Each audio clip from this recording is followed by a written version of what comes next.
about to start.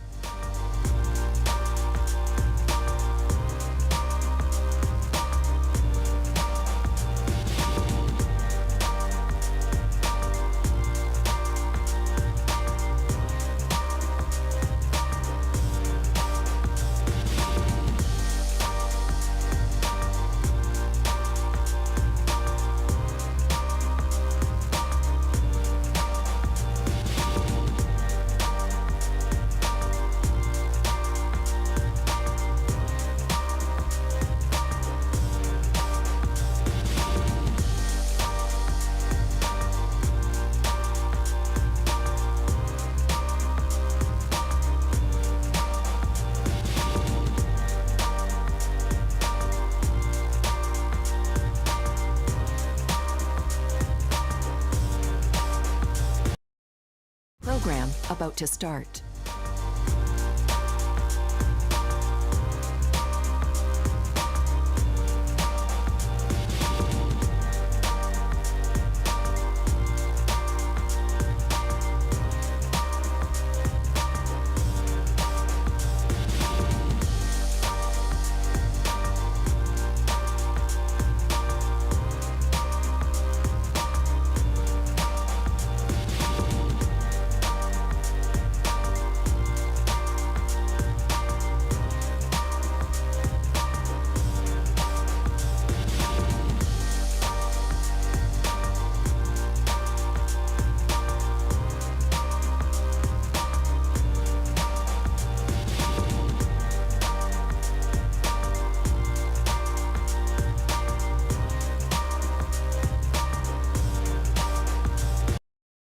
Program about to start.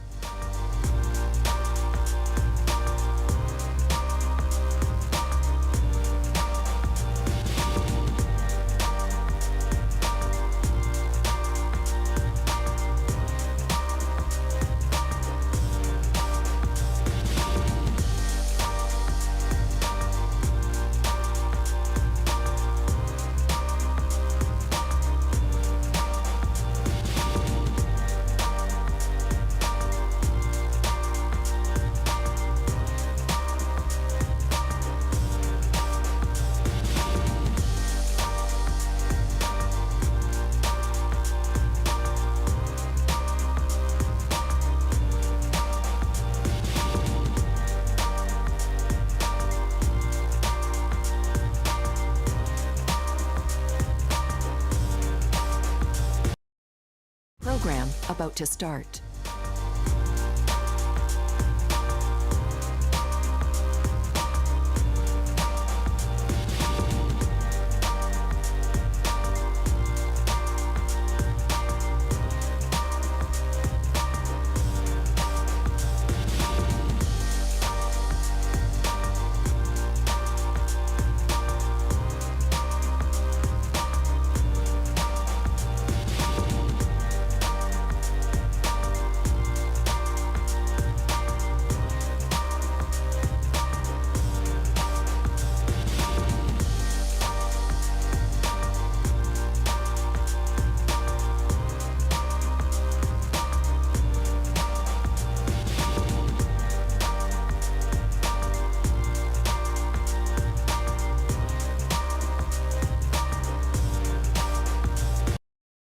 Program about to start.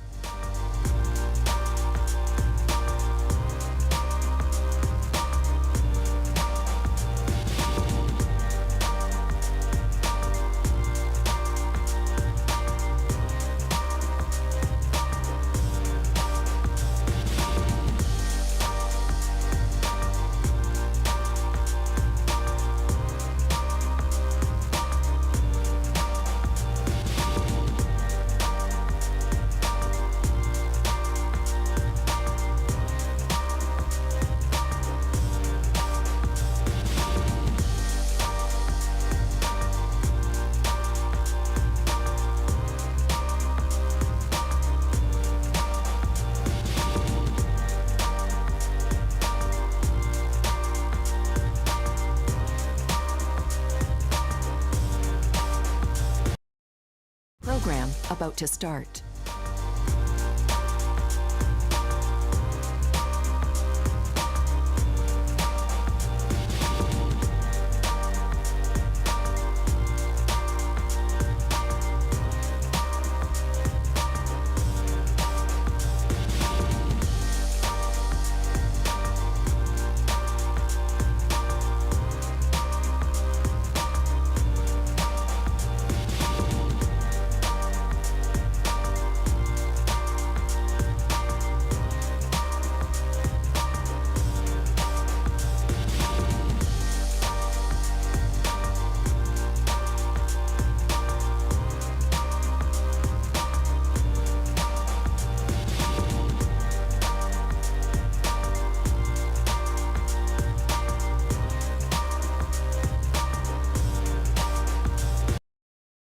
Program about to start.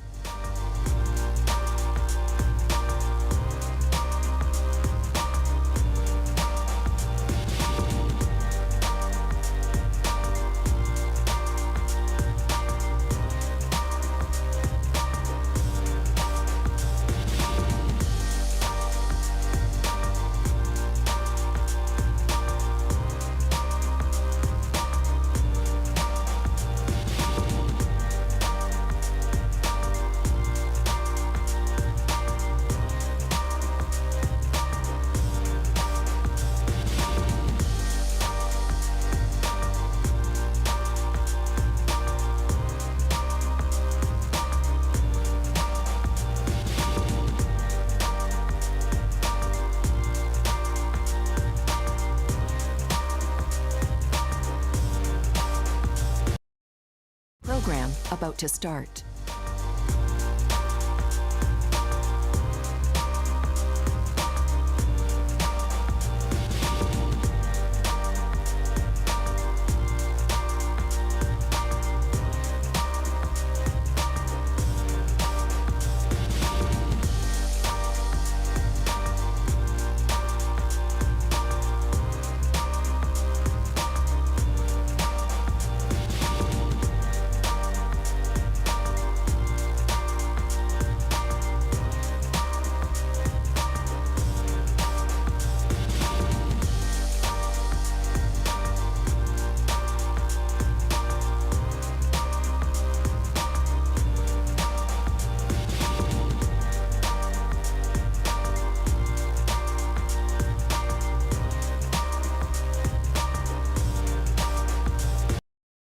Program about to start.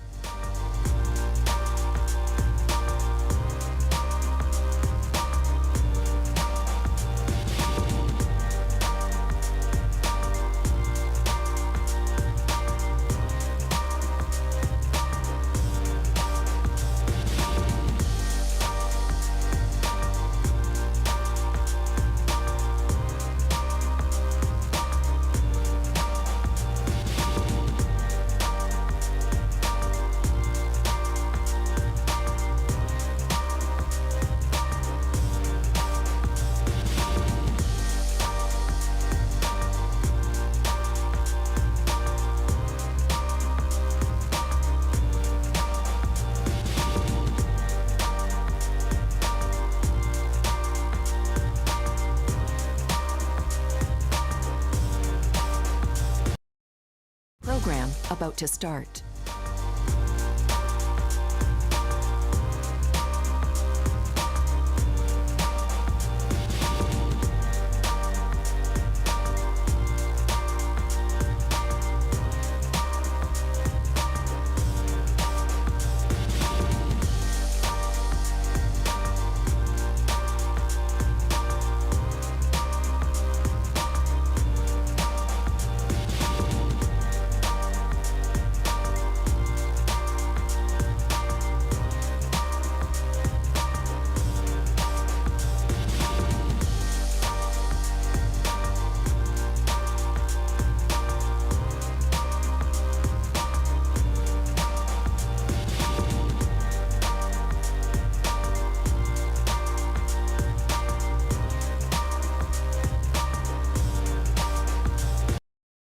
Program about to start.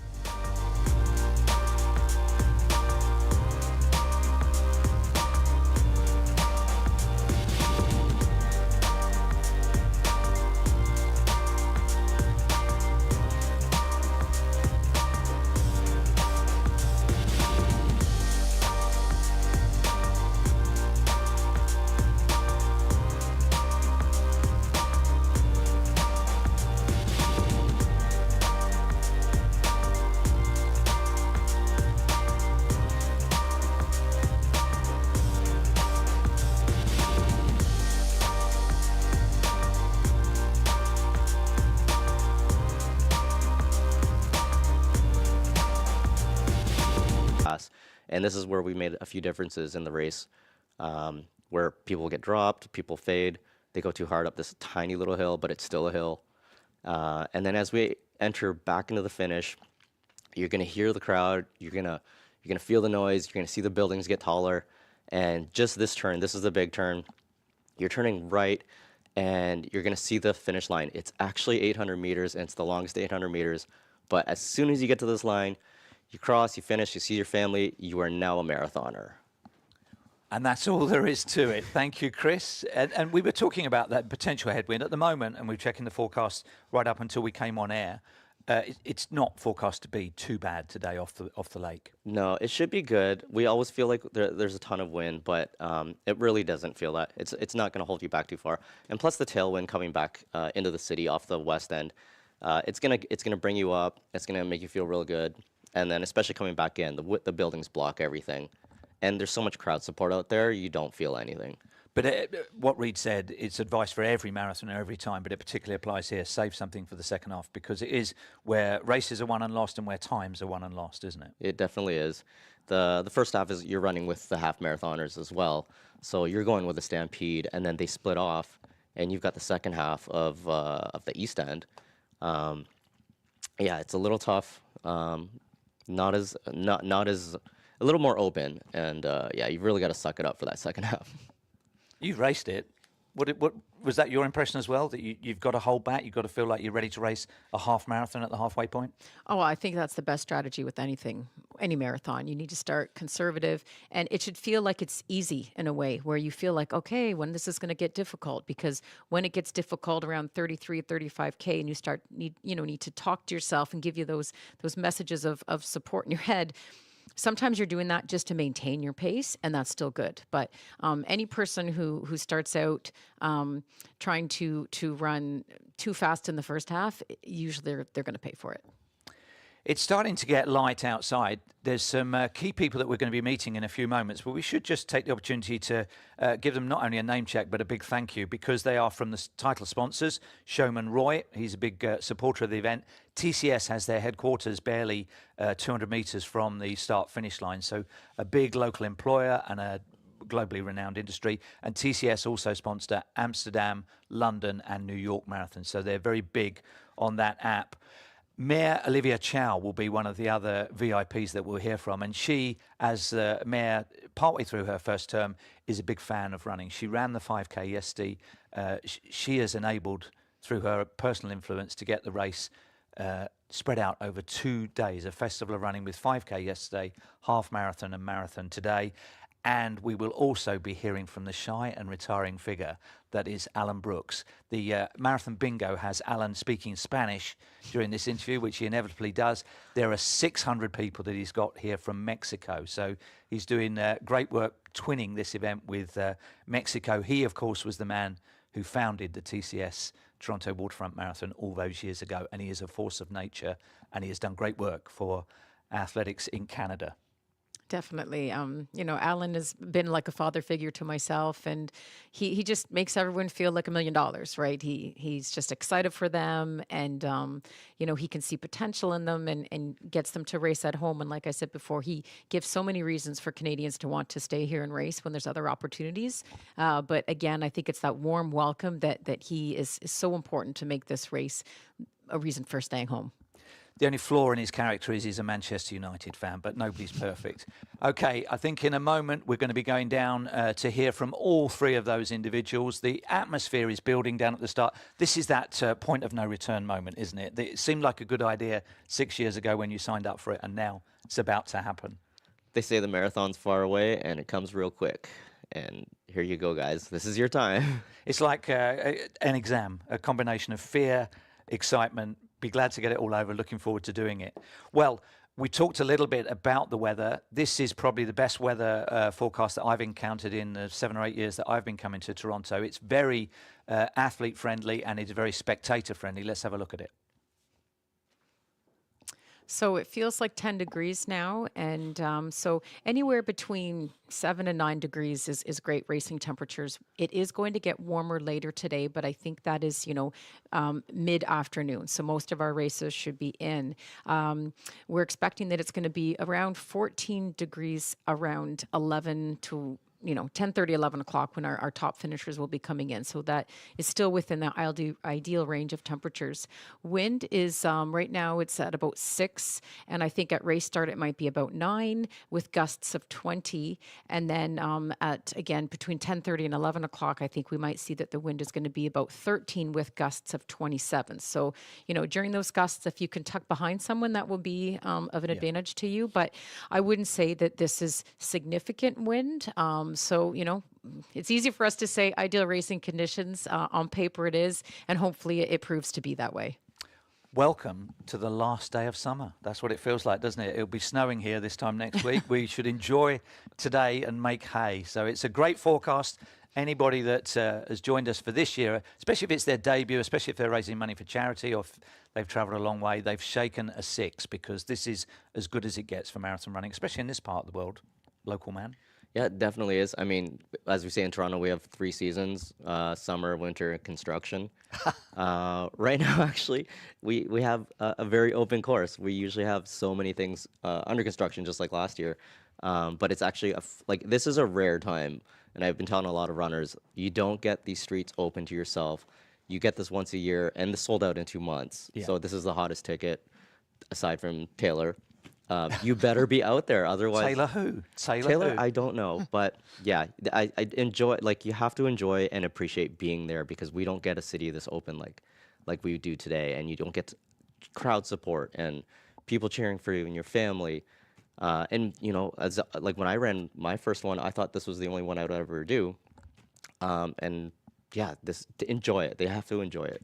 It's like Canada's biggest block party, as you say, isn't it? It's definitely a block party. Mm-hmm. And there's been some years where it's been quite warm and humid. You can get that weather in Ontario in mid-October. So, definitely take advantage of these race conditions. Good. So I mentioned earlier that we would be going down to catch up with the 3 VIPs from the sponsors, the organisers and the host city. We will be doing that. And it will be a first chance to see Michelle Jobin, who is our correspondent down on the course.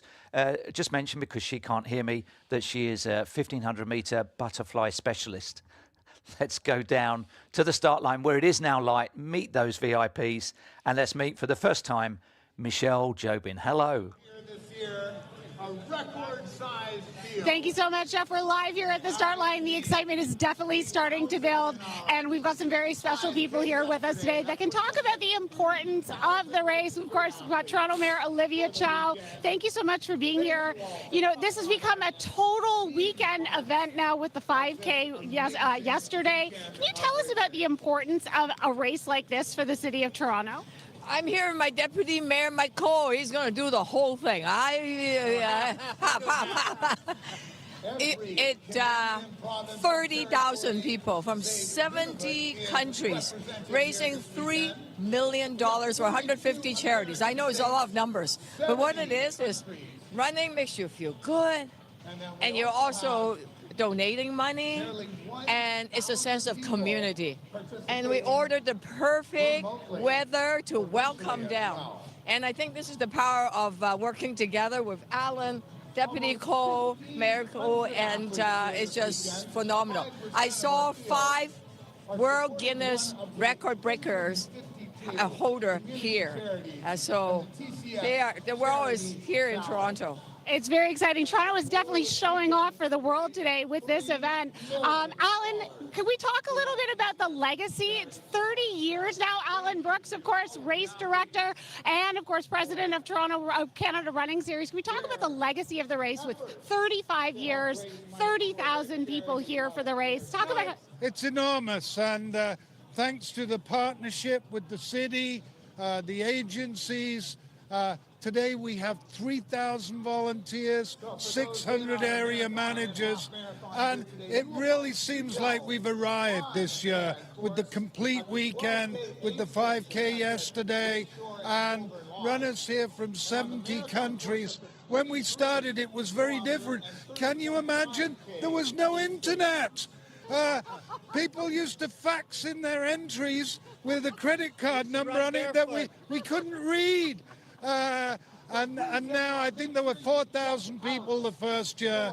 So it really feels Toronto is a world city, and it deserves to have a world marathon.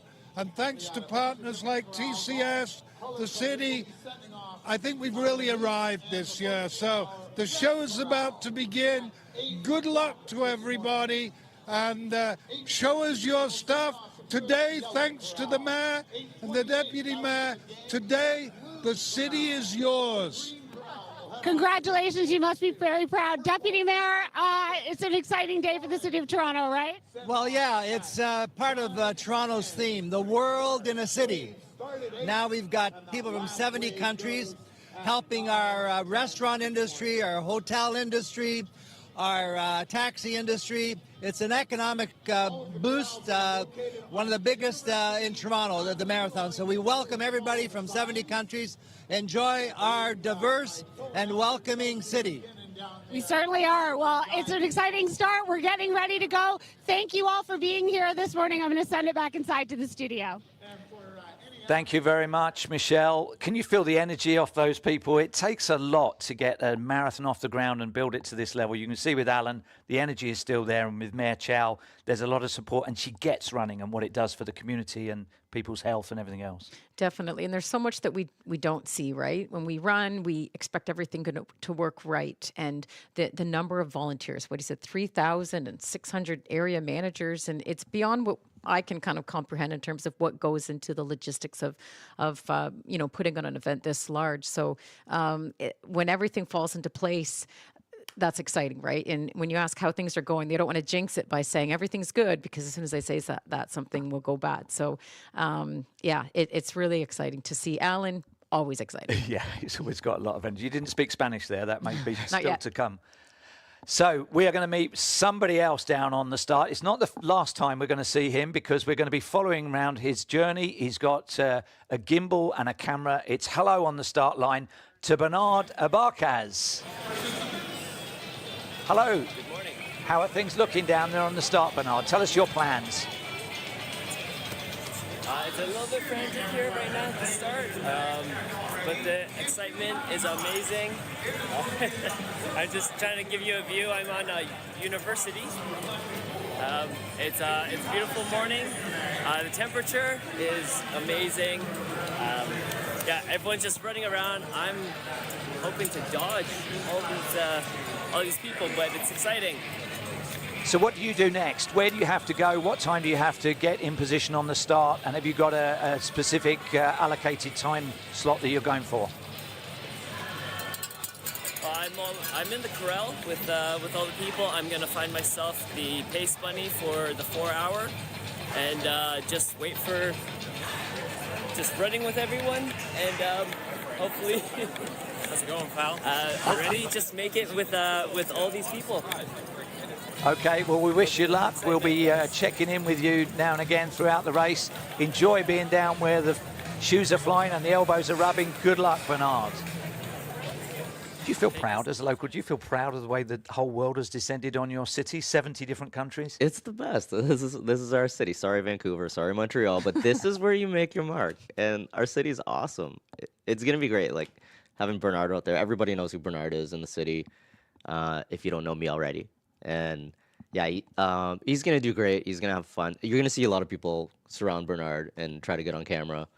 He's the guy to do it. And he thinks he's about a 3:30 marathoner, right? He's capable of running a lot faster, but we had a look at the little thing that he's holding. What do you call it? A gimbal, a camera on a gimbal. And it's pretty heavy. I remember I carried the torch for Pan Am Games and ran through the city, and it was heavy. So I said to him, "Are you going to switch arms because your arm could get tired?" He said, "Oh, I didn't think about that." So probably that will be in his plan today, so he doesn't get a cramp in his arm. But I wonder how many people are going to catch on to the fact that he's on the broadcast. They probably think it's friends or something, some sort of video he's doing. But we might see quite a crowd that's following him, especially for those that want to break that 4-hour barrier, which is a big goal for a lot of people. It's one of the most common barriers in the race. If everything goes to plan, the last word on this broadcast will be Bernard crossing the finish line on 4 hours. But let's see. That will take a bit of planning all round, but we wish him luck as he makes his way to the start. So we mentioned that TCS are sponsors of marathons around the world, not least in Toronto here, where they have a headquarters. Let's hear from our sponsors, TCS. Pushing the limits starts long before you cross the finish line. It begins the moment you say, I can do this. At TCS, our experts transform people and businesses with AI, cloud, and digital twin technology. Because with the power of innovation, you can turn potential into performance and redefine your future.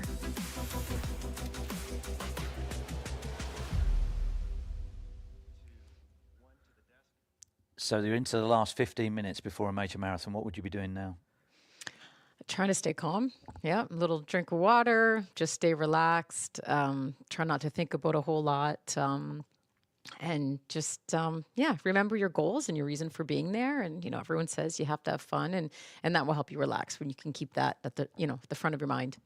What would you be doing, Mr. Hawaii? Would you have your music on at this point, or probably in the bag, wouldn't it? You'd have to be making your own entertainment. Oh, my brain is just off. I usually think of something completely stupid, like, what's my cat doing? Is it sitting on my computer typing? And she does. She actually does. Sorry for any emails that were ever sent. Or, you know, honestly, it's always just some weird animal I've come across, and I'm like, I wonder what that llama's doing. And then gun time. There you And go. away you go. Okay, cardio yoga will be a feature of this year's race. Let's have a look at how that works. Towards the ground.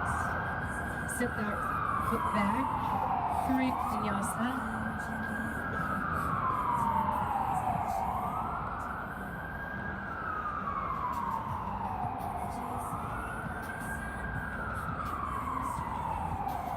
Let's start that again. We're going to bring some knee to noses. Cut right leg, right foot high. Bring your knee towards your nose. Really tuck it in and then kick that right foot back. We'll do that 3 more times here. That right foot will step between our hands when we're ready, coming into warrior 1. Open it up to warrior 2. Move with your breath. Inhale, lift. Exhale, lower. 3 more. I always notice with the yoga class that we just have the one token man, don't we? We're not good at yoga, I don't think, generally, men. This is community content that's being fed in here, so different ways of spending race day morning. Right, and for a lot of people, this is, you know, meditating and staying calm and relaxed, kind of getting yourself into that mental state before you put on your running shoes and work hard for 42.2 kilometers. So not everyone does yoga. It's not something I really did routinely, but if this is part of their pre-race strategy, good for them to be out there. Well, there's some good practitioners there. Good luck to them. And this is the first time to have the view from in the sky. This is our drone coverage. We'll be having plenty of this, and this comes courtesy of Wawanesa Insurance. Thanks to them for their footage. As Canada's leading mutual insurer, Wawanesa is proud to serve nearly 2 million members. Ask your broker about Wawanesa or visit wawanesa.com. There's our eye in the sky, and that is it as things approach the final 10 or 15 minutes. So wave 1 will almost certainly be in or heading for their corral. The light is almost up, and it's showtime.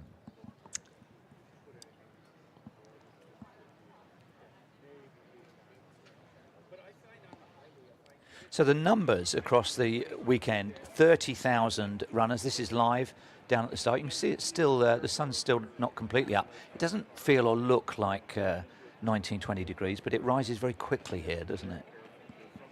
Right, I think it's going to be, like I said, warmer this afternoon.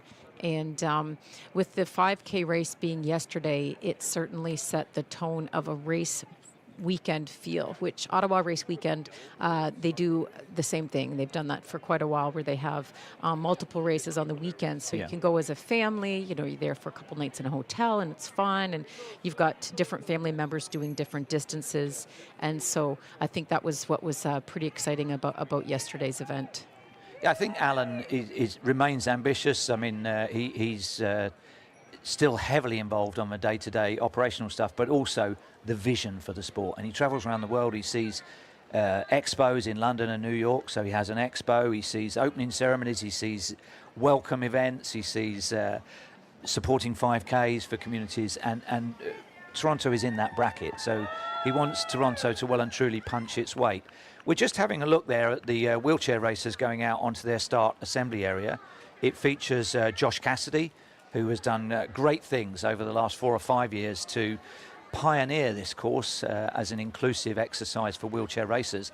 The particular challenge is the tram lines.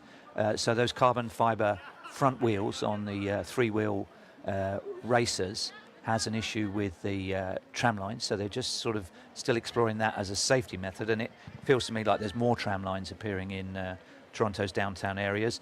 And this year he'll be joined by Herman Garrick, who will probably be, you can almost say, will be the second man home. And then I think there are 3 more wheelchair racers who will be further down the pack. But it's the most we've ever had.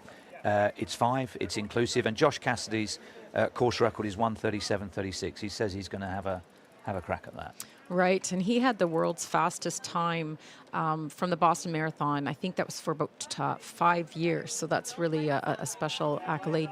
And he has multiple national titles from the 800 meter up to the marathon. He's a dad, and he's a 3-time Paralympian, an artist. You know, you go to his social media and his website, and you can just see how talented he is. His tattoos are even quite artistic. I'm sure he probably designed those himself, but you know, with this athletes with disabilities group that he's working with, he's really doing what he can to, you know, provide feedback, the logistics and whatnot to increase the participation for, you know, some child who's watching who's in a wheelchair to know that there's a place for them someday on the big stage to compete against other people.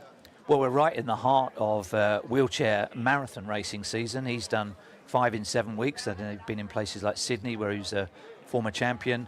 Wheelchair racers can do more because they're non-weight bearing and it's more like triathlon for recovery, but there's been a lot of travel in that. These people in the foreground of the shot are those that will accompany each of the groups that you can see. This is lead men and women that we're looking at to keep it safe, to make sure that the spectators don't get in the way and things like that. Yeah, like if you're on the crowd, if you're out in the crowds and you see these cyclists, you know there's going to be a stampede of the elites, of the top men, the top Canadian men, the top woman, top Canadian woman, and this is generally when all the crowd starts to roar. If you pass through, you know, Rogue Runners in Hyde Park just on the turnaround, they're going to see these cyclists, and then they're going to start going crazy, being super loud, and then you get to the underpass. That's probably the loudest thing. But yeah, this is what you're watching out for. So we're going to have a look elsewhere around the start venue area. Let's have a look at the podium with Mayor Chow. Largest marathon, and yeah, we have 30,000 people running this weekend, coming from 70 countries. It is phenomenal. We have record holder, Guinness record, we have top tier athlete, and we have older people like me, and you know, we don't just run because running makes us feel good. Yesterday I saw all these folks that are getting donations, and together they raised $3 million. $3 million to 150 charities. And this is what Toronto is all about. We believe in good health. We love our city, and we love the charities we give, and we share what we have. So it's a phenomenal weekend. So, Deputy Mayor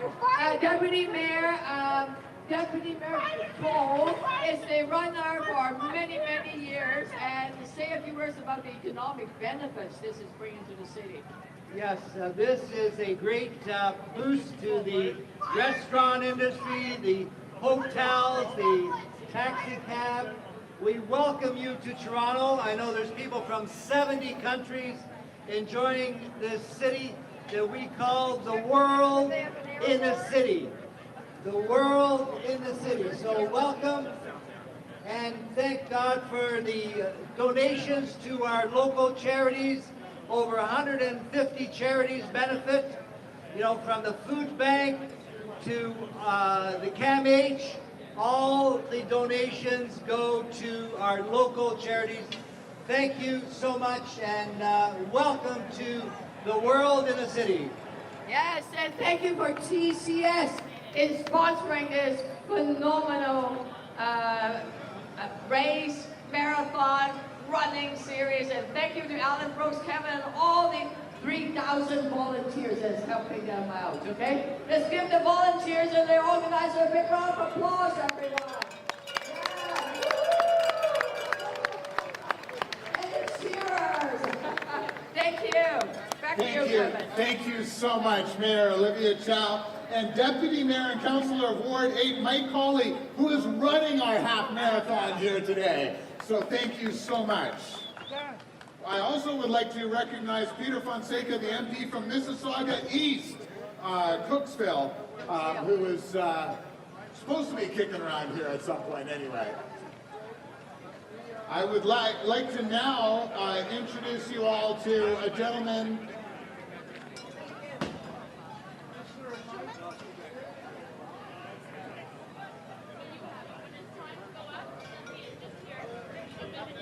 I'd like to introduce you to a gentleman who we really need to thank for the amazing support that we have here.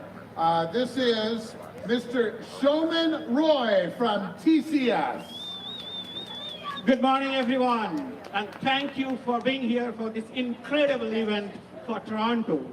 We are very privileged to be the third-time title sponsor for this great event, and we believe sports is a great unifier which not only promotes healthy lifestyles but also brings communities together. As a technology company, we are also proud to actually sponsor and develop the official marathon app for all of your benefit. So please download the app, enjoy the run, enjoy the viewing, enjoy cheering. Thank you so much. Good morning, Toronto! Thank you very much, Showman. And yeah, that TCS app is amazing. So if you haven't downloaded it, please do so.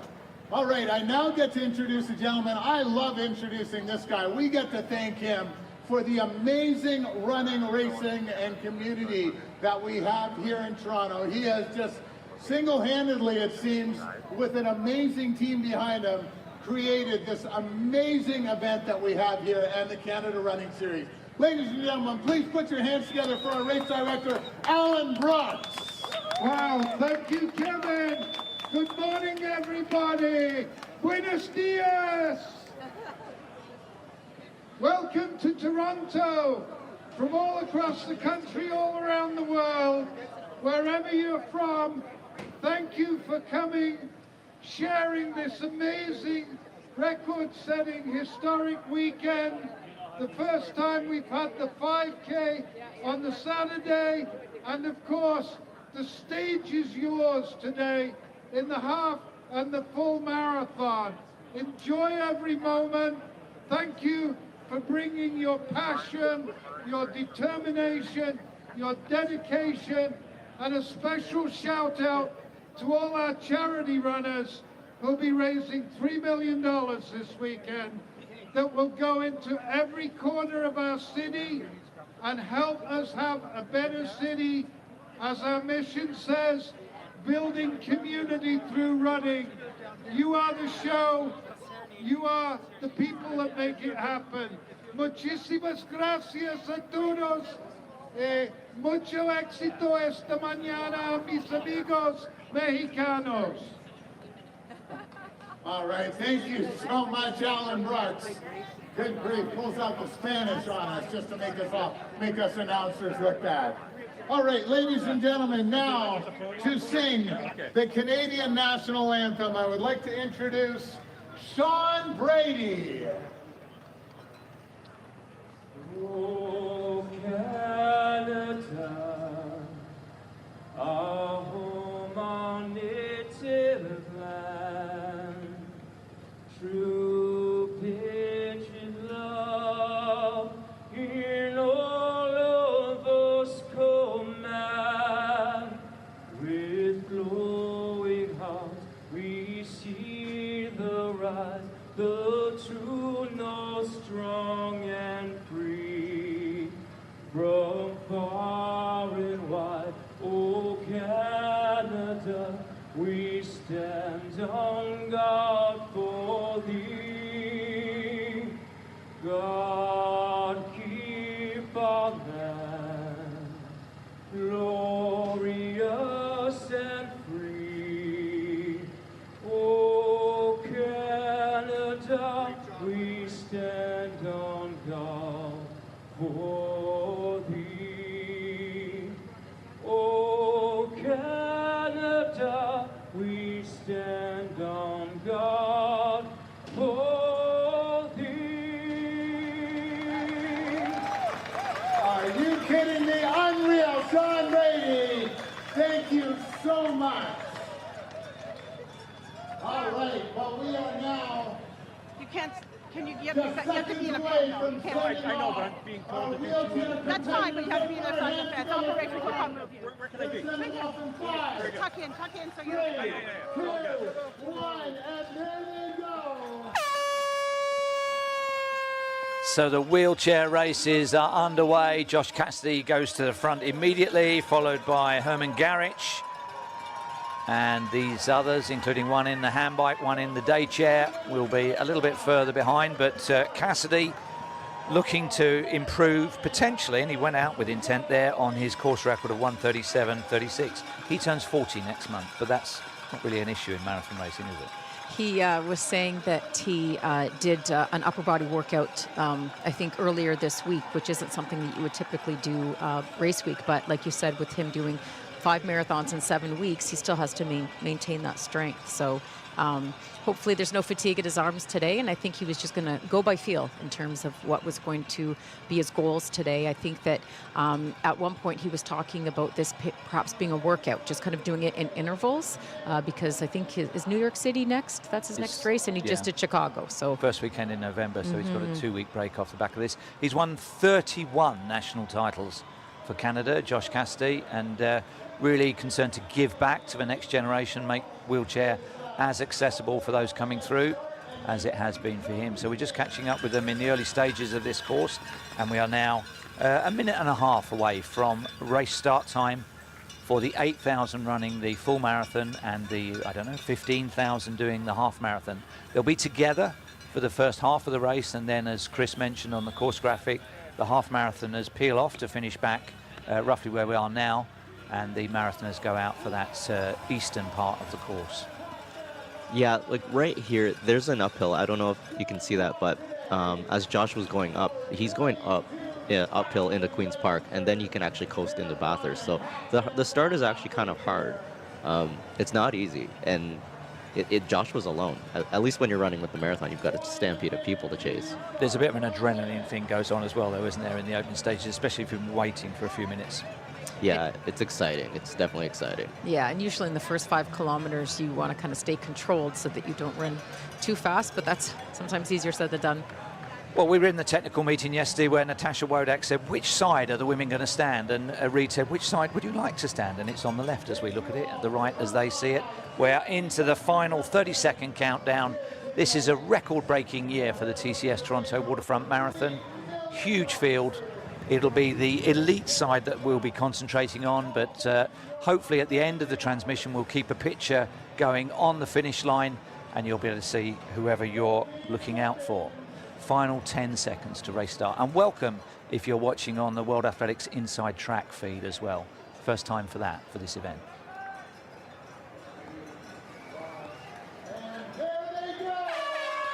So it's go time for the 2024 TCS Toronto Waterfront Marathon. It promises to be an absolute classic.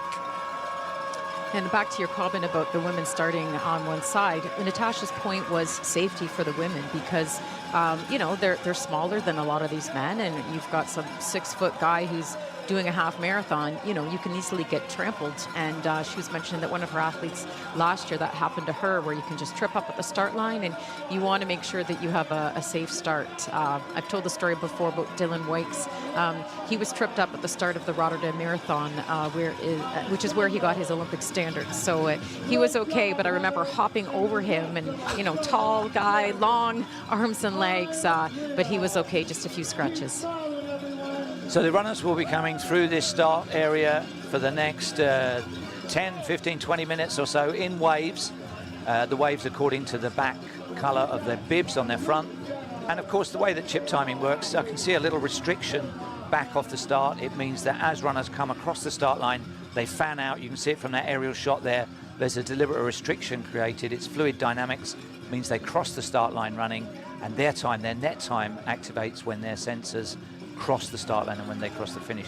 So it doesn't matter if it's 8 o'clock, 10 past 8, quarter past 8, they'll get their net finishing time. Right, and prize money is done by the gun, right? So that's Yes. why it's so important that the elites are at the front, because they need to be starting and knowing their exact time, and finishing prize times is all determined by that gun. And as you were saying, Chris, as far as the topography of the course is concerned, the hills, such as they are in the opening few kilometers. Yeah, just this little stretch here before you get to Bloor is actually uphill. It's tricky, and also if you're going with so many people, like my method is always to hold back and let everyone go, but unfortunately last week I didn't do that. Yeah. But this is such a crazy feeling, especially this city doing this. There's just so many people. Look at it. Fantastic. It will be wall to wall. We will have runners finishing, well, the early ones, hopefully. Well, Josh Castiel will be the first one to finish. He's aiming for 1:37, 1 hour 37 for a marathon. The first of the runners, we hope, will be under 2:05, but then there will be finishers right the way through to the middle of the afternoon, which is why Krista was just noting that the weather does get on the warm side of perfect at sort of 2 in the afternoon, when some people may still be on the course. Great sight. And good support as well. Toronto gets out and behind this. Mayor Chow was mentioning the amount of fundraising being raised for individual charities, and it is a huge endeavour, and visitors from 70 different countries.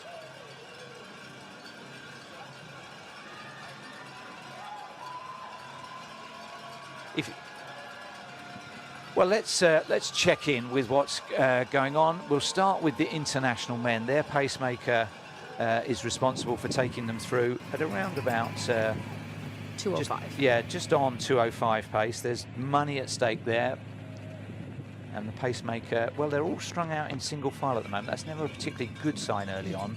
Suggests that there's been a slow response. It should look more like an arrowhead, really, with maybe it will just settle down on this turn.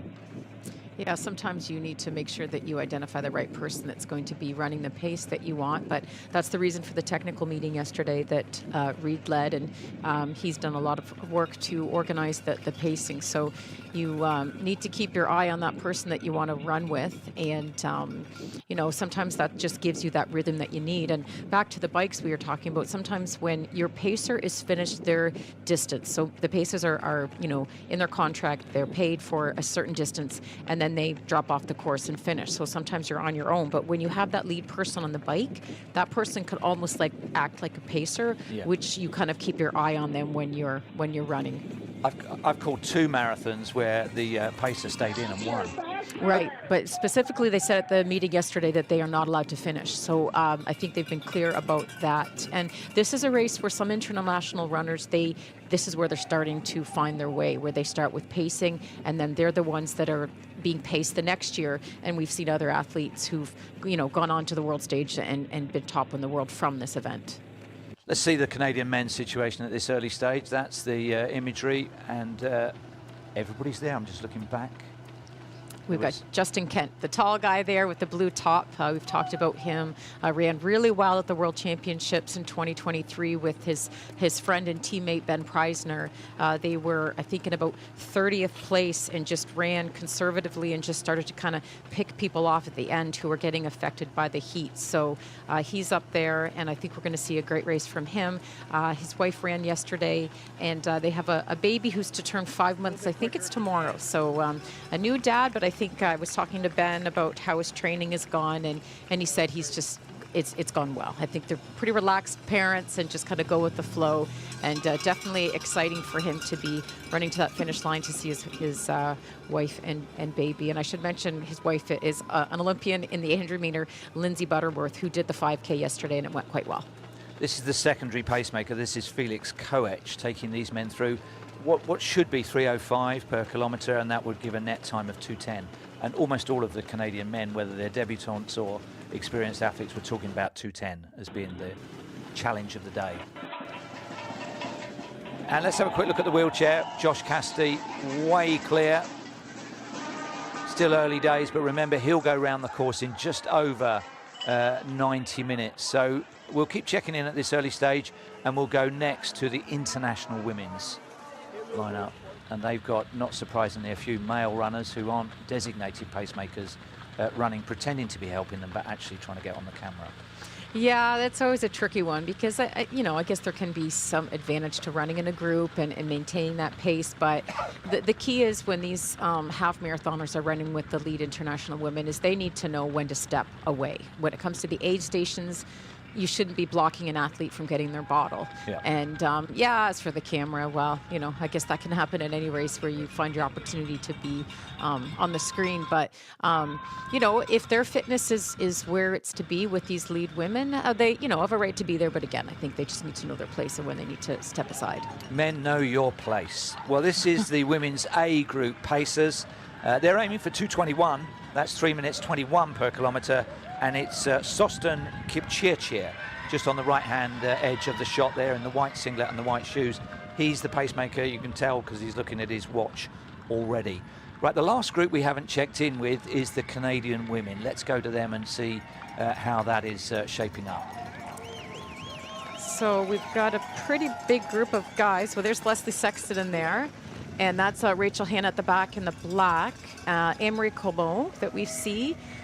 So we don't see Natasha Wodak yet, who is, we're expecting her to be at the front. So there's Jesse the Elf on the right. He's got the elf costume on, runs in Hamilton, and he's a really good triathlete. He's just started to kind of do more marathons. Why is he running as an elf?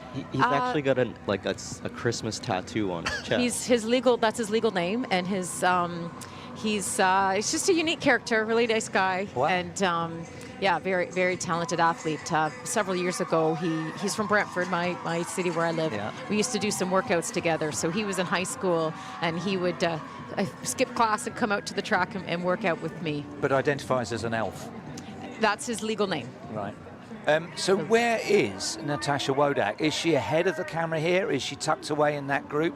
Or is she starting conservatively? I think she should be ahead. We haven't seen Patty yet, and he's to be her pacer today, as well as the other pacer is Max Turek. So sometimes it takes the people in the motorcycles to just kind of figure out the crowd. I remember there was one year where Dana Pidereski was ahead, and so the camera was with the lead, or the chase pack, sorry, and found her later. Let's go back to the Canadian men. Where I wonder if our man Kent is getting a little bit carried away too early. He's sticking with the pacer, but they're falling off behind. This is really early in the race. We're just on Bloor Street, and we haven't even gone downhill. We haven't even hit the waterfront yet. And I feel like, honestly, everyone else behind him is doing this smart. Nothing against Kent, but this is the way you want to run it, a little conservatively off this first half. Well, Felix Koech there, the pacemaker. 3:05 it should be, so they're through 3 of those kilometres. He should have seen the markers, so he may be doing the right thing. It may be just that the others are hanging back a little bit for right. caution. Yeah, I think, like I said before, Justin, being conservative at the World Championships, I think he's running within himself. And one thing that Kate Van Buskert asked him at the press conference was, his personal best is 2:13. How, tell us why you think you can run 2:10. And basically he said he's had the fitness in his body, in his legs. He knows he can do it. It just hasn't happened yet. So I think that, he's definitely running well within what he's capable of. And Ben Preisner, who's back pacing the group behind. I think you can see him in the white shirt with the bib. Great friends and training partners. And, Ben had a tough go trying to make it to the Olympics just in Paris a few months ago and just missed it by about 10 seconds. So that's, we'll talk later about Natasha Wodak not making the Olympic team. And, I'm sure that he's just glad that he can be here and pace other people as he, hits the reset button and adjusts his goals for future years. Well, Preisner's target is 2:12, 3:07, so he's operating right on that. We'll check in first with the international men, because it looks like that's not going to long be a pack because they're stringing out. And then after that, I think the international women, because my suspicion is that Natasha Wodak is somewhere between the two. So this is the international men's field. You can see still in single file. That may be just to stay on the left-hand side of the tram tracks as they see it. But you would want to see more of an arrowhead with runners either side rather than being stretched out like a locomotive as they are here. The A group are with Sergei Kidanu, and they are going for 2:05 pace and 2:59. I'm sure That's what they're doing, but not everybody in that group is capable of breaking the course record. There's a bit of ambition overreaching, I think, here. Definitely. That's actually our local track that's right behind them. The entire city always does their workouts right there. Got to keep your head down for soccer balls. Depending on what hour of the day you're there, keep your shirts on. I've been kicked out a few times for that. I can imagine. But yeah, you're going to see kind of our few little landmarks on Bathurst. Again, this is a downhill. This is fast. I'm not sure what their tactics are, if they're kind of conserving behind each other. But it looks extravagant, doesn't it? And the telltale is the single file, because if the guy at the back could tuck in with the leader, he would. He's essentially being dropped by a couple of seconds. Now, let's go to the international women, because we've got a long head-on shot there, and I want to see if Natasha Wodak is in the background of that one. In other words, that she's not running with the Canadian women, but she's not quite with the international women either. This is the international women's A group, and that's being led by Sostin Kipchirchir. 221 the target against a course record of 222. They're certainly going for it, but you can already see we're barely 12 minutes into the race and those individual groups are forming, and it means that those that aren't in the groups or looking to cross between them have really got a bit of no man's land, no woman's land in between to bridge the gap already. Right. Natasha was speaking yesterday with Trent Stellingworth, who we mentioned as her coach and physiologist, and they wait until the day before to know exactly what the weather is going to be like to talk about pace. And they just adjusted it a little bit so that she'd be a little bit slower. She wants to definitely try to pick people off at the end. So yes, I do think that she's somewhere between this lead international women's group and then that group of Canadian women that we saw with the group before. And she's going to be with Patty and Max as her pacers. And she's also hoping, she was saying, that there will be some men that are going to be running around the time that she would want to run, which is, you know, her personal best is 2:23. I'm not sure, that's not her goal today, but probably around the 2:26 pace to start for this first half. Paddy and Max is the name of a sitcom in the UK. Let's go now to the women's Canadian field on camera 4, because we'll check in for Wodak, and if not, we'll try and get a message to the cameraman to say that the leading Canadian is somewhere ahead of this. So do the head count for us here, please. Right, so we've got Leslie Sexton on the left there with the red bib and the dark shorts and top with the sunglasses. And so right behind her is Anne-Marie Como, and then behind her is Rachel Hanna. So I think we're going to see these three women running today together. Like I said, they're experienced. They've got, you know, a depth of experience from, you know, back in the day, cross country, 5 kilometer, moving up to the 10 and the half marathon. So, you know, they know what they're doing. And Anne-Marie, she's actually an Olympian 2018. She competed in the Winter Olympics in cross country skiing. 15 kilometers was her distance. So she will want revenge today, like we talked about her experience last year, not getting her bottles and getting, you know, fading at the end and getting caught. So I think they will be smart to stick together. So you can see that she's looking over her shoulder as she crosses that tram line, and they might be coming up to a turn or an aid station to make sure that they're not going to have any collisions. I wonder if our producer can get word to the lead camera bike for the Canadian women that the leader is ahead of this. We think that Natasha Wodak is somewhere ahead of this, in between the Canadian women. But these are the other medalists, clearly, and Wodak is going for it at this early stage. Yeah, Leslie Sexton there that we can see. She has typically been, I say, she's a higher mileage runner, and a lot of people have always been kind of fascinated with the mileage that she would do of, I think it's been up to 200 kilometers a week in some previous builds. I don't think she's done quite that much this time, but, you know, because I said she's experienced and she's got that wisdom, she knows what her body needs. She was 13th at the World Championships in Eugene in 2022. That was a really great race for her. And she has a personal best of 2:28.14 just this year in Houston. So 37 years old. It's great to see runners getting personal bests. Let's go back to the Canadian men, where they've just had a drink station, and that is the first time that Justin Kent has been overtaken as he went to grab his drinks bottle. Right. So this is a time where you need to pull over and get your drinks. It's important. The first station is at 5 kilometers, 10, 15, all the way up until the last one around 40 kilometers. So you don't want to miss them. So you have to, if you have to, kind of get off path and grab your bottle, you catch up with the group. It is worth it. I've even seen runners at the very end of a race, 35K, 40K, if they need those carbohydrates, their fuel, their fluid, it's still worth it to have it for what it takes in the end. I think the black-backed bibs are the half marathon runners, aren't they? I believe this could so, be yeah. one of the leading male competitors in the half marathon, just behind Justin Kent. So you can see the other Canadians operating just about 5 or 6 seconds further back down the road. Kent is being led round by this pacemaker, who's doing a nice job, we must assume. But it is surprising that they aren't all tucked in and just cruising. To me, he looks a little bit too earnest, a little bit too intense at this point. Yeah, this guy's a little too close to Justin. I saw him earlier look back. You've got the wide road. You just want to use people as pacers, but you got to give everyone space, especially if you're running the half, because Justin's got 21 more kilometers ahead of him. He should move out to the side a little bit. Perhaps we can get word to him. So we are on Wodak watch, and I think we can go to the lead in the women's race on camera 4. And this is...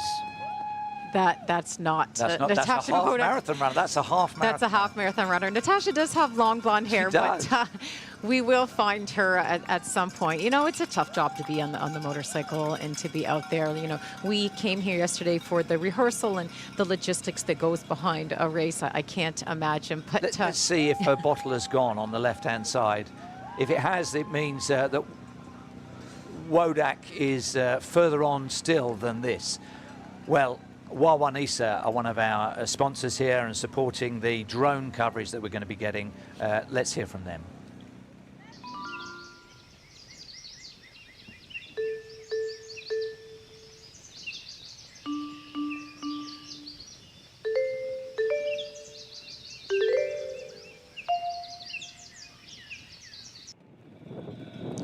So this is back with the men running at the front of the field, the elite international men. Don't forget, we've got Josh Cassidy in the wheelchair, who had, I don't think it was quite a 2-minute head start, but this is the international men's field. And let's look at their splits. They went through 5 kilometers in 15:05, projected 2:07, so it's not too fast. No, that's about 2:06:29 if they went through the 5 kilometers in 15 minutes. So they're just around that. Yeah, again, this is downhill, so they might be surging until they get to the waterfront. Well, it explains why there's so many in contention, but I'm surprised they're still at single file. So at this early stage, it looks as though the course record could survive for another year. 2:05, they'd have to find an awful lot. We're only 20 minutes into the race, so a lot can happen. I wonder if it's because of the tracks. Could be. That they're not, kind of running abreast with each other. Staying narrow to avoid putting a foot on the rail. Yeah, maybe. So all of the leading contenders are there. You saw them on the start graphic. We've got Waganesh Makasha. He's, I beg your pardon, we've got defending champion. Just looking for him there. I think that's him on the left, isn't it? Elvis Kaboy in the blue. It's very hard to read the bibs, but I'm trying to recognize him by sight. So Kenyans in second and third there, I think. Okay, let's check in with the international women's development. And this is the situation there. I'm just doing a check of who's in there. The pacer offering a few hand signals, just asking what they want, whether it's quicker. A lot of people getting in the way, as you said. That's actually my teammate that's running right behind him. He's a full-time teacher and new father. A lot of new fathers out here today. Yeah. And that's the situation in the women. So they are projecting. So there's nothing wrong with the conditions. That is inside course record schedule. And we've got, is it 4, maybe 5 women in that leading group. So going well, going quickly in the women's event. But the men, for some reason, slightly more cautious, operating outside, well outside 2:05 pace at the moment. But the women on schedule for the fastest time seen ever in Canada. Right, and maybe they're quite aware of well, they are. But two of the women who last year were second and third are in this race, but maybe they're aware that, you know, they've got to make it work today and go out at the pace that they're capable of because of that, you know, close finish to the end with the four of them being within 5 seconds. We'll go to the Canadian men because we have an update on their splits. Justin Kent in the blue still leading and projecting for 2:10.15. Well, you can see there is a sheriff's posse behind him in pursuit, and they are all on that 2:10 that they all want, but early days yet. I still think it's always going to be a dogfight for the Canadian men. Everyone's holding back. I think everyone's holding back behind Justin, and they're going to pull through. Yeah, I mean, it's Toronto. You never know, but this is just such a fun course to run. He's the only one getting the benefit of a pacemaker. So in running that 10 seconds further forward, he is at least able to draft on the pacemaker that's leading out that second group.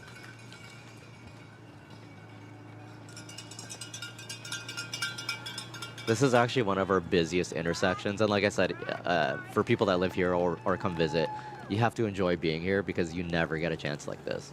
Yeah. Toronto is just traffic.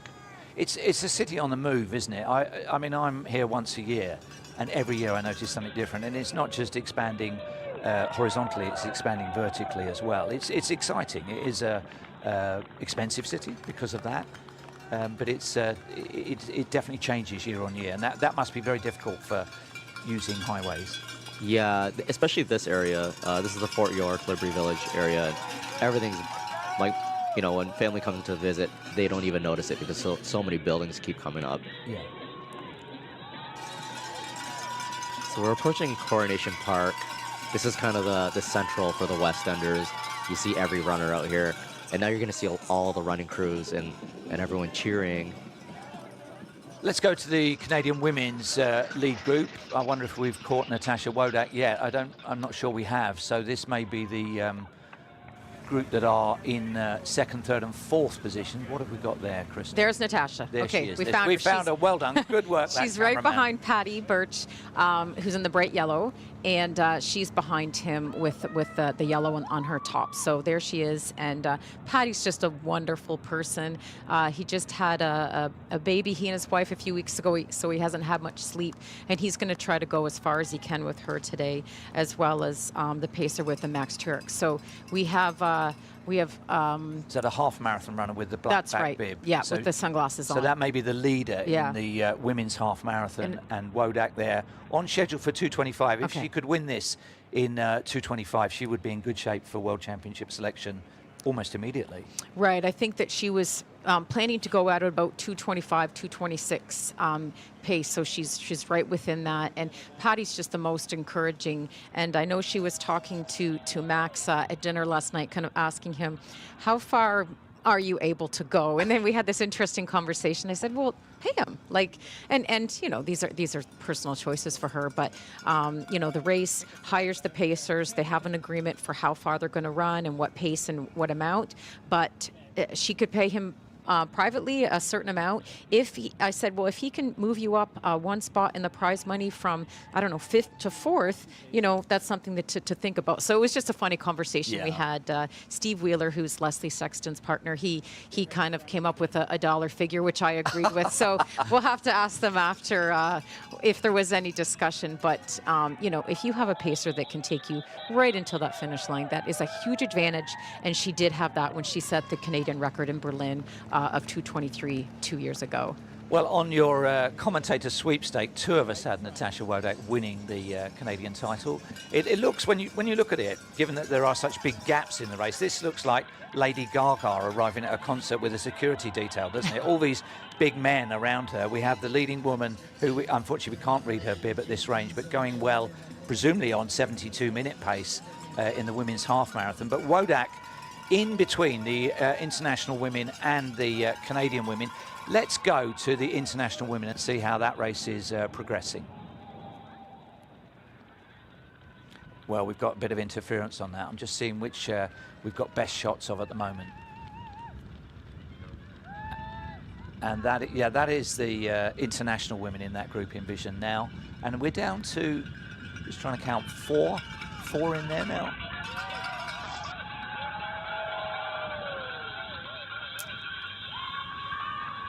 I think we are experiencing a difficulty with the internet connection, which Yeah. is, we're at the mercy of that when we're sitting here trying to identify the athletes.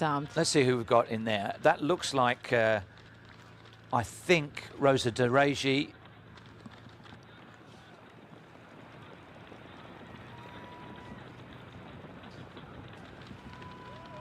Trying to find a camera shot that isn't suffering from interference at the moment.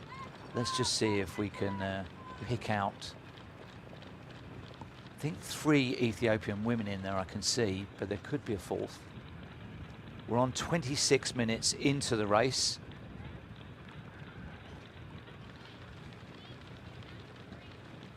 Yeah, they're just tucked in the back there. What have we got? 4 women chasing the 3 podium spots. Are they all Ethiopian? I'm just trying to see. Yeah, it's the 3 of them. You see them at the hotel, all floating together, and just like in the race, they're all stuck together. Well, Derigi had one of her pals doing informal translation for her. Not exactly sure who that was. Rosa Dejiri has got a best of 2:18. I mean, she's run under 2:20 twice, and so it's no great surprise that she's operating inside 2:22 pace. But this is her first marathon since having a baby. Right. And, for some people, it really varies how their body responds to having a baby. And but it's also a great motivating factor, and it also puts life in perspective when you can just focus on your training, when you're training, focus on your family life. And, when you don't have kids, sometimes that can be a bit difficult because your life can be running, and that's all that you're thinking about. So it does kind of put things in sections for them in terms of their priorities and their time and certainly their motivation and inspiration. There's things going on in the international men's race. Let's go there. I think it may be just a drink station that disrupted the formation of the pack a little bit. These are the fastest men on the course. They're approaching 10 kilometers out of 42 and maybe just regrouping. So we've said that they're operating outside 2:05 pace. The target was for 2:05. They're nearer to 2:07. But with this number of athletes and this quality of firepower, that could all still change.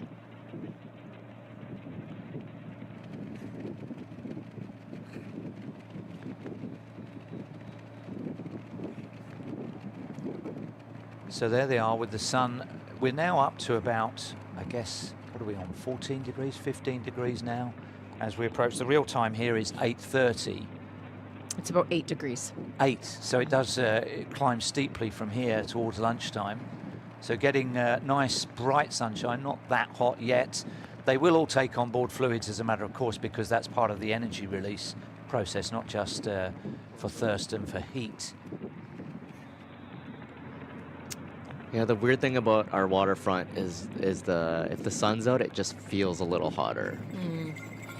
Yeah, that's my favorite running weather is when the sun's out. Even, in Ontario, we can be at like minus 30 with the wind in February, but when the sun's out, it's almost like you can do anything. And when it's cloudy and damp and moisture in the air, I just rather have that sun out and a little bit colder and crisp. So I think that's kind of what we're getting today. Humidity is not a factor. That's something that has had an impact in races before. So ideal conditions. Quite hard to read the numerals on any of these athletes. I'm just looking for Elvis Chaboy. I think he's in the all blue strip towards the back of that group. So the defending champion still in contention. Let's go to the Canadian women's race. We've got Natasha just tucked in there nicely, and this is what you want to see. Just being comfortable, just finding the rhythm, not thinking about a whole lot, looking ahead at her pacers' backs, just, blocking the wind if there is any at this point. But you want to see the shoulders low, and she could see her looking over her shoulder. She's got a lot of guys around her, and, she talked about this, like we said, about the start. She doesn't want to get trampled, and, hopefully they know that they need to be not making any contact with her. Wouldn't want to catch her foot and anything to happen. So she'll be aware of that, and she will not have no problem telling him to back off. No. She's a strong woman who we've talked a lot to. Exactly. This she's probably telling them like, stay back. Like this is a big deal for her. And, Yeah. and of course, everyone has their goals, but this is her job. She's here to, earn money, and we might see them just, backing off a little bit to make sure that she's safe. Yeah, well, I think it's right that she needs to tell them that, give her a bit of space, because she's running for a place in a world championship. None of the others are. Right. Let's go to the Canadian men's, where Justin Kent is the long-term leader on camera 2, and I think he's just getting slightly further away. The last time we checked in, that gap was less than 10 seconds. It's now more than 10, I would think. Right, and I think that we can expect that behind him in that pack led by Ben Preisner is Thomas Broach, Andrew Alexander, maybe Lee Waselius, because they have, Andrew Alexander, it's his debut today, so we're not sure what to expect from him. He did win the half marathon here last year, His goal is about 2:10, so he's coached by Dave Reed as well as Matt Hughes. So hopefully we'll get a little glimpse of him at some point. One OFSA, which is our provincial championships in cross country in high school, went to Notre Dame on a running scholarship. So back in his hometown of Toronto. So hopefully we'll see him later. And then Thomas Broach, who was first last year as the Canadian champion. So one of the things he has said last year was if it goes well and he's on the podium, he would consider doing it again. Well, here he is. And another thing that I read is that he did a lot of his training last year on soft surface, and he really found that his legs, took a beating at the end of the race, just, being on pavement. So he did more harder surface running than the softer surface he did in his last build. Yeah, it's an interesting concept, that, because a lot of the altitude training venues around the world have lavish ski trails and mountain trails, nice soft forgiving surfaces enabling you to do 100 and 150 miles a week, or whatever it is in kilometers, 890 kilometers a week. But you've got to face that pounding at some point. It's a different type of running. You get blisters, you get cramps, you get tightness, and you've got a condition for that. Right. I trained in Kenya for a month back in 2017, and it was wonderful. Just the atmosphere and the life there, the benefit of the altitude. But I did find that when I came back, the ground felt so much harder. He's going away here, and I think it's breaking up that pack behind him, because although we're only 33 minutes in, he's got company, he's got the pacemaker, and there's one athlete ahead of that chasing group, and I wouldn't be surprised if a couple of the others decide to bridge this gap, because it's growing. Yeah, a little bit difficult for us to see, but I'm suspecting that that's either Thomas Broach or Andrew Alexander, who's keeping their eye on Justin and breaking away from that pack that's being led by Olympian Ben Preisner. See, of the few of the Canadian men, Andrew's been training on this exact course the entire summer with Dave Reed on his tail, on his bike. So if anyone knows this course, it's just my wild card bet that I hope wins. Oh, you're trying to justify your sweepstake nomination and not have to get the first round in the bar. Well, we'll watch out for Andrew Alexander and Justin Kent leading at the moment. It's hare and tortoise stuff. He's gone out strongly, but he's only following the pacemaker, so he's only doing what was suggested at the pacing meeting, which is 2:10, and at the moment that's about right. They're not that far behind, and they're running together. It's there's a lot of chapters left in this story yet as we approach 35 minutes. Let's go back to the international women on camera 3. And last time we saw them, we were struggling to count the number, but I think it's 4 Ethiopian women in there.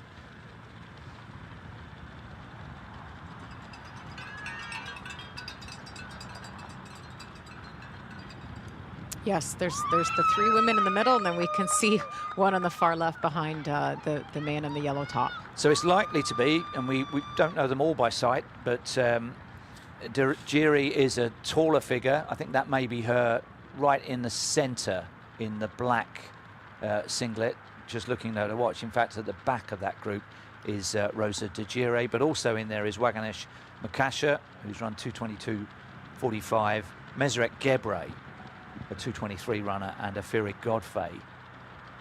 Can't read the bibs at the moment to distinguish who's who, but they are still inside 2:22 pace on schedule for a Canadian all-comers record. The fastest time ever seen in Canada. and it's a big gap behind. So if you do go out the back door, that's a long way back to those chasing, isn't it? Okay, who should we go with next? Let's have a look at the Canadian women. Let's go back to Wodak and see how that race is unfolding. We can't really tell how far behind the chasing group are in the Canadian Championship. I suspect they're not over the brow of that hill just yet, so she has a lead of possibly a minute already, 36 minutes into the race. Right, and the Canadian women knew that this was a race for second for the silver medal, so definitely still worth it to be on that podium and getting the bronze as well. So they knew, you know, unless something went poorly for Natasha, that they would be in a race of their own. And I kind of think, you know, back in the day when Paula Radcliffe had the world record, right? People in her country in England weren't racing to beat her; they were racing to be the second fastest. Yeah. Okay, we'll go back to the international men for splits and a projected finishing time. So here's the live pictures on the course. Through in 30.01, getting quicker, now down to 2:06.40, and you can perhaps see that in the way that these two are just surging slightly at the head. Thank goodness that dog's on a leash, startled by the group of men having stood there quietly for so long. Pacemaker for this A group is doing a fine job, but he's still got some work to do to get them back onto course record schedule. Okay, we've got other splits we can have a look at. It'd be interesting to see how Natasha Wodak is shaping up splits-wise on the Canadian women's race. It's the Canadian women's, there we are. Let's see what sort of time. She was on for 2:25, and she still is. She's not going to be that far away from the Tokyo automatic qualifying time at this speed, is she? What is it, 2:23? The time is 2:23.30. Okay, so she's 2 minutes outside yeah, that, so that may be a tall order today. Right. You know, basically she has to run another personal best. And she was planning to run Valencia, I think, later this year. Yeah, and yeah, she changed her race plan because it was just a lot of pressure to, you know, go that far to run a fast race, and she wanted to stay here to have family nearby. Her parents are here, and like I said, her coach Trent Stellingworth, and she's got a lot of friends in the Toronto area. She loves to race. She's been here many times, and you know, the prize money is good, the competition. So she wanted to have fun, but also, you know, she's got goals and she's competitive. She coaches, I think her coaching group is Team Fierce or something. And so she's got athletes in this race, but she definitely wants to get that Canadian title. And I think the plan is, you know, she would love it if she could, you know, pick off some of the international runners if they are fading later in the race and maybe even get a podium spot. So we've got Canadian women going very well and on schedule. The elite men, the international men getting quicker. Let's go back to the Canadian men, the battle for the national title there. And Justin Kent, the long-term leader, still there. And in the top right, we'll see what his projected time is. So just drifting very slightly, 2:10.45, his projected time. Pacemaker doing a sound job. 2:10 flat was what was required. You can see the pacemaker glistening a bit with sweat, perspiring quite freely. Head just slightly to one side. I wonder if he's toiling a bit, the pacemaker. They're still getting away, but it's drifted from a low 2:10 to a high 2:10. Right, and you know, you obviously have to be fit to be a pacemaker, and it's his job for the day. Sometimes things go wrong. Obviously, pacers have injuries too. They, you know, have a bad day, don't sleep well, or something, you know, with their stomach is off. So that has to be communicated to the runner so that they know, and the runner has to just kind of step up and run the pace that they need to run. Checking his watch, but I know once I did a race and my pacemaker, something came up like right away in the first 5K, something with his knee, and that was it. So Justin knows there's definitely help and great advantage to having a pacemaker, but you need to be able to run on your own should that happen. This is like a contraflow section of the race. You can see the elite women going through on the other side. And that's one of the best things about this race. Yeah, especially as a runner like me, you actually see the elites. You can actually watch the whole live broadcast by just running by on the opposite side. Yeah, and it's encouraging to be, have people cheering for you. It's getting quicker. It's getting quicker in the international women's race. We thought the women may be the story of the day, and this is fast. 2:21.43, so going well. And also, there's a race to be won here because it's 4 women in that lead group, all Ethiopian. Makasha, Godfrey, Dejire and Gebre are the leading 4 with plenty of accompaniment. So through 10 kilometres, still a long way to go, 32 kilometres, but on schedule at the moment. Yeah, this group of guys seem to be actually protecting the women and keeping their space. And I feel like that, like we were talking about earlier, that's actually an issue that, especially with the running boom, everyone's just way too excited and not keeping space. Yeah. Yeah, there's room across the whole width of the road on these straight sections for everybody to get a free run and not be worried about getting clipped or catching the heels of the person in front. So the story of the race is pretty good. Let's go back to the international men. What does it say on the caption? I'm looking at one that says, roses are red, running is hard. There must be a payoff line on the other side of the graphic there. The men have reformed in this group. Now, it's good news because it means still plenty of people can challenge. The pacemaking still being done in an excellent way. It was for 2:10, it had drifted, and it now looks like it might be coming back. This is Segai Kadanu, who was asked to do 2:59 per kilometre to get the net 2:05. Most of the splits have been outside 3 minutes, but they are coming back. So we've got front runners and Queer East Running Club. Tell us about that one first, Chris, the local community runners. Oh, this is our local LGBTQ run groups. Actually, there's a couple of them, but these are 2 of my personal favorites. Queer Run Group. I forget I think I met the leader of it, and she's just the short little girl, just like me. Very inclusive. It's been such a great space for this in running in Toronto too. There's room for, there's somebody, a group for everybody. Okay, let's hear from them. I'm here with Sam Montgomery from Front Runners. Clearly, all the fun is at this. You are absolutely doing it, Sam. Let's talk about the TCS Toronto Waterfront Marathon and how the importance of this event and run clubs like yours create safe spaces for the queer community. Yeah, absolutely. We're runners as well as everybody else, and so having the visibility of our community here at a big run event like this, the biggest one in Canada, is super important because we're out here running as well. We want to take up space. We want to be visible. We're out here, so yeah. You absolutely are. You've got a great energy here. As a cheer squad, we've had the elite runners go through. You know, this is the 35th anniversary of the Waterfront Marathon here in Toronto. What do you feel about this event in terms of how we present to the world as a city? This is the best event that we have every year. Pride Run's great as well, but this is an amazing one. It's the biggest one in the city. We have 30,000 runners out today. We have all 3 queer running clubs here in the city, Front Runners, Queer East, and Queer Run Club. And we're all out here today. We've got a bunch of runners. This is the biggest event. It's so well run. It's a great route, beautiful day. It's the best one. Well, I'm wishing fast feet to everybody that's running with Front Runners and Queer Run Club and everybody that's here today. Thanks for chatting with us, Sam. Have a good day. Thanks. Sending it back inside to you.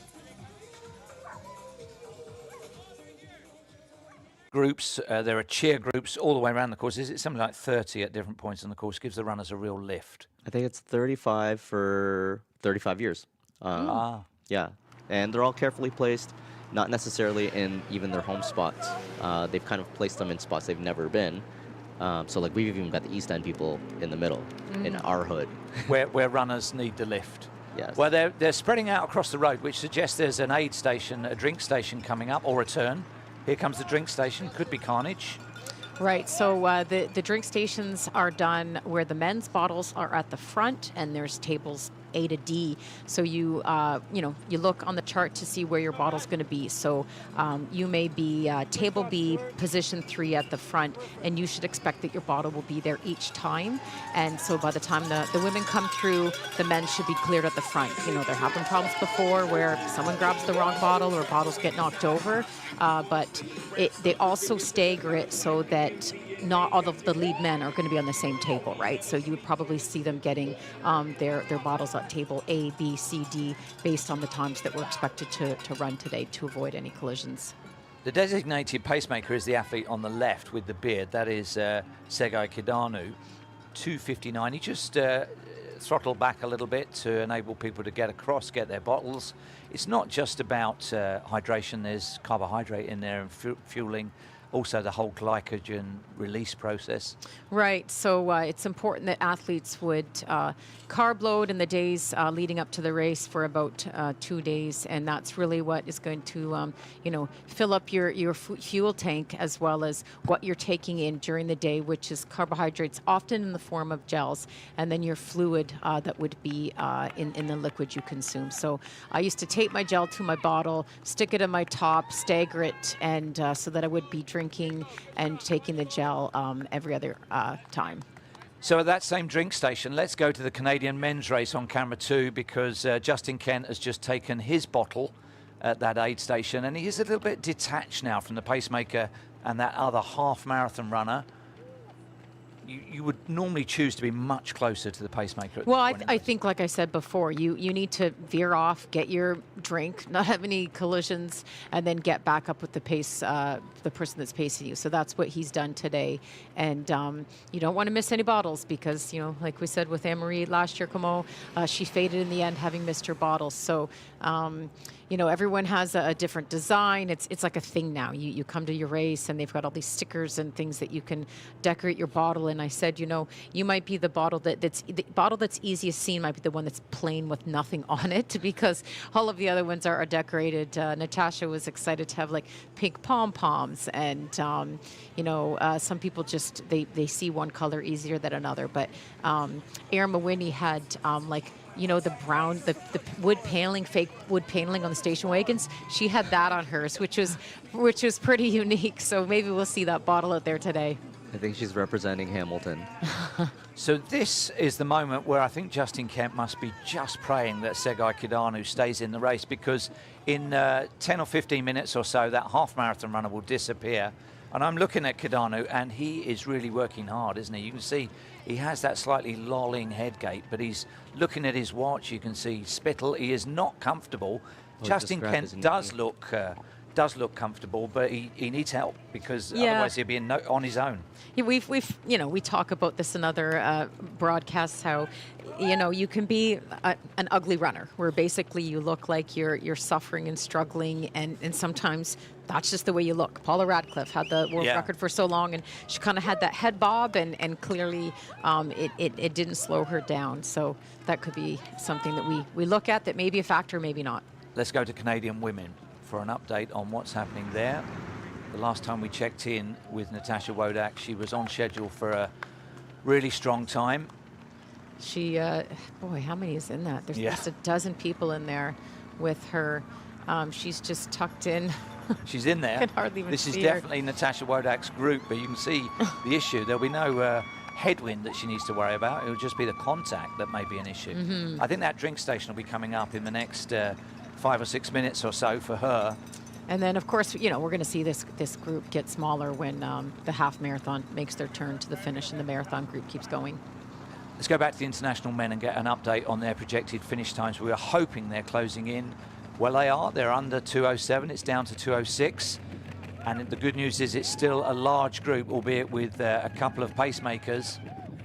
Very, very hard to read. I do apologise that it's black numerals on a dark red background to try and, or lettering on a dark background. So it's hard to pick out who's who. Nearest us with bib number 5.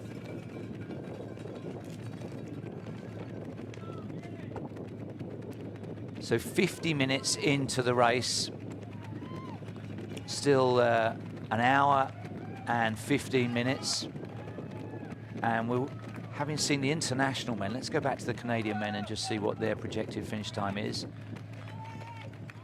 2:10, but drifting out very close to 2:11. So it's just losing 2 or 3 seconds every kilometre. So you can always tell the wind by that windmill in the background. Whichever direction it's facing is the wind hitting it. So they've got some tailwind coming through. But my guess is the sun is making it a little hot. because I feel this every day. Everyone thinks I'm crazy, but it actually does kind of like heat up pretty well.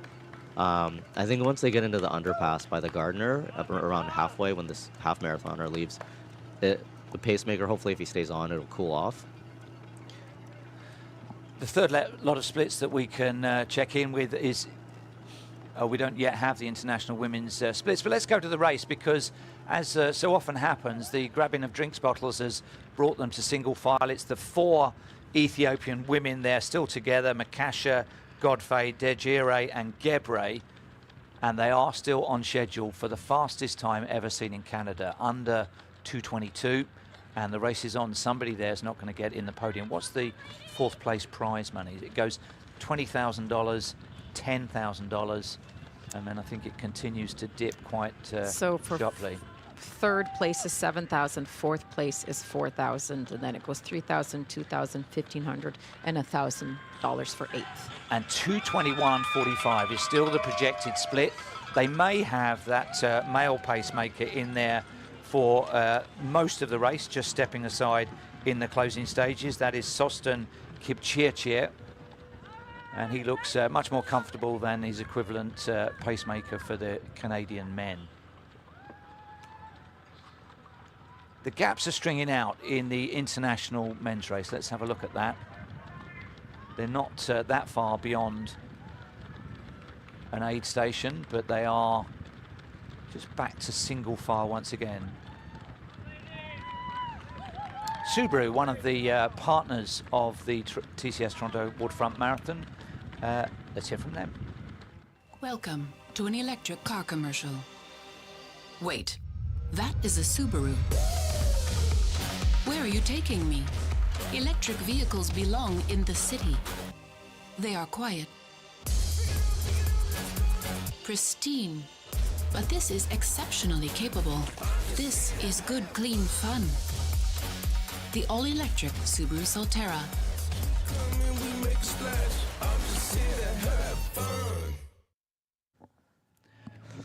Still the same pacemaker in the international men's race. That is Sergei Kidanu, trying to bring them back to course record schedule. I don't know how far he's going to be able to take them. We're on 53 minutes. If his task is to halfway, then we perhaps will only see him for another 9 or 10 minutes or so. So he's going to do his best while he's at the front to just sort of spice things up a little bit. That's Elvis Chaboy, I believe, in the back with the blue. He's just tucked in, so that's our returning champion. So we're having a hard time kind of identifying who the athletes are, but I believe I could just think about him last year running and finishing that race in 1st place. That looks like who we can see there at the back. We've got some nice shots available from the Wawanisa drone. Let's have a look. The eye in the sky, down on the waterfront. Yeah, like I said, you measure the wind by the windmill. We've got Ontario Place and Exhibition over to, well, actually Exhibition is over to your right. It's like Toronto is honestly such a beautiful city, especially the waterfront. We're so grateful to have something like this. And we also don't get this road to run. We're always stuck on the left side, if you see, on the Martin Goodman Trail. So this is like just a rare thing to be running on. And one day I'll run this again. As Canada's leading mutual insurer, Wawanisa serves nearly 2 million individuals and businesses with a wide range of insurance products. Are you covered? Just say the word Wawanisa. And let's just say the word, we're going back for Canadian splits and an update on that national championship situation and how it is projecting time-wise.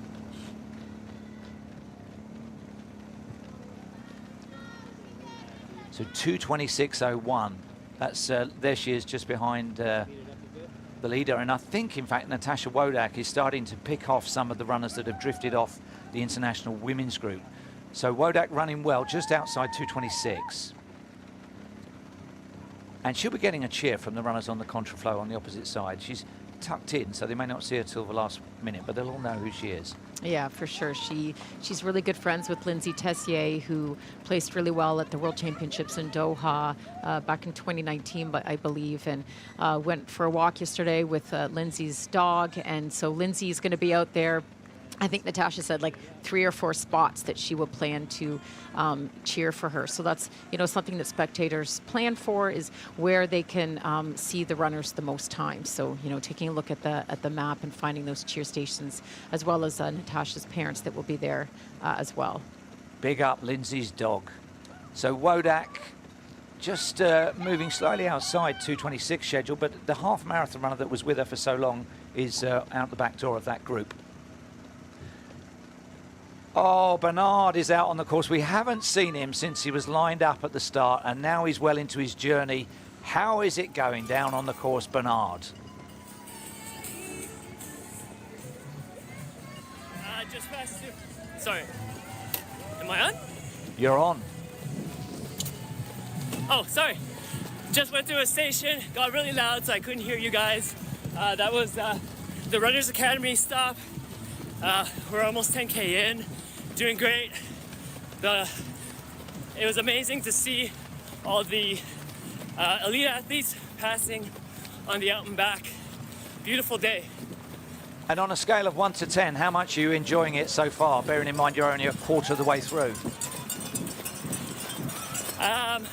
I mean, there's this camera that's hanging off of my arm that's really heavy, but the vibes are amazing, yeah. You look like you're running well. Just spin round and show us who's running with you, and then we'll be the judge of whether you're running well. Okay, no, he's credible. Yeah, you got yourself a posse there. Is there any chat going on, or is it all a bit serious? Actually, I'm listening to you guys the whole time on the broadcast. Oh, sorry. So it's actually hard to hear anyone around. And no, it's great because I watch the elite men come by as you're talking about them. Okay. So I think that's pretty awesome. All right, well, enjoy your race. We'll check back in with you in a while, but going well. Thanks, Bernard. Thank you so much.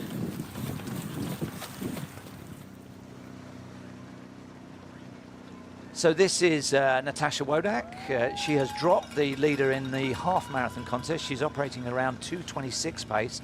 Let's go to the international men's race. Oh, we don't have that. Canadian men. Just see what the gap is looking like behind Justin Kent. Not really going away, is he? Not really. Or is he? Well, that's a slight uphill there as well. A little uphill. We're just entering the Gardner, so. But once we go down, actually, on this downhill, they're gonna kind of go. This half marathoner is gonna take off. How long till he turns left? He got about a kilometer before we hit Bay Street, and then he's gone. But we will be under a shade, so hopefully the pacemaker can conserve a little bit more energy. This is a good downhill here. He's a very bouncy runner, isn't he, Justin Kent? He's tall, quite rangy. The shoulders sway a little bit. It looks pretty comfortable on the whole. This is an opportunity to mention the shoe tech that's been in play really over the last 5 or 6 years, where running times, whether it's an Olympic qualifying mark, mid-pack runners, it's improved no end. And it's to do with that 40 millimeters of height at the heel that contains memory foam and carbon plates. Right. There's the curved carbon fiber plate and a thick foam midsole that makes a strong, lightweight cushion, springy bounce. And what it does is it helps, especially when your legs are starting to get fatigued, that you can still maintain pace and not feel so nasty in the end before super shoes. So back in 2016, athletes were wearing them and with a certain brand, and no other companies had that shoe, so there definitely was an advantage. But now all the shoe companies have come up with these super shoes, and it can make a difference of 2 to 6 minutes depending on your fitness. And so it's something that we talked about initially for at length, but now, you know, everyone wears the super shoes, and it's certainly that is the reason we've seen world records, national records get that much faster. There's no denying the effect that they've had. The cameraman's cut away because the half marathon runner is making a strong run for home in his final kilometre. Justin Kent having a chat. I think he's asking the pacemaker, can you keep going? Can you keep going, mate? I need your help. I need your help beyond halfway. Otherwise, I'm there to be shot at. He's going to come back to life because they're just about to enter the 2 loudest groups. You're going to see it, Parkdale Roadrunners. Okay, they should be louder. They haven't gotten out of bed yet. And then we're going to run by Team Mexico. What's that? What is it? Carlos, the guy we met the other night. Yes. Yeah. He organized the mariachi band, the whole... I don't even know what they have for this year, but I just remember going through this, and they're so loud. Yeah, it can be deafening, right? Where you just it can be a bit overwhelming, especially early on when you surge, when you're excited going through with people cheering. So you definitely need to stay controlled and keep your emotions relaxed. And you know, if you see people that encourage you, that's great. But just remember, there's a lot of race left. Justin Kent's prospects of going to Tokyo to the World Championships for Canada next year are riding with this pacemaker, because he needs this guy, Felix Koech, to hang with him, to take him for as far as he possibly can, because you can see the gap behind Kent is huge, and he's going to have to run that whole second half on his own unless he can persuade this pacemaker to keep going at 2:10 pace. He's in the best shape, I believe, that he's ever been, coached by Richard Lee. Earlier this year, he ran the Vancouver Half Marathon. He'd been injured before that, so some time off to recover from that. And, you know, he was 7th at the World Cross Country Championships, and in the mixed relay. That was back in 2019. And he works as a marketing specialist that manufactures supportive apparel to overcome injuries. So that's an interesting job that he's got.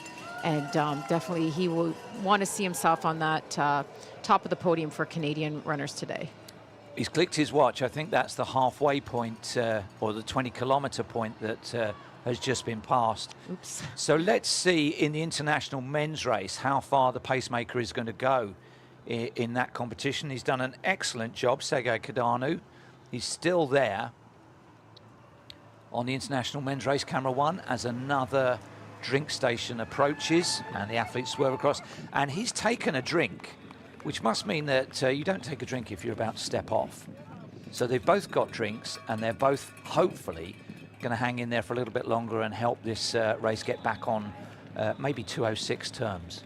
Right, and you know, I guess if you're able to run 35K at this pace, you might as well be running 42. But you know, the pacers, like we talked about, they aren't able to finish or not allowed to finish today. So sometimes the more you run, the further that you can run and pace someone, the bigger the paycheck could be the case for them. Looking for the halfway split. Is that the halfway? The mat they've just gone over? I think it is. In which case it's 63:20, 63:08. So on schedule for 2:06:16 pace or thereabouts. Elvis Chaboy, the defending champion, is still in there in the blue, just a little bit further back behind these pacemakers. Been keeping quite a low profile as they go through this part of the course. Yeah, this is St. Lawrence Market, actually, on the left. Kind of one of the big spots that everyone comes to when they come to the city.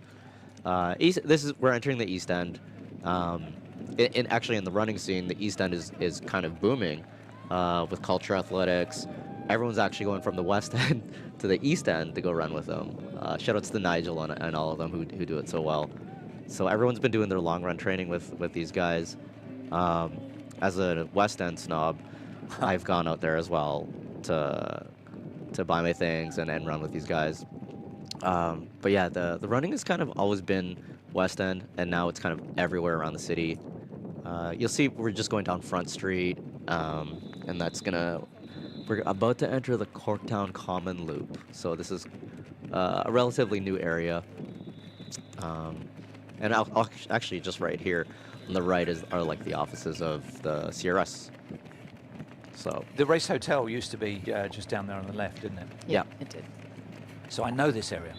I know these bars. This is the hood. Yeah, it's always disguised with construction like that on the right. Yeah, and then there'll be a new building. And then we've got, you know. Let's see what's happening in the international women's race on camera 3.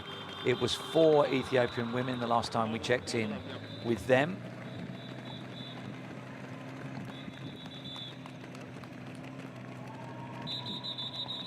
Camera 3 international.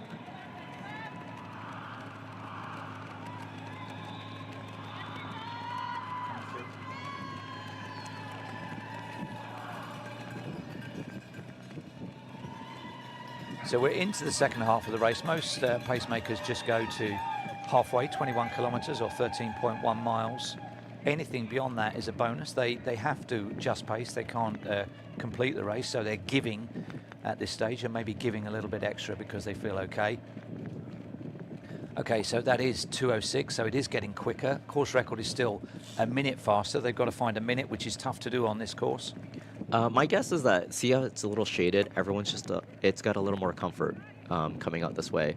It's just the tall buildings and, the busy city. And you could even hear echoes of cheering as you come through. And I think that just kind of brings people back to life. But we are about to enter a bit of a tough area, the Corktown Common Bayview extension.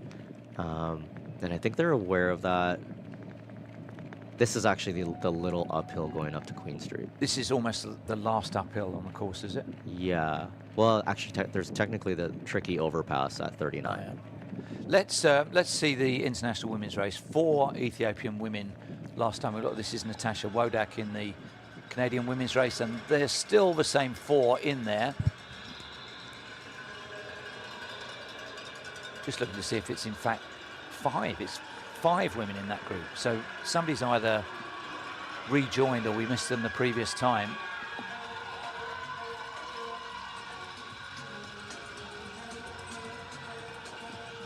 It's like how they are all weekend, they just stick together, and you can't even tell how many there are.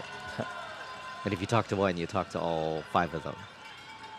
Well, the 5th one, and we haven't name-checked her, but there's only 5 on the start list that I'm looking at, would be Rediet Daniel, who's a 2:26 runner. So she's the slowest of the athletes, but they are running at around that sort of... well, no, they're running significantly quicker than that. So she's committed to that if it's her. And there's a few less men, remember, coming up in the next 4 or 5 minutes for these. The half-marathon athletes that have accompanied will peel off and go to their finish line, and the women will also head out on their second loop, as it were, the other eastern side of the course. We're actually just heading through this little corridor. This is where everyone leaves the concert venues at the Scotiabank Arena into this thing on the left. My trick, I'm just saying, go into the buildings and then go through the path. To get to and from a concert. Yeah, but don't do it while you're racing. This is a little uphill too. It's a little tough, but as you can see, you can hear the crowds. This is a good thing about the city. Like, you can actually hear the crowds from far away. It's a very big gap behind these. I mean, this is top 5 women. 6th, I think, is probably going to be Natasha Wodak. Yes, we're definitely, going for that. And, she was going to be a bit conservative, not going at a personal best pace. So she's going to be smart in this race and should just be relaxed. You can see the half-marathon runners are now separated on the other side of the corral. This is the sweep away, so they can see the finish, but there'll be another hour before they come back into the end of that. And let's go to the Canadian men's race, where we can update the projected splits. We were hoping for something around 2:10. I'm sure Justin Kent was hoping for that as well.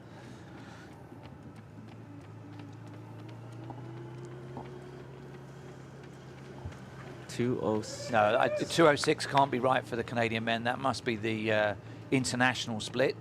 So we'll come back to Justin Kent's split, which is going to be somewhere more like 2:10. Hopefully closer to 2:10 than 2:11. But he's getting away. Look, there's nobody in the background here. Let's count the seconds behind him. He committed very, very early in the opening kilometre, I think. And at the moment, as long as his buddy, the pacemaker, can stay with him and help him, then he's got a chance. Felix Koech has the Canadian selection for Tokyo World Championships in his hands, in his feet. No pressure. There's nobody behind him. And he looks comfortable. He looks like he just got out of bed. Yeah. Justin used to run with the UBC Thunderbirds. Steeplechase was his focus. He was NAIA title in 2014 and was bronze in 2015. He's had several finishes on the podium as a Canadian runner, from the 5 and 10K distance. And he has a time of 2:17:22 in Chandler, Arizona. That was back in 2020. And then Valencia, Spain, 21. He ran a 2:17:39. He ran Ottawa in 2022 with a time of 2:13:34. And his personal best, as we mentioned, is 2:13:07, and that was from Prague in 2023, where he was 10th place. While Monisa have been supporting the event, and in particular our drone coverage, let's hear from those sponsors.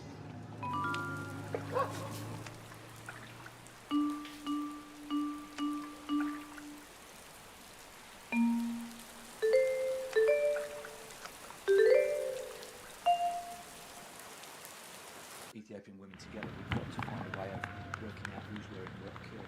I think that's the...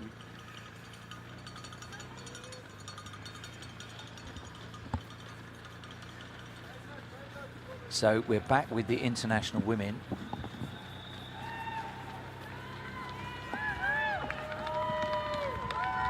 It is Dirigi who's leading in the black. First time we've seen her just edge to the front of that group, Roja Djiri. And she's confident because of the preparation that she's had. 3 or 4 months at 130, 140 kilometers a week.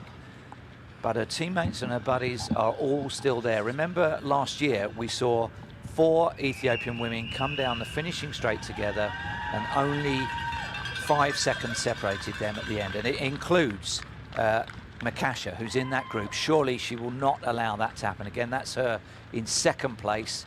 She was pretty furious to lose out on a sprint finish, and yet it's shaping up the same. So we'll have a look at the splits, and they're getting quicker. 2:20.38, fantastic. So we've got a race on our hands with 5 women in contention. We've got great pacemaking going on in front, and that is Sostin Kipchirchir of Kenya, heading 5 Ethiopian women. But they are going to be making the story here, the way this is going. This is usually the turning point for the elite women's race, where they stick together, and then it's like a sprint finish. Usually around here or the turnoff. Yeah. But Makesha is my bet for our bar bet later. Oh, yeah?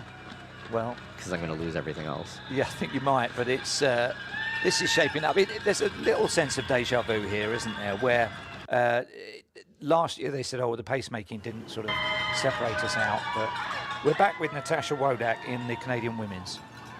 And we've talked about Patty, but with her is Max Turek, and he was a very competitive and successful cross-country runner and distance back when he went to McMaster University. So Natasha had never met him, so she was going to chat with him last night at dinner just to kind of talk about the strategy for today. So you can see he's looking over his shoulder and his watch, checking just to make sure that he's on time with what she's wanting to accomplish today.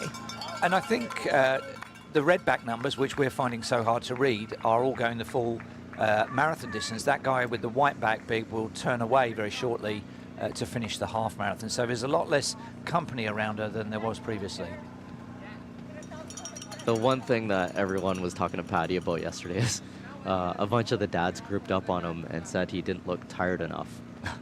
And that's Trent Stellingworth over on the side here in the bike, who's just chatting a little bit with Natasha. We got a wave to the camera from Max, and looks like Patty's maybe chatting with Trent. Natasha's having fun, and then that was the goal for her today, was to have fun and enjoy the experience without the pressure that she might have had going over to Europe to run a faster time. If she wins this by a long way, regardless of the time, will she get pre-selected this year for Tokyo, or is it more complex than that and they'll leave it till the spring? If she runs a 2:26 here and wins it by 2 minutes, surely she's got that option on world ranking. They do announce athletes early sometimes. I know they did with Melinda Elmore and Cam Levins, especially with the marathon compared to the track events. They can qualify kind of earlier on. So I'm not sure if we'll see that announcement early or not. But I suppose they may not be able to until the world rankings close. Right. So that road to Tokyo will be unfolding. But she's going well. Look at that. 21.1. That is halfway, 73.02, projecting to 2:26.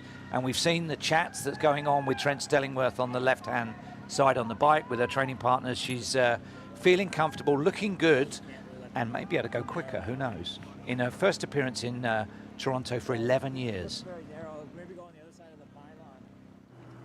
I think what Trent had to do is he was riding a city bike, and we have a 35-minute limit before they charge you an extra $1. You got to do the 45-minute, dude. He's got to get another bike. So tight. This is how so tight, Trent. What's wrong with you?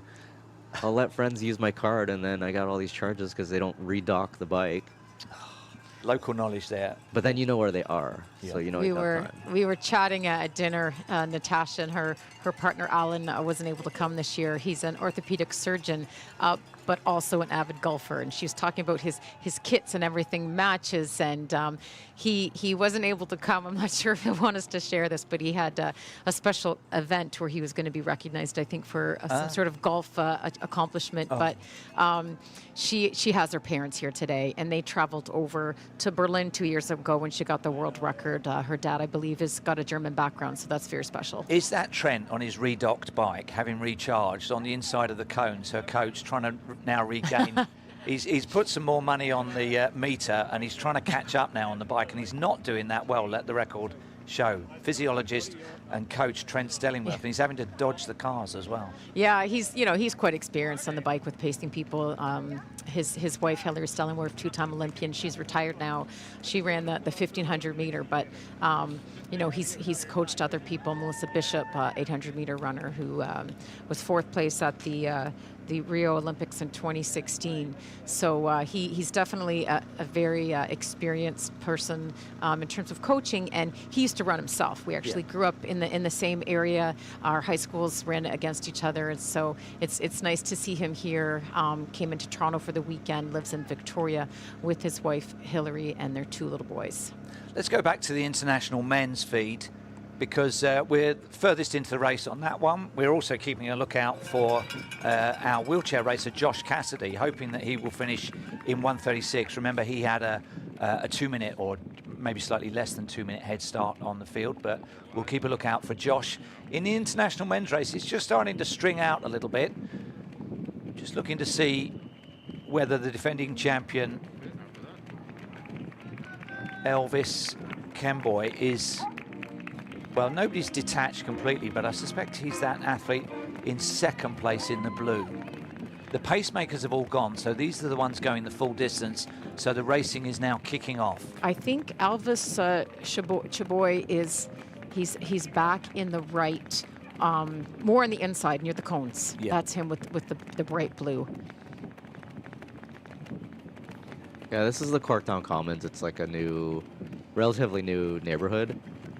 And it kind of semicircles. And then I think after this is where it's going to pick up. So Mulugeta Uma, the Paris champion, is still in there. Ethiopian competitor. I think we may have 3 for Kenya, 3 for Ethiopia, and one that I can't quite see at the back of that group. But they're reforming, so there's little surges coming in, just a tester. And what tends to happen when a sort of 60-second surge gets put in, it doesn't get the person at the front away, but it does drop people out the back. So it just reduces the group by one at a time. So anybody going through a bad patch at the back of the group gets tailed off. These are, I do apologise for us not identifying more accurately, but we're having the same issue you are with reading black numerals, black letters on a red bib. You can see the pacer just kind of got up at the front there and started to get back to his duties, leading the group, looking over his shoulder again. Here's my bet, Elvis. Please win, so I can win this bet. What part of town are they in here? Is it slightly more industrial, slightly less spectators? We're roughly around Eastern Avenue. This is like a film studio area. I actually did a kids commercial one time in this area. I was a stunt double as a skateboarder. No.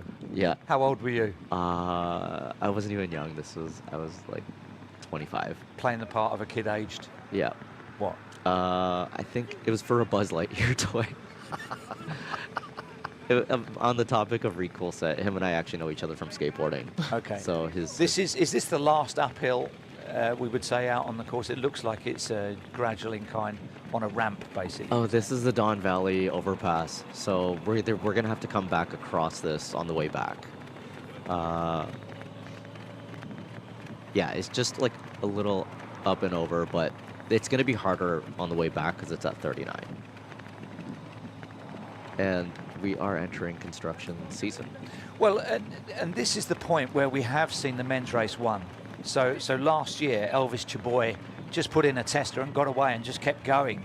Right now, he's at the back of that group, closest to the median, but still in contention, still getting dragged round. 1 or 2 Ethiopian supporters out on the course. This is the biggest rivalry in endurance running. Great views of the CN Tower in the background. Doesn't Toronto look well? So definitely on the turn, when you come back, that's where you know. And then this overpass is definitely the game changer. And I think more experienced runners will always know how to run this. It is a lot longer than you think. Yeah. Let's just go back to Justin Kent in isolation in the Canadian Men's Championship. Just looking to see who that is behind him. Are the other Canadians now closing him down? Because the last time we looked, they were out of sight, and now that looks like the Sheriff's posse coming in pursuit, and they are maybe only 20 or so seconds behind. So he may or may not be aware of that. He's had quite a while where he won't have even been able to hear the cheering for those behind him, but now it looks like they might be coming after him. Right, so that would be the group that's being led by Olympian Ben Preisner. And we would likely expect to see Andrew Alexander in that group making his debut. We've talked about him, being familiar with these streets, and as well as perhaps Thomas Broach, who won this event last year, and Lee Waselius. So Thomas Broach ran his personal best earlier this year in Houston. In January, he was 7th overall, and he ran a time of 2:11:51, which was an improvement from his time where he debuted here in Toronto last year in the 2:16:25. Thomas also did the Vancouver 5K earlier this year in a place of 3rd and ran a time of 14:25. And then the Vancouver Sun Run, he placed in that 10-kilometer event 2nd, personal best, and his time was 28:58. They are coming for Justin Kent here. I don't think there's any doubt about that. That gap, which at one point was out of sight and over 45 seconds, is now down to less than 20. This, if he looks around, will be a horrible feeling for him, won't it? Well, and, when we get the next split, we're going to know that they are either picking it up or he's slowing it down. A little bit of both, I suspect. Right. And he's reliant on the one pacemaker. There's no pacemaker helping them. They're same as they ever were. We won't get a 25-kilometer split, but that's about the race. We'll keep an eye on that one. Let's go back to the international women on a fairly narrow part of the course. I think it's still the same 5 in contention. I'm just looking to see if 1 or 2 have gone out of the back door there. They've moved to 2 abreast. Let's just see. Hard to get width on this shot because it is a fairly narrow cycleway. There's the contraflow, the athletes behind them going in the opposite direction, a little bit further back down the course. Yeah, this is definitely one of the funnest things to see on this Bayview extension. There's not very much on here in terms of buildings and people, but you actually get to see the entire race and everyone coming up and down. I remember this a few years ago. Trevor Hoffbauer was running. It was the top Canadians would get their guaranteed spot for the Olympic Games in 2020, which was in 2021, and he was running without a watch, and we had a good conversation about that. Yeah. In that he was just in tune with his body, kind of running according to how we felt, and that was just an amazing day for him. But I think most people just could not do that, but it was just really interesting to see that, and I believe that's where he came ahead of Cam Levins, was along the stretch. Yeah. Right. Let's go back to international men's because it's kicking off a bit there. There are some surges coming in, and once again, it's not breaking anybody clear, but there are athletes falling away or just drifting off that group. The thing with the surges, he's putting a hand signal out there, left hand, come and help me, come and take a turn at the wheel. I don't think anybody's particularly interested, but remember, these men are on coming up to 1 hour 25, so they are potentially within 40 minutes of the finish line now. Chaboy, the defending champion, still in there in the blue towards the back of that group as he has been throughout. We're about 31 kilometers in. Let's go back to the Canadian men, see if that gap behind Justin Kent is closing down. I haven't seen him, and we have the monitors on all of them. I've not seen him look back, but he will be able to hear the cheering. This is just on a bend. So Stuart, you're turning They're into the motorcycle. definitely closing. Oh, they are behind right him. close. They're right there. Yeah, they are now 10 seconds behind. So Don't look in your rearview mirror, Justin Kent, because the bogeymen are all there. All gas, no brakes. Don't look. Except there's my bet. Yeah, our bet is now under a bit of pressure. There's my free drink. The pacemaker, I don't think has got any more gears on his bike. He's helping as much as he can. He's gone way beyond the halfway point, but I think he's absolutely on his limits. I wouldn't be surprised if the group do catch Justin Kent to see the pacemaker, who's done such a good job for him, step aside. That's Felix Koech and Ben Preisner. I've been saying they've no pacemaker. Of course they have. Ben Preisner has been helping that C group to close the gap on B. We're going to stay with this for a few moments and just see if, I mean, they must be so encouraged. And Ben and Justin are, I said before, really good friends, training partners. And, you know, maybe they catch up to Justin and Justin just settles into a rhythm with this group. And we see a race where all of them are going for that podium first place spot for the national championships. This is the international men's race. I don't see anybody that's come off the back. I think the pace is a bit intermittent. We're not going to see 2:05 broken. We are going to see something around 2:06 potentially, unless a dramatic surge comes in the closing 10 kilometers, and things like that have happened.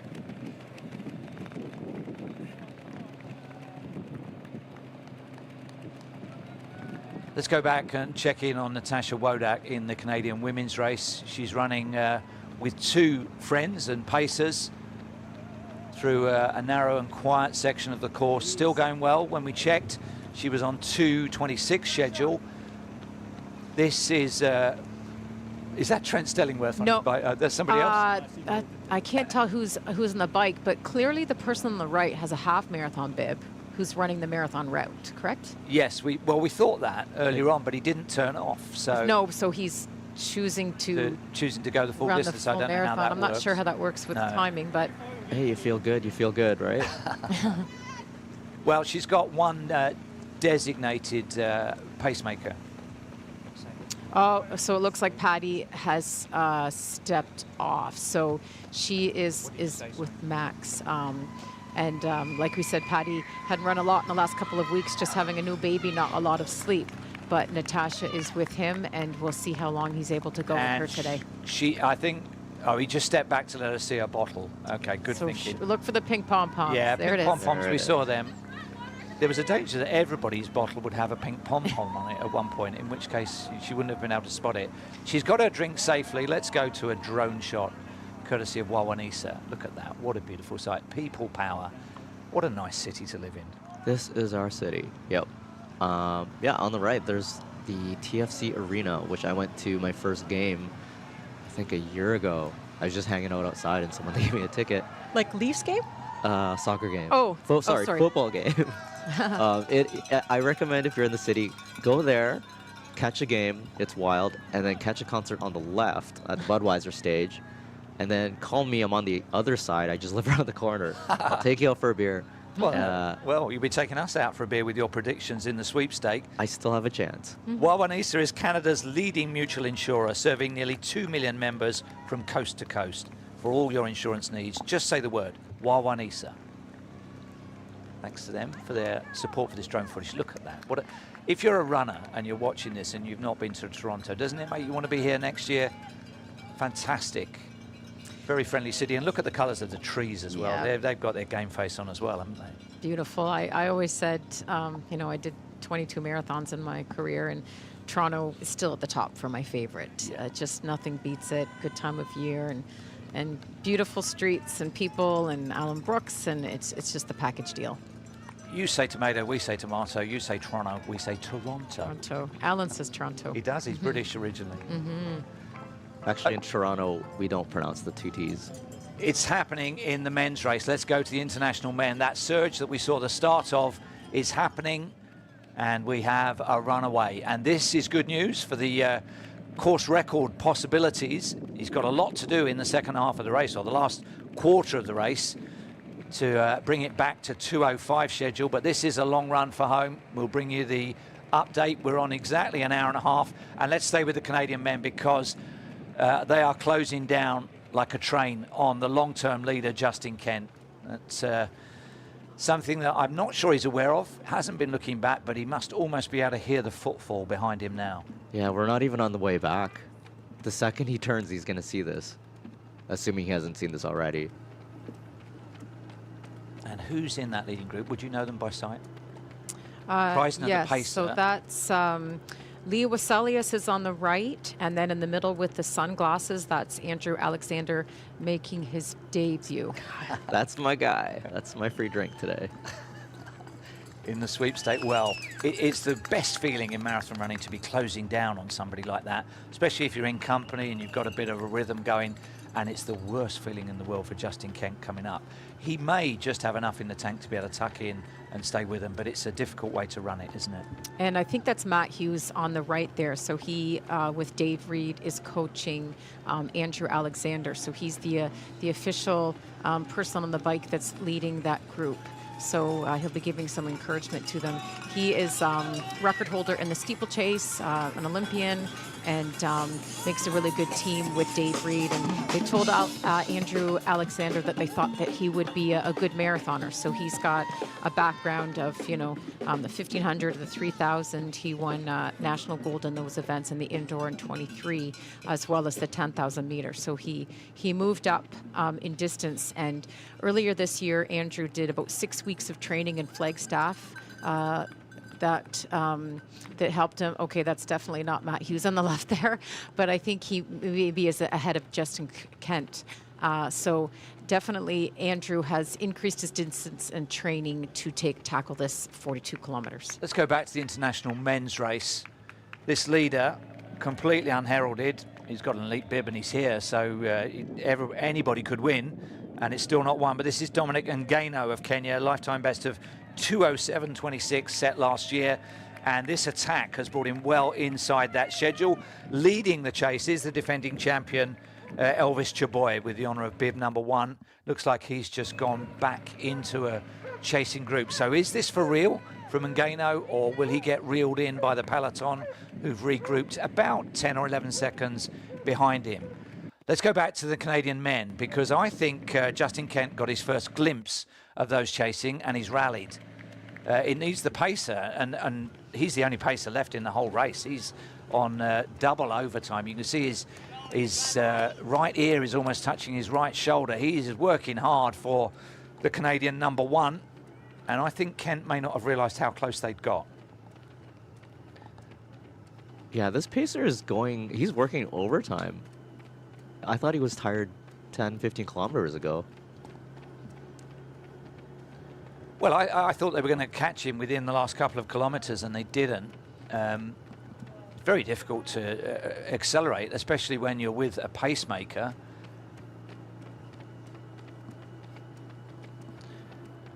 So we're going to go over to the finishing straight on the fixed camera there, and this is Josh Cassidy of Canada, who has done such a great job in opening up the wheelchair possibilities for future competitors. He's the defending champion, and he had a 2-minute head start. Does that mean that he is going to break his own course record of 1 hour 36:37? It's going to be very close. I think he may just do it. We've got a watch on it that says 1:34 now, so he's got... It's about 1:36. Okay, it's 1:36, right? So he's got 37 seconds to get to the finish. I'm not sure he's going to make it. 1:36.37 is his best. He's given it great endeavour. He's had, what was it, 5 marathons in the last 7 weekends, including Sydney, Chicago. He's got New York coming up in 2 weeks' time.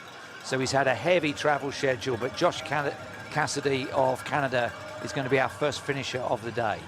And maybe he did decide to do this as a workout. I think he was going to decide that during the race in preparation for New York that's coming up.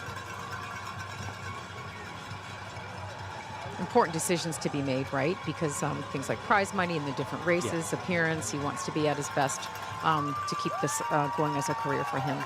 So it's a left-hand turn and then a right-hand chicane. He's alongside the half marathon runners who are finishing their event.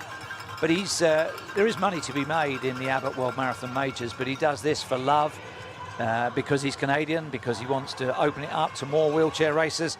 So here he comes, powering down the straight to take the wheelchair title again, Josh Cassidy of Canada. So about 1:37.15 maybe? It was very close. We don't know. It wasn't a precise 2-minute head start that he had. Kate's there with him, so she may be able to catch up with him very shortly and just find out. He'll have the taco on his the handlebars of his wheelchair there. Now this is our runaway. We think it's Ngano of Kenya that has jumped the elite men's field, projecting to 2:06.36, so it's getting quicker again. 30k in exactly 1:30. He has a look over his shoulder. That's can sometimes betray a little bit of anxiety and nerves, or that he's going through a bad patch. But he's holding. The good news is it's about 10 seconds. The bad news is it's about 7 men in pursuit, including Elvis Chaboy, the defending champion. We're seeing the men's international and Canadian look to be kind of the same format right now, with one out in front and then the pack chasing. Let's go to the Canadian men. We've got an update on their splits. And it's drifted out to 2:11.57. So the 2:10 was valid for the first half of the race, but he's in trouble now, is Justin Kent. The pacemaker also in trouble. He's doing this as a personal favor, and he has, well, has he gone away slightly from those chasing? It looks like that gap has opened up a little bit. 2:11.57, they're being paced to 2:12, and he's on that speed at the moment. Yeah, this is the first time Justin even looks tired, like a little bit tired. But, I mean, those guys are just, they're not too far behind. Let's check in with the international women. That's, well, there's one missing from that group. It was 5. We've worked out the identity of 2 of them. The athlete who had her heart broken last year in that sprint finish is the athlete in the black and yellow. That is Magasha, who was beaten by one second. Makasha, correction. And also the woman that was 4th in the Tokyo Olympic Games is at the back of that group with the braids. That is Rosa Jajire in her first marathon since giving birth a year or so back. And Rosa is the youngest of the group of East Africans at the age of 27. So I think we're definitely going to see good things come from her. We're just passing by the Leslie Spit, which is a local East End running spot. It's usually where they're all hiding. Their pacemaker may well go the full distance. You can see his head's rocking a little bit. It's a stressful occupation, pacemaking. There's the physical bit, but there's also the responsibility of keeping it even, keeping it going. Remember, he's there for the winner, whoever that is. So if the winner decides to make a break, he goes with that and has to sort of chaperone one-on-one. But right now, those 4 are now being led by the Heartbreak Kid from last year, Waganesh Makesha, and she is on for a lifetime best. They all are, potentially, apart from Rosa Jajire, who's a 2:18 operator, and she's at the back of that group. Jajire may be just finding that the little surge is coming in a little bit hard to accommodate. Let's go back to the, if we got the Canadian men's race as an option, we're just looking, we've lost the pacemaker now. That's a significant development. So Justin Kent has some decisions to make. He's still got potentially over half an hour's running, and we look for the chasing pack coming round the turn. It's still at 10 seconds, so maybe he's gone through a bad patch and may be able to respond. So we can go down course side and catch up with some of the community activity that is taking place down there. Let's hear from them.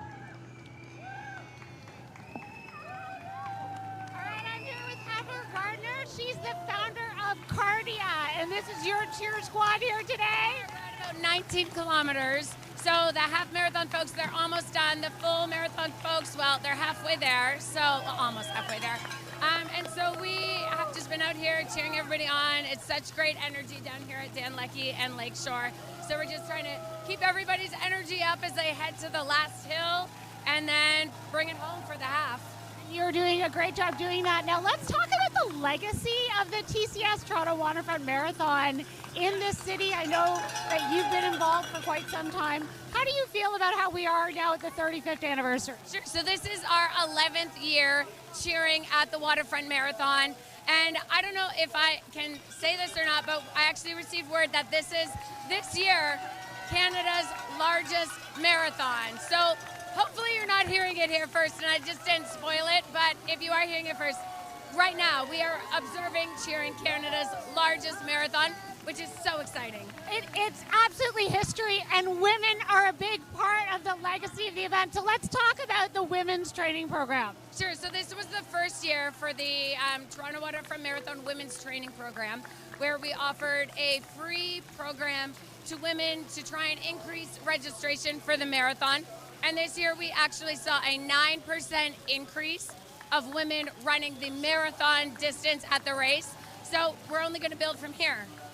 Heather, that's amazing. I see so many amazing women that are running the race today. Thanks for chatting with us. Absolutely. Thanks. Sending it back inside to you.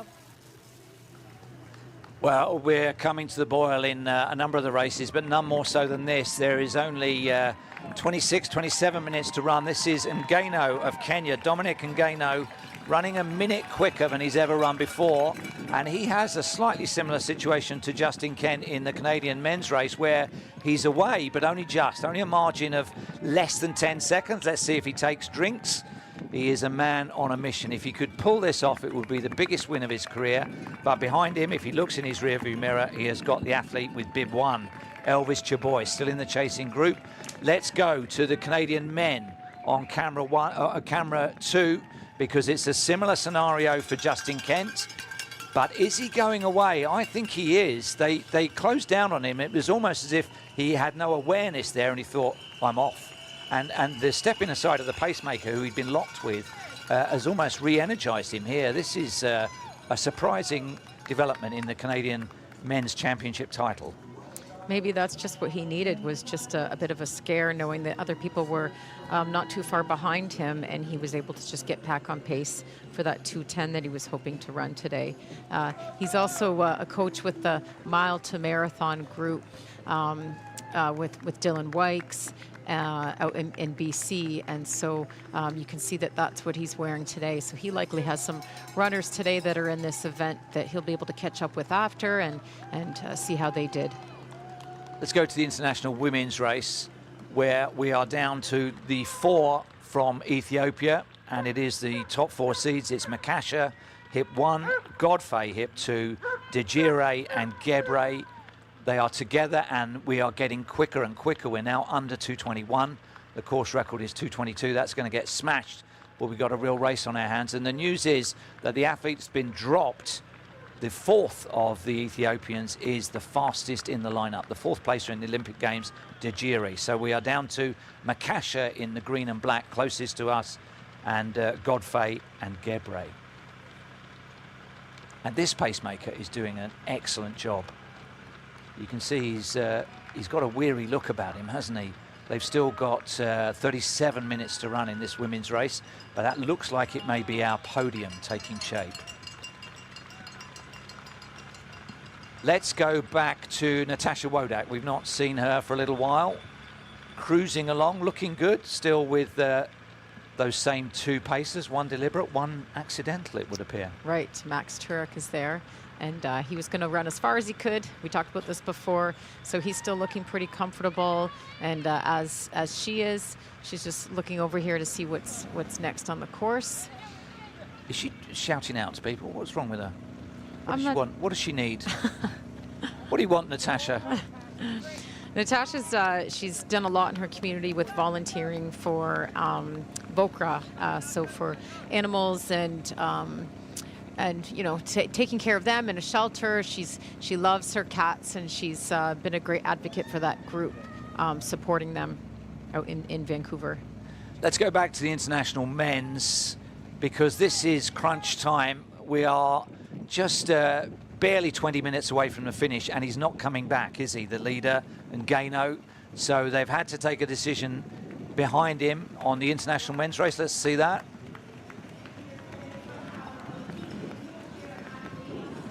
That gap less than 10 seconds, but it's breaking up behind him because they are having to decide to try and close it because he's not wilting. So the chase is on. This is going to be a good contest. But by contrast, let's go back to the Canadian men because something weird has happened. Justin Kent is revitalised and he is going away from this chasing group. Who knew? Even time for a dog to cross over the road behind him. Still holding at just inside 2:12, which was the target for that chasing group. Let's go to the wheelchairs at the finish because this is our second finisher on the camera, the fixed camera at the finish. And it is Garrick Herman of the USA. Been very isolated. He's also elite, as is Josh Cassidy. Some way behind Josh Cassidy because he's on 1 hour 47 there or thereabouts, maybe just under 1 hour 48. But good work for him. That's our first two finishers in the wheelchair. I think it will be a long way back to the remainder of the 5 wheelchair starters. What do you reckon with this, with Justin Kent? Is he a man reborn here?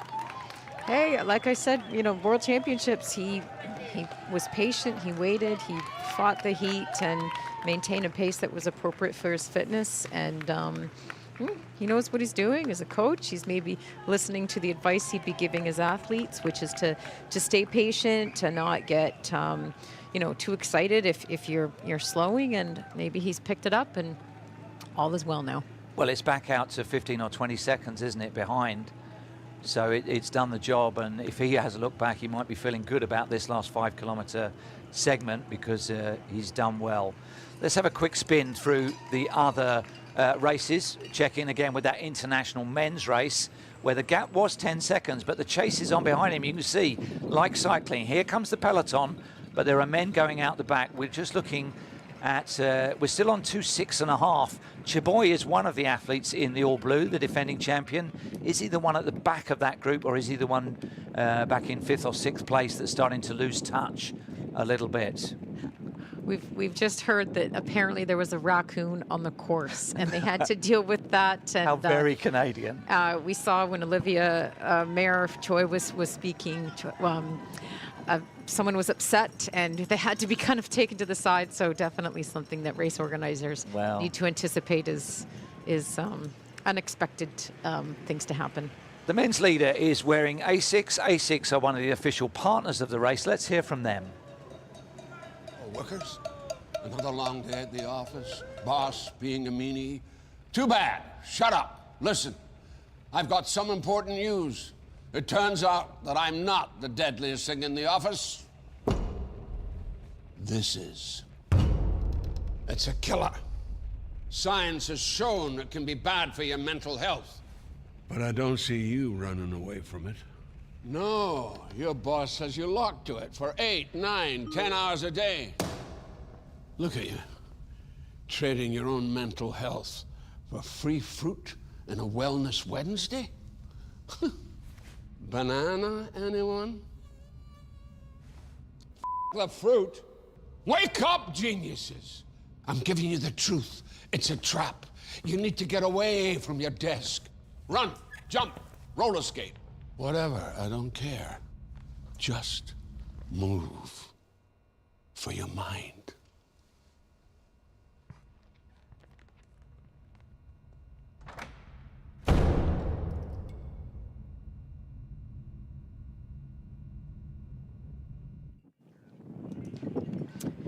And we see there that Dominic Nagano from Kenya has got a lead with this group. And I believe at the last aid station, we were looking to see if he was going to pick up a bottle, and he didn't. So maybe he's feeling confident that he didn't need to do that.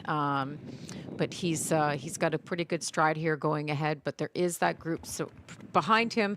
And when you can see someone ahead of you, that's certainly motivation to try to catch them. When you're the lead person and you're looking over your shoulder, there might be a bit of panic that you're not quite that confident that you can take this right to the end. And they're win. gaining, aren't they? They're cutting him right down with this particular surge. I don't know if it's a combination of an acceleration behind or just a bit of a wobble out in front. And I think Elvis Chaboy is the athlete right at the back of the shot there. And Gaino leading from Kip Kemboy. Oh, and they're close. Uma.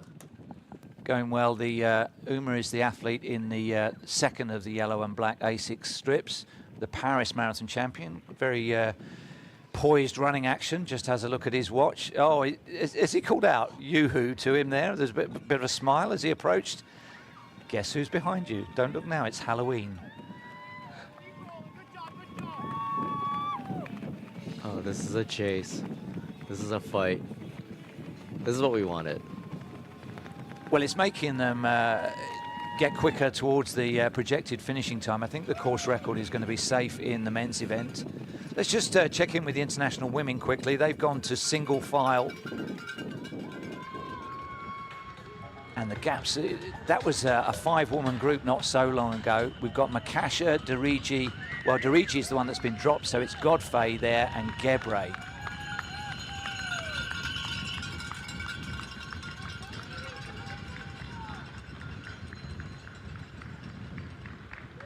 The one that has the most motivation to get away, you would think, is Makasha in the middle there in the yellow and black, because this time last year, this is exactly what was happening. There were 3 together. They didn't resolve it until the closing stage, and she was very disgusted with herself second, within a second of taking the title. She's back for revenge, but there's a little bit of a flashback thing going on where surely it's not going to come down to the... We've got a good read of the numerals there, and it is Dejiri, I think, Dariji in the lead. So the athlete with the braids who dropped off is well back out of the picture. Let's have a look at Natasha Wodak, see how she's going in the Canadian Women's Championship. She seems to have picked up a little bit more company. I don't know if that means that she's working her way through the field. On camera 4 with the Canadian women.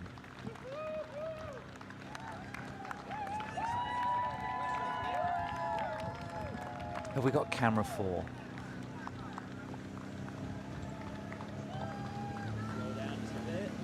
She's picking up chaperones left, right and centre, but I think she's actually going past male marathon runners, isn't she? I think it's another case where it's a half marathoner who's doing the marathon route. There's the contraflow. There's the elite women, the international women going back the other way. How far does that make her behind? That is just on... Not too sure, but that's not that far. She's running 2:26 pace herself. They're running 2:21, so it gives us a chance to see the chasing group between her and the leaders, the medalists, the podium. But it's going to be around about 5 minutes till she comes down the other side of those cones. But going well, Wodak.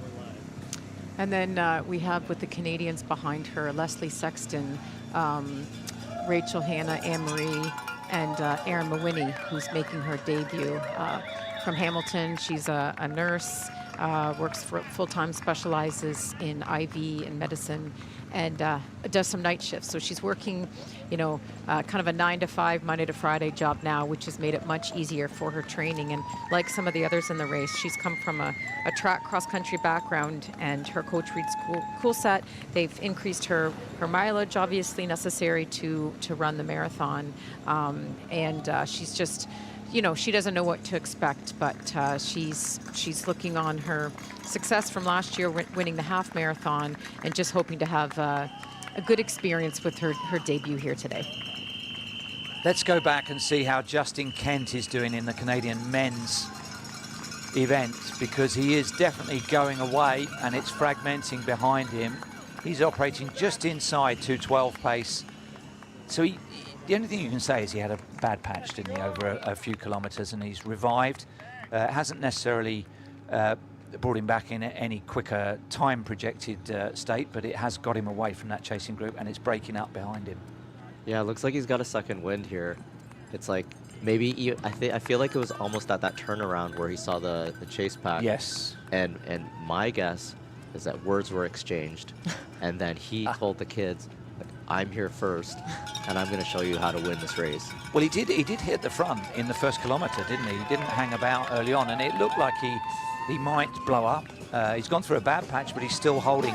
Let's go back to international women's on camera 3 and just confirm the identification, because we have Makasha now leading, last year's runner-up. Then that's Dariji, the Olympic 4th placer in the sky blue at the back. and that's a Ferre Godfrey in the black in between them. So Makasha, having had that nightmare scenario of being out-kicked by a second last year in a four-woman finish, is trying to do her bit now with the help of the pacemaker. But it's like a dance, isn't it? Look at them snaking across the road, just following each other. They're relatively lightly raced, these athletes, especially Dirigi. She had one race in Larne in Northern Ireland. I think she ran a 69-minute half marathon, and that's really been her only race of the year. But she's been very happy with the training block that she's put in. So that's her in the sky blue at the back. And actually behind this pack, the angle with the camera, we saw it before, Sergio Villanueva, age 27, he's behind them. He was first at the Vancouver Marathon this year with a time of 2:22, and he has a personal best in a half marathon of 1:07:59, and his best time was in Toronto in 2022, where he ran a 2:18:04. He was the third Canadian and 9th overall at this event last year. It is an Ethiopian 1-2-3 at the moment. It is likely to be a sweep of the podium. You can see the hand signals being offered there. But the dilemma for the women is, if one of them feels good and wants to go now, and she's got almost half an hour of running or 20 minutes of running to go, what do you do with the pacemaker? Do you say to him, giddy up, get a move on, I want to go? No, you've got to make that move, and he then has to respond to that. So they're a little bit mesmerized. You can see them all single file snaking across the road, following each other. But if they're not careful, it will come down to exactly the same scenario as last year. Somebody has got to kind of take the race by the scruff of the neck in the closing stages. And, you know, the pacemaker, obviously, it is, for many reasons, helps you to perform well, but it's still your race, right? So even if they take you off course the wrong way, you still need to know where you're going, and you need to run within your fitness and what you're capable of. Let's go back to the international men, because we are now less than 10 minutes away from the finish.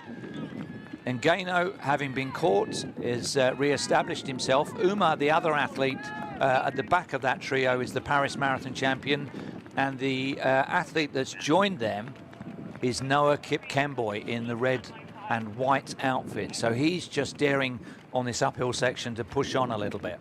This is the game changer spot right here. We'll get a split at the 40K mark, and I think we'll have a good idea about what their pace is.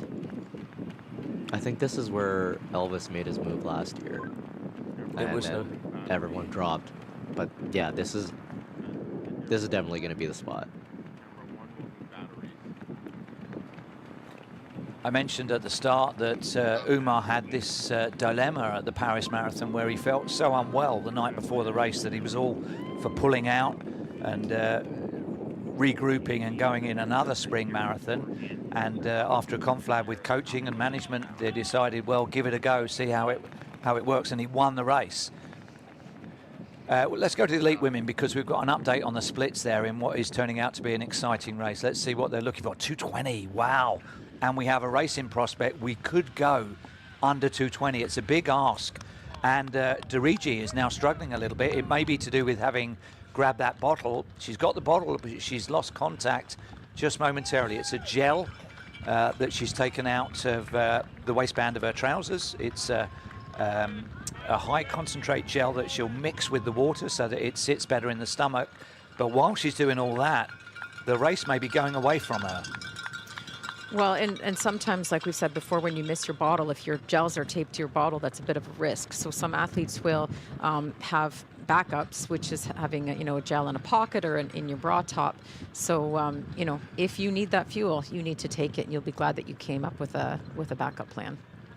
So this is a key moment in the women's race, because the pre-race favourite, maybe the favourite, she hasn't raced regularly since childbirth, but she has finished on the podium in London and Chicago. She nearly made the podium at the Tokyo Olympics, but right now she is struggling, and that is Rosa Dejire of Ethiopia in the sky blue. She's got to have a really important kilometre coming up now to try and preserve any chance of winning that race. It did look like the feed station was critical.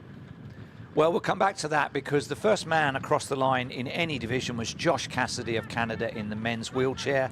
Let's hear from him at the finish line. Josh it's 3 for 3.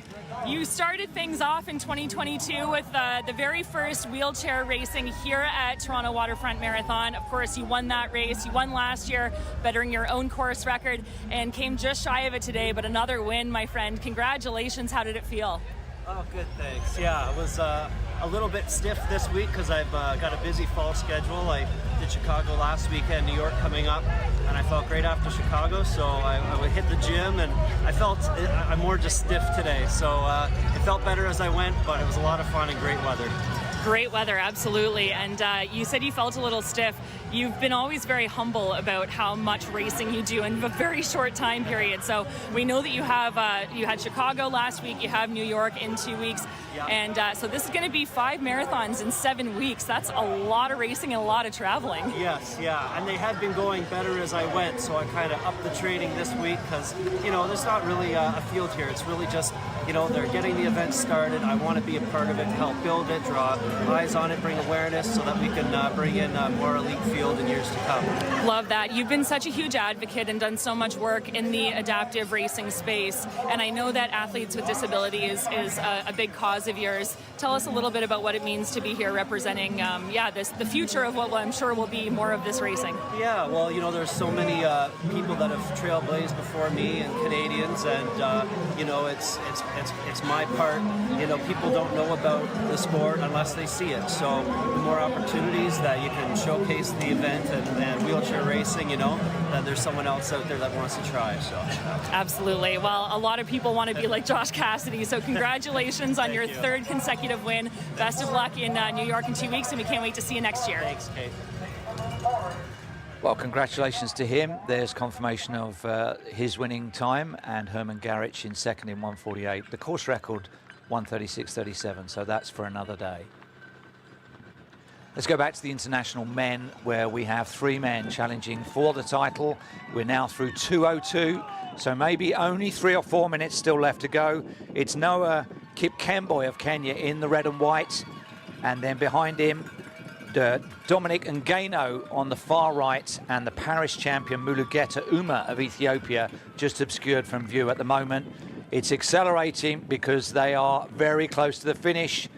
It's going to be a classic run-in. How far to go from here, Chris, on your local knowledge, would you say? We're 2 turns, isn't it? Yeah, I think we're just before 41K. So a kilometre left to run. 2:05 is going to survive for another year as the course record, but what a race we have coming up here. Yeah, as soon as they hit the turn on Bay, that's when they've got to really kick this one. And there will be some personal bests within these 3. Mulugeta Uma won that Paris title back in April with 2:05.33. But the other 2 have the potential to go a little bit quicker. But let's see. We'll ignore the clock, and it's all about the racing now. Who's your money on? Who looks best? Who's struggling? You can see Uma just grimacing a little bit there in the centre. Great camera work. We're in almost with sweat dropping on us here, aren't we, from the effort they're putting in. Shoulder to shoulder, stride to stride. 1 kilometre left. This is painful.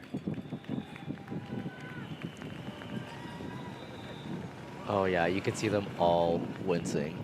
Uma's taken a spot to the front, the young 26-year-old from Ethiopia who won Paris earlier this year. I think he has just made his move. He's looking over his shoulder, so that still may indicate that he's not quite confident with this, but he's certainly got a background of a 2:06.47 that he ran last year in Frankfurt. Okay, this is Uma putting in a surge with a couple of turns to go. Let's go quickly to the international women's race, because Meganesh was on the wrong side of a sprint finish last year, and she is having none of it this year.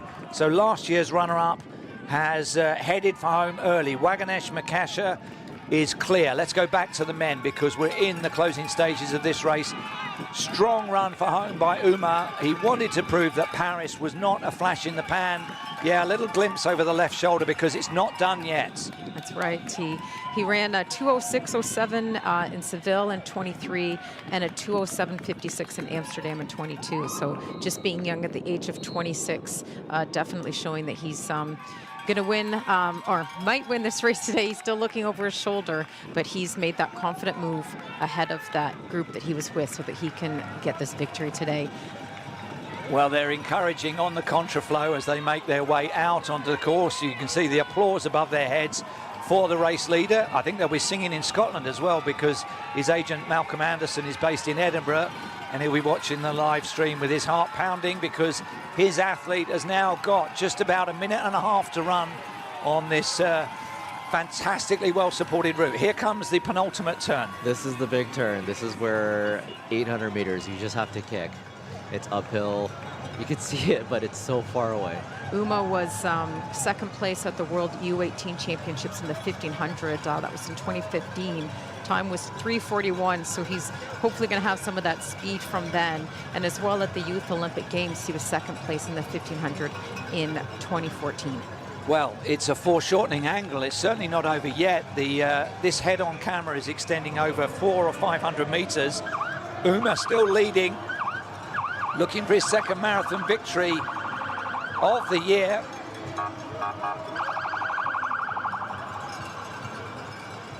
And is there enough sprint firepower behind him? Yeah, they suddenly realize there are winners on their way. We can see 4 in the finishing straight now.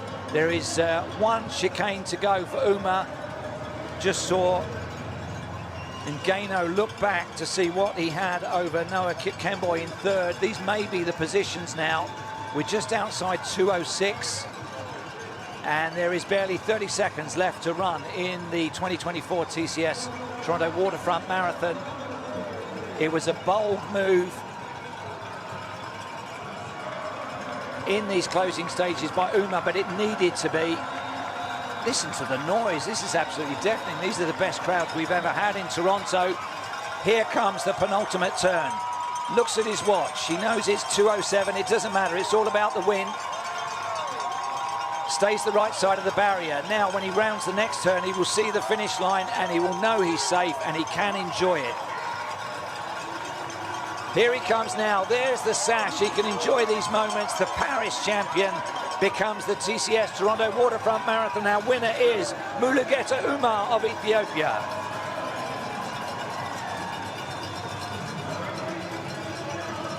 Second place goes to Dominic Ngano of Kenya. And in third, Noah Kipkemboi of Kenya. Those are our top 3. Ethiopia 1, Kenya 2nd and 3rd.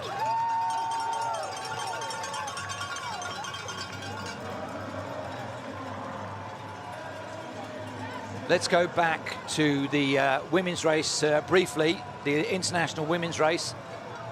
And look at the expression on her face. She is not going to be denied this year.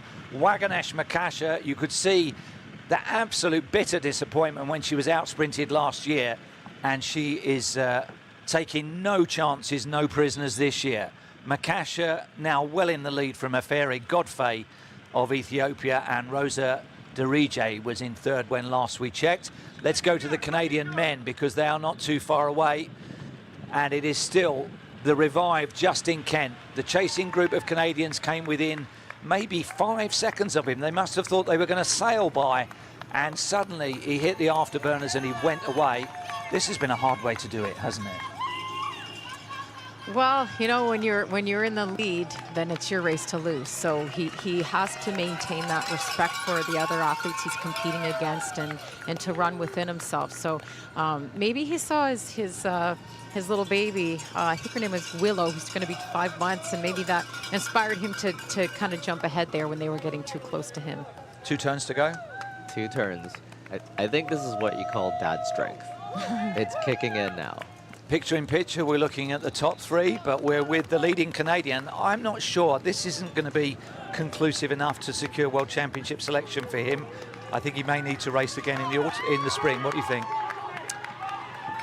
I'm not really sure. This whole points thing, to be honest, is kind of, I don't understand all of it to every detail in terms of how they will make a selection. But I do know that time is really fast for athletes to run to be named to the team. So points must be the way to do it.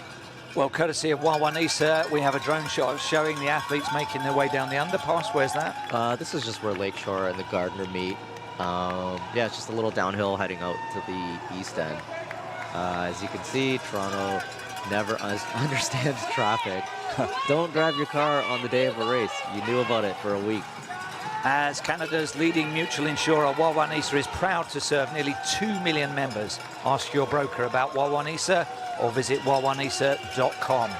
Let's go back to Justin Kent. This will be the biggest win of his career, surely.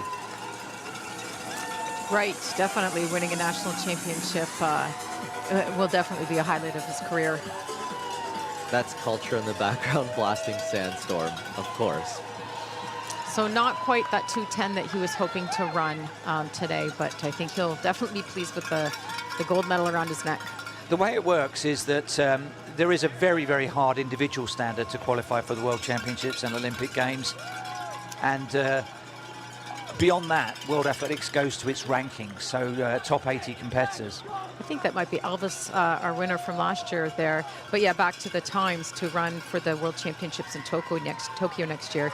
For men, it's 2:06:30, and for women, it's 2:23:30. So that definitely changes things in terms of how teams are to be made. I'm just trying to work out where Justin Kent is in the overall race. That is last year's winner that he's just overtaken, Elvis Jaboy, who was in 5th. So Justin Kent may have got up inside the top 4 or 5 here. So a tremendous run. You can see he's absolutely bouncing along, enjoying this. When he reflects on this, it was, what are we saying he is? It looks like he's probably going to be 7th. Okay. Overall. So there were a couple of international athletes that we missed, but this is our 3rd gold medal of the day. Josh Cassidy won the men's wheelchair for Canada. We had that fabulous win for Mulugeta Uma of Ethiopia in the elite men, and this is going to be a Canadian national title. Yeah, he just put on a clinic. Looked great the whole race. I think he needs to buy a beer for his pacemaker because he did a wonderful job for him. But let's enjoy this with Justin Kent, a first Canadian national marathon title for him. He was almost reeled in just beyond the halfway point. He rallied, and now he can savour the moment. He becomes Canadian national champion here at the TCS Toronto Waterfront Marathon. Well done, Justin Kent.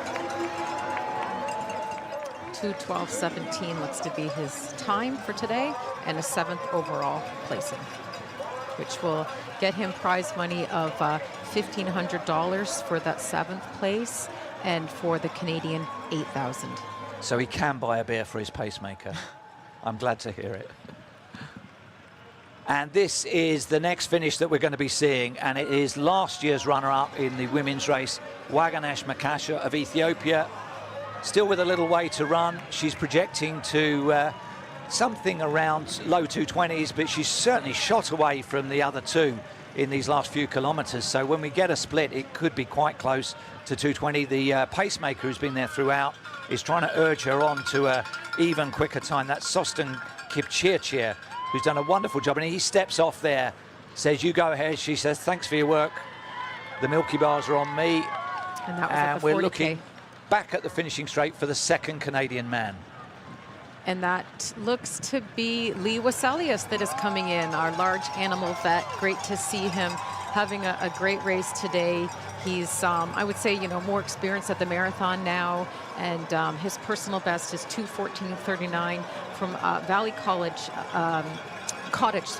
New York in 23. That was a 2-minute personal best. So his personal best in the half is 1:04:17.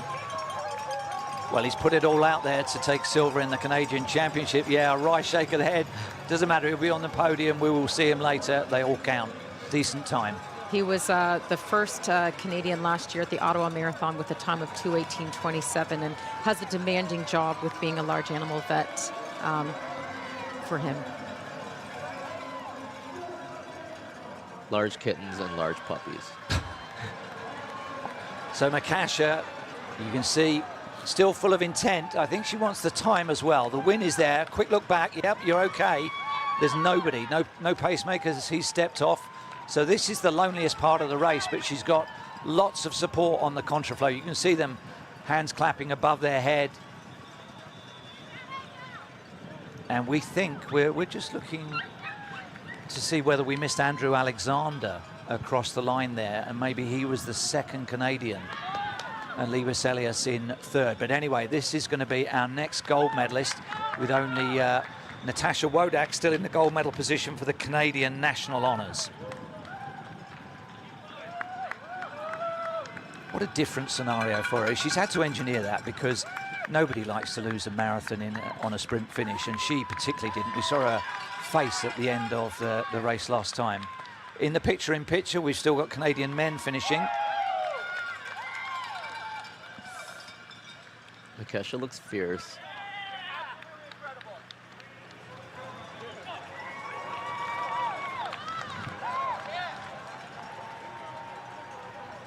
Well, there's 3 Canadian men in. We'll catch up with them very shortly on the results, but the podium is complete, and the podium is about to start in the international women. I think she is now possibly over a minute clear, Makasha. She left it quite late. It was a dramatic surge. So back to the Canadian men. We're a bit confused here ourselves because we saw, I believe, Thomas Nobbs there at the end, and then Lee Vesalius, but the results are showing us something different with Andrew Alexander second and Thomas Roach There might be a rogue chip in there, or we missed somebody across the line. We'll tidy that one up in due course, but let's enjoy this with Waganesh Makasha. 2:22.45 is her lifetime best. I wonder if that's what she has in mind. She'll have been getting some feedback out on the course. It was a minute inside that, and she's getting quicker. She may even have designs on sub 2:20 here. You can only judge it based on how much she's gone away from those pursuing her.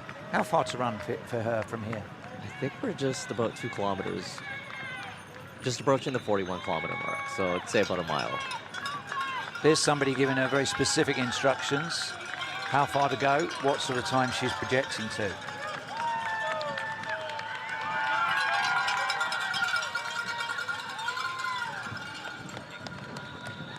Well, if we have the graphic available, we can give you the top 10 finishers in the elite men's, because we've got 4 or 5 minutes of racing left here. There we are. And that does clarify the Canadian situation. We missed Andrew Alexander going through in silver and Thomas Broach in third. So we had 2 athletes in the 2:14 bracket, I think, where we cut away to see the elite women and how that was developing. There it is, top 10. Congratulations to all of them. So great performance for Andrew Alexander in his debut to come in at second place overall Canadian, and then Thomas Broach just behind him. And while we're just keeping an eye on this final drive for home for Makasha, let's see how Leslie Sexton, how Natasha Wodak is doing in the Women's Canadian Championship. She's had a fairly lonely race, barring that guy who's been helping her the whole way, Krista. Right, so that's he's being really helpful. It's always great to point out little spots on the road, potholes and whatnot, where you could get caught up and potentially injured. And encouragement, that's really going to help her at this point in the race. And, you know, good for him, this young guy who has a cross-country background with Big Master, you know, pacing Natasha Wodak, who's a pretty big deal in our country. So I'm sure she will be thrilled. And we'll have to talk later about what she decided to pay him if he takes her right until that 41.5 marking or whatnot. So really great for him. And hey, maybe this will convince him to get into the marathon. I don't know if he's run a marathon himself, but this might inspire him to do so. Oh, she's giving low fives. Oh, that is Lindsay Tessier with her dog, Ben. Oh, the dog. Yes. The dog gets another name check in a marathon, but only because she went over. Well, she's, I don't know, she's grimacing a bit now. I don't know if that was a move on the hamstrings.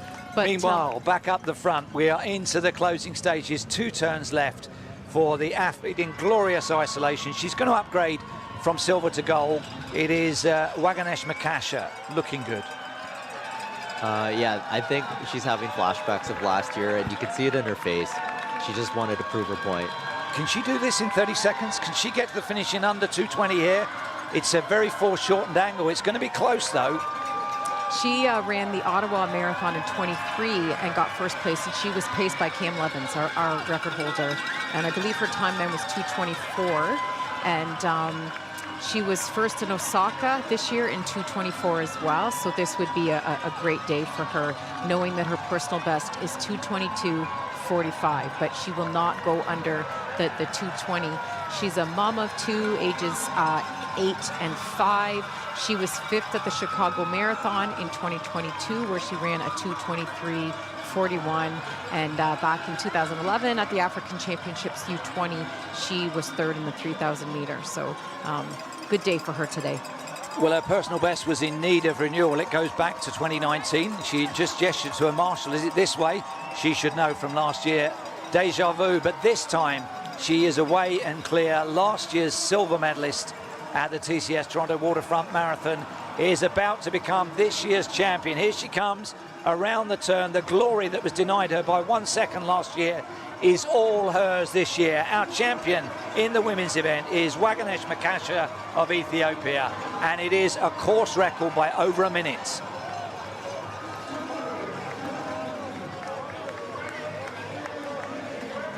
Well, she was furious last year. She looks dazed and confused this year. Alan Brooks on hand for the hug. Here comes our second place female. We're just cutting back to Natasha Wodak. She's still got 3 or 4 minutes to run. Let's go back to the elite women's finish so we don't miss anybody. Okay, you're going to be on your own. Max just told Tasha she's about to be on her own. He's about to drop off. That's love. In vision in the picture is Rosa De Giri, and she's just crossed the line in 2nd place. It's going to be an Ethiopian sweep in the women's. We've got just one gold medal to still be decided, and it is Natasha Wodak. She had time to pat the dog or thank the owners. Thanks her pacer there as well. She's quite with it, isn't she? Quite full of etiquette and energy. And, you know, at this point in her career, it's about appreciating the people who've helped her get to where she is. Ferry Godfrey has just finished in 3rd place in the international women, so that's that podium complete. Just one podium still to fill, and it is the Canadian Women's National Championship. Wodak has never won it because although she has raced well, including here, it wasn't designated the national championships in those days. Right. It used to be in Ottawa, the national championships in May, and so we know she's been on multiple national teams in cross country, 5, 10K, half marathon. She had the half marathon Canadian record once that stood for like 2 weeks, and so she's really wanting this national title today in the marathon. And an interesting thing about her that we haven't talked about yet this year was her quest to make her 3rd Olympic team. And the CBC did a documentary on her with Melinda Elmore, and they followed them as they were trying to get the Olympic standard to compete in Paris. We know Melinda did it, and she went to compete for Canada. But for Natasha, she had a rough go. In 23, she wasn't able to compete in the London Marathon because she got sick a week or so before, couldn't even start. And then she ran at the World Championships in 23 in Budapest, 15th place, time was 2:30, not good enough. And then she ran Houston in 2024, where her time was 2:28.42, and then Hamburg, Germany in 24, when she ran a 2:30.24. So just different reasons for why these races didn't work out for her. I know she had some cramping with her stomach and wasn't able to fuel, and then I think she had some cramping in her legs and whatnot, but she did not give up on that pursuit, and she joined us in the broadcast for CBC when we did the Olympic marathon just a couple of months ago, and she enjoyed that experience. Is the course essentially as it was 11 years ago? Will it all have been familiar to her, or are there new parts? Oh, it's changed completely. I mean, the West End, mostly the same, but the East End, we've changed it quite a bit. And especially with the construction and so many new buildings, it's kind of hard to recognize a few spots, as weird as that sounds. Yeah. So she's on 2:24 now. She was on 2:26 schedule. I think she's more interested in the win than the time, but she's grimacing a little bit here. I wonder if she's cramping slightly. It is a grimace, or is she just blowing a bit? She's looked more comfortable before. You see kind of shaking her arms down, so I wouldn't be surprised if she's bit of stitch. Uncomfortable. But, I mean, hey, you know what? It was about having fun. We saw her giving high fives, and it was about the national championship. So, like I said, it's about appreciating and gratitude at this point in career, 42 years old. Of course, she could still run faster, but, you know, starting out to win that national championship and to get that, that's what she came here for. She can add that to her long list of accolades. Well, she will know what comes next because it is the right-hand turn into the penultimate finishing straight and then the chicane into the finish. The runners coming the other way have got a long journey still to go. We're going to stay on air till the 4-hour point. We hope to see our man out there on the course. What do you reckon? Bernard? Yeah. I'm guessing he's on pace. He's for what we gave him, I think he's, well, I mean, he has to be able to do it, or else he'll never hear the end of it. Well, if you are looking out for somebody in particular, when we end the international broadcast on the 4-hour point, we will still keep a camera on the finish line. So if you've got people that you're tracking on the TCS Toronto Waterfront Marathon app, you can also see them when the camera stays on the finish line. But here we are with Natasha Wodak awaiting that right-hand turn, gritting her teeth. Here she comes around the turn. It's a longer straight than it looks, isn't it? We get a very foreshortened angle when we look down it, but it's, what, 400 meters of running? Closer to 600. We might see the same facial expressions that we saw the last time she was here in Toronto 11 years ago, but you know, you can never take any marathon lightly. Like, even for her to run, 2:25, 2 minutes slower than her personal best, that is still very difficult. And like I said before, the marathons that she did in her pursuit to get the Olympic standards. So this is, I think, her 5th marathon build in 2 years. And, that is difficult in the body. You don't know what's going to happen on the day of the race. So she's just holding on, trying to make sure that she finishes strong and with that enjoyment. But I don't think there's, obviously there's no doubt that this national championship is not hers. Well, it's going to be a 2:27 something. Her margin of victory was really cemented in the early stages. If you were with us at the beginning of the broadcast, you'll remember that she was somewhere between the international women and the Canadian women. It took us a little while to pick up on her. She attacked it right from the start. It's been a good run throughout. We're just about to click over to 2:27. She's into her final minute of running. As she looks at it, she'll take a left and then a right, and the sash, the final sash of the day, the final gold medal winner's ribbon, will be out for Natasha Wodak, and she can really enjoy that. It's 11 years since she came to Toronto. It's been on her wish list for a while. I suspect Reed Coulsat will continue to persuade Canadians that this is a good idea, because it is, financially, time-wise, support-wise, travel-wise. So Natasha Wodak's here. I think the grimace is turning to a smile. She knows where she is on the course, and she can come around the corner. We'll await to see her on the final camera as she runs into the finish. Here she comes around the turn for her first Canadian national marathon title. Oh yeah, big up the applause. She's milking it, she's enjoying it, and she is our final champion of the day, winning here in the Canadian Championships at the TCS Toronto Waterfront Marathon. Natasha Wodak gets gold. It's interesting because it looks like she ran the exact time that Laney Marchant ran in 2013, 2:28 flat, which was a Canadian record. At the time. At the time, yes. And it's moved on, and she's been part of that. Right, yeah. That's right. And back then, 11 years ago, she ran that marathon, and she probably thought never again. And here she is, several marathons since, national title. She's soaking it in, she's happy. And, she'll continue to have fun for the rest of this day like she did in this race. She's very chatty, isn't she? She was my roommate when I competed with her at the Olympic Games in 2016, and she ran the 10,000 meter. She has so many things to list about her success that, goes on and on. But, she was gold at the Pan Am Games in 2019 in the 10,000 meter, a record at the time.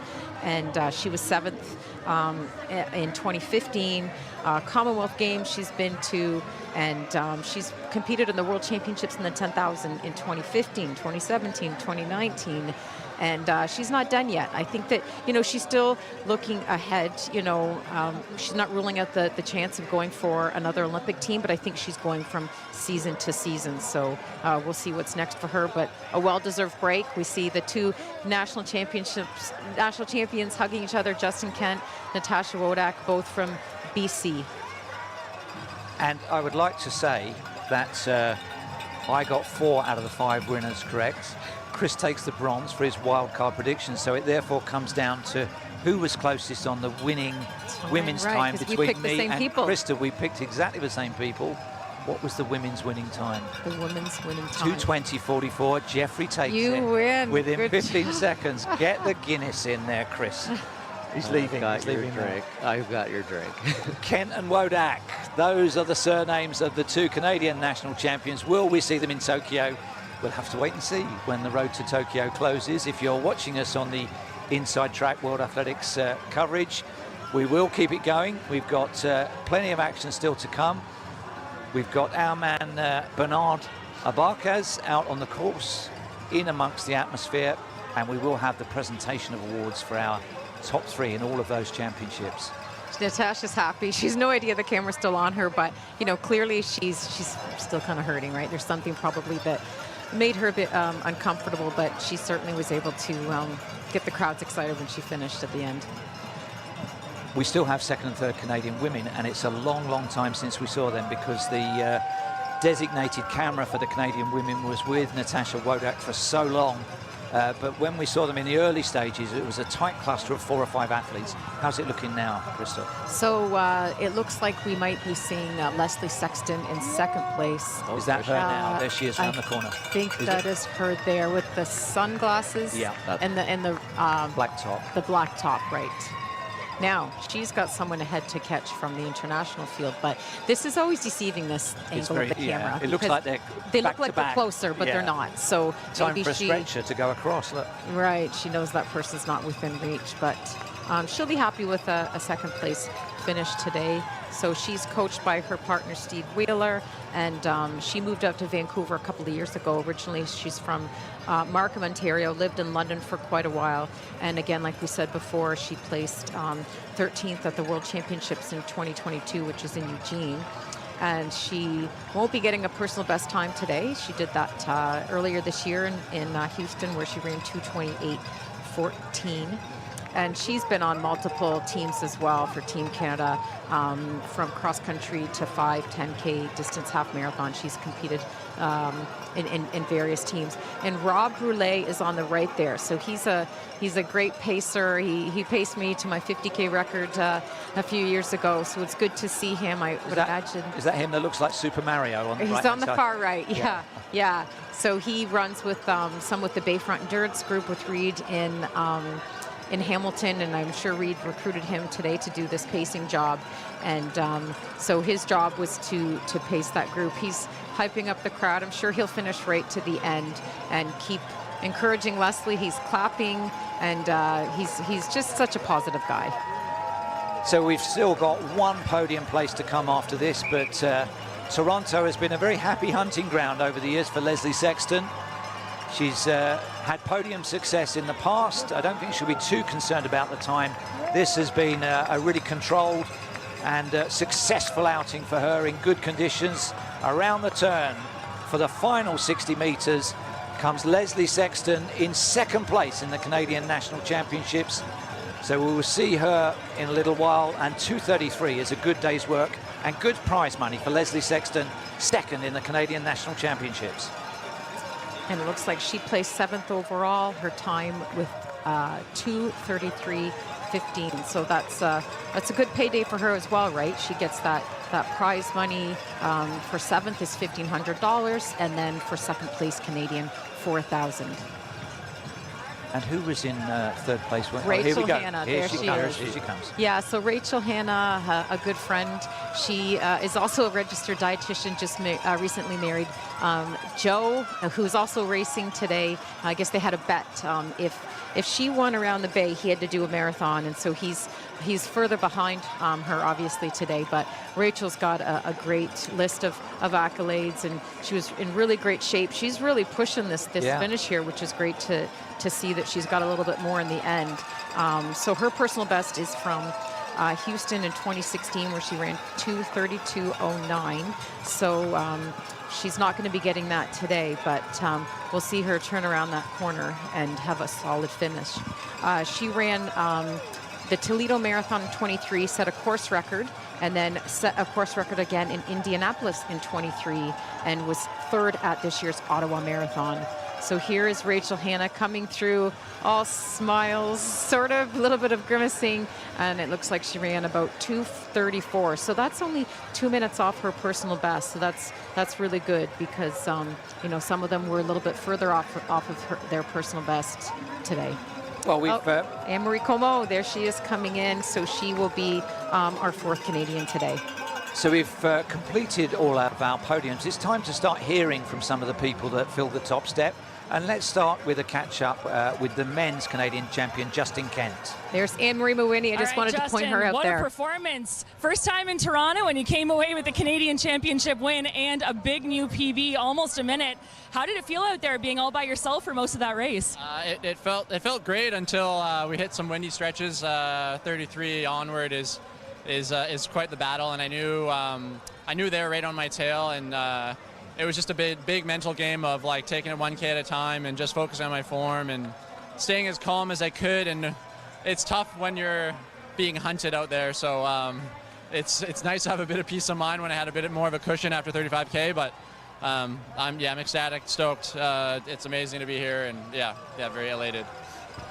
Calm and collected indeed. You don't even look like you just ran a marathon. That's incredibly impressive. I know that coming in today, your goal was to win the Canadian Championship. There are big points on the line. What does it mean to come away with not only the Canadian win, but also those really important World Athletics points? I mean, that's definitely just bonus. I think there's few times in this sport where you can win a Canadian Championship and everything kind of going well in the build and staying healthy and having good weather and good pacing. So I didn't want to take this for granted, and I have friends and family out here. My daughter's out here, so it's I'm pretty speechless. So yeah, it means a lot. It's your first time in Toronto. We hope to see you back, and you've run a lot of marathons. What did you think of the course here and the general atmosphere here at TWM? Oh, I loved it. I mean, there's a few spots out there with some running crews that it was hard to stay calm and not get excited and lose my focus, and like a few times it was deafening out there. So it was great, amazing atmosphere. Well, so special you could be there with your wife and your new baby girl, and congratulations on an incredible year, both in your personal life and now to be crowned Canadian champion. Congratulations. Really, thanks, Kate. Really appreciate it. Thank you. Thanks very much. Congratulations to Justin. And our thanks to Kate Mambuskirk, who's doing the interviews down there at the finish line. On the right-hand side of the cones, you can see the half marathon finishers. On the left-hand side, you can see the half marathoners. Who's that we can see in the distance? So that's Kate Baisley with the pink top and the white gloves. She is from Newfoundland, and she's running today. Her personal best is a 2:36.35 from this race in 2019. So she is likely going to be maybe our 6th Canadian. We saw Erin Mawhinney come through, and her time was 2:36. So not going to be a personal best for Kate today, but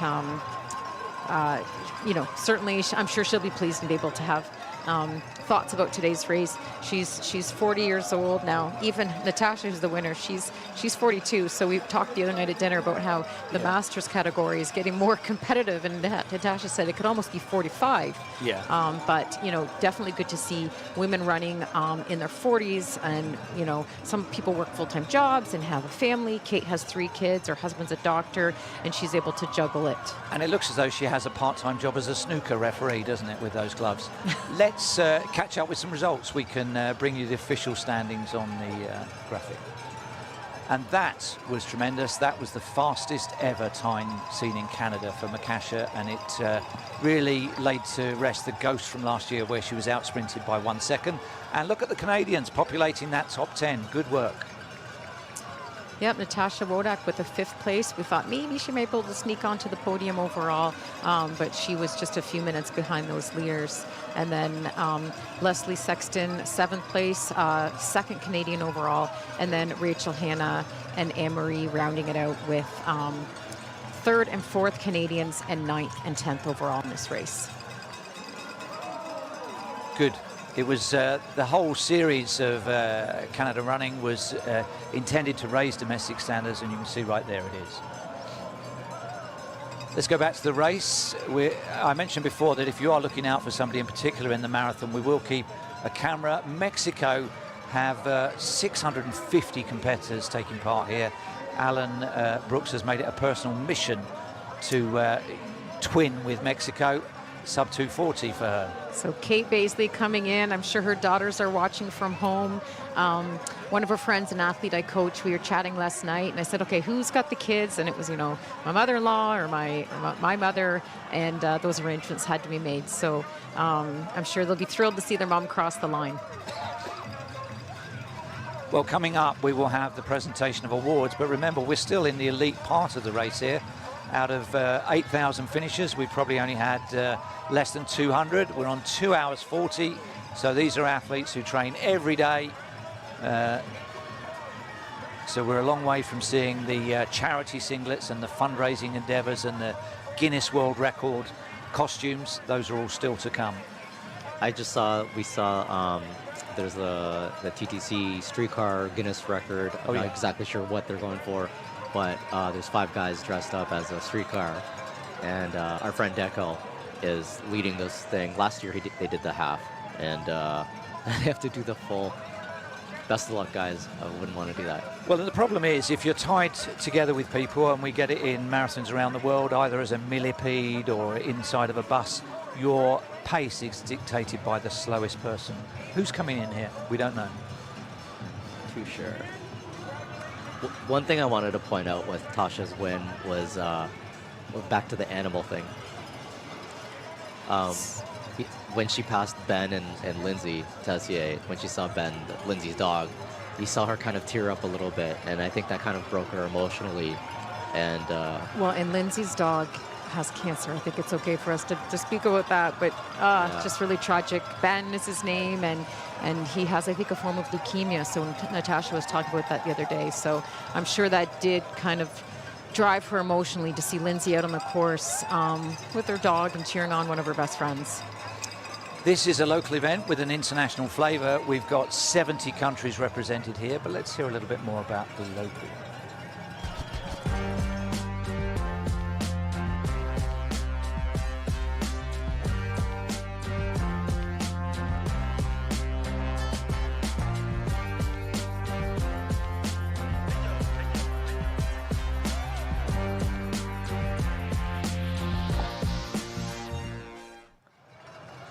So we had Lisa Howard come in about 14th place, I think, before, and she has a best of 2:35.29 in Chicago from 22.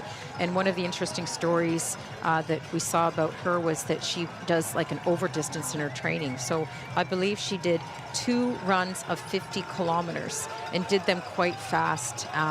And she and her coach believe that that's good to do that. That's their strategy. And so her debut was also in 2013, like Natasha's was in Toronto. And then I think we saw Melissa Powell come in.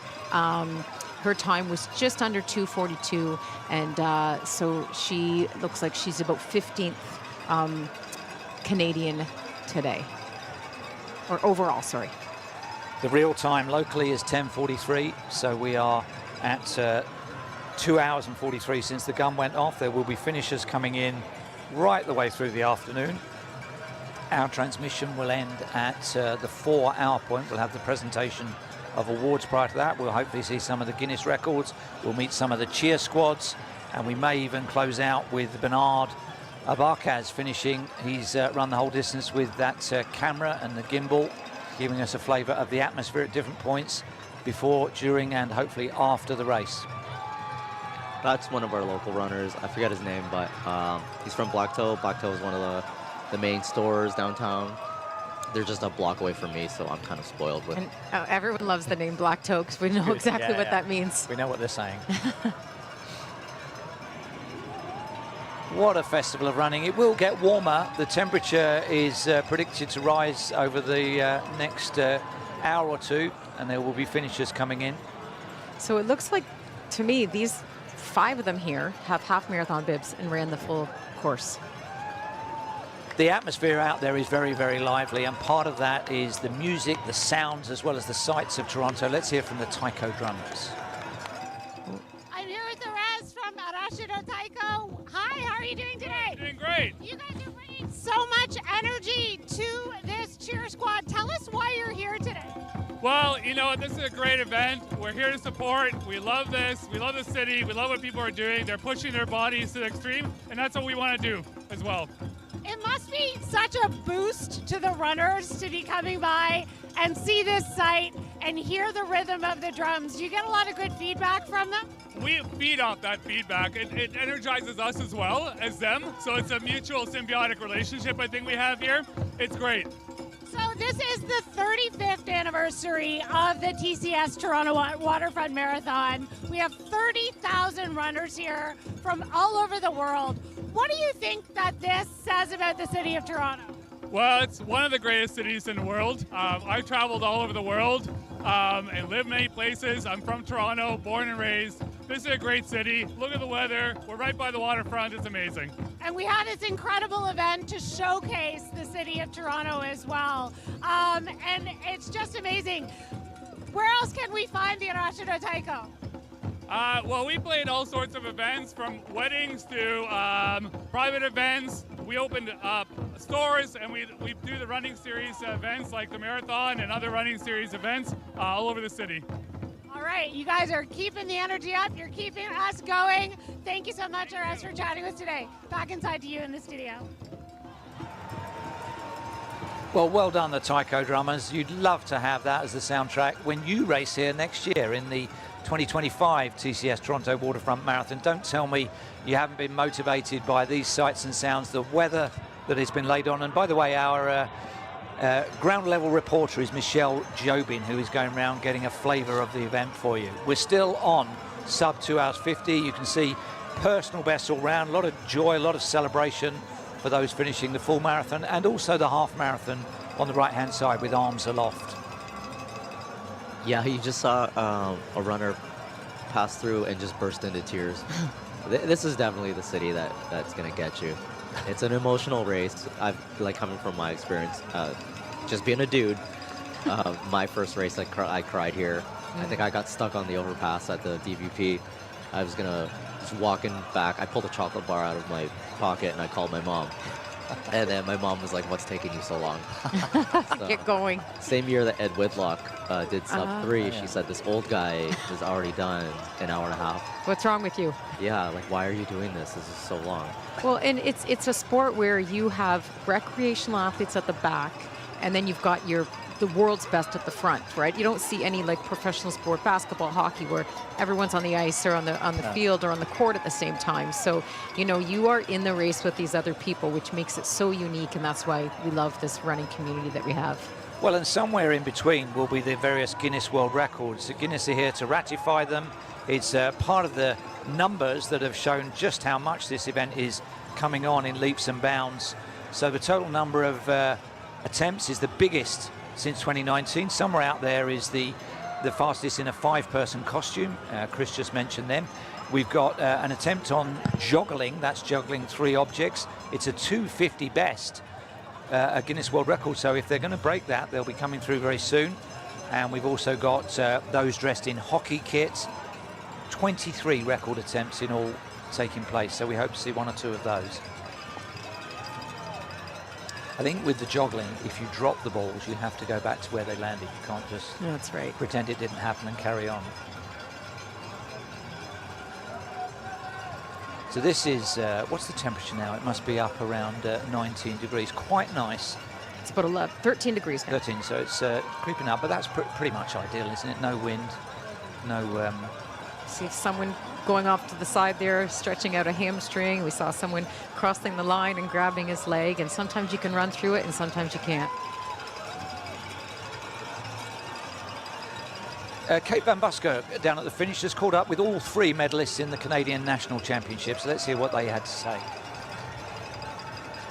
Well, I am an esteemed company here with our top 3 Canadian finishers at the Marathon Championships, and this is one of the closest finishes that we've ever had, both on the international side and now on the Canadian side as well. We're going to start with Lee Waselia's 2nd place this year. You were 3rd here in 2022, so an increase in performance for sure. And I know that you were hunting down the leader, Justin Kent, for a long time. How was the race for you today?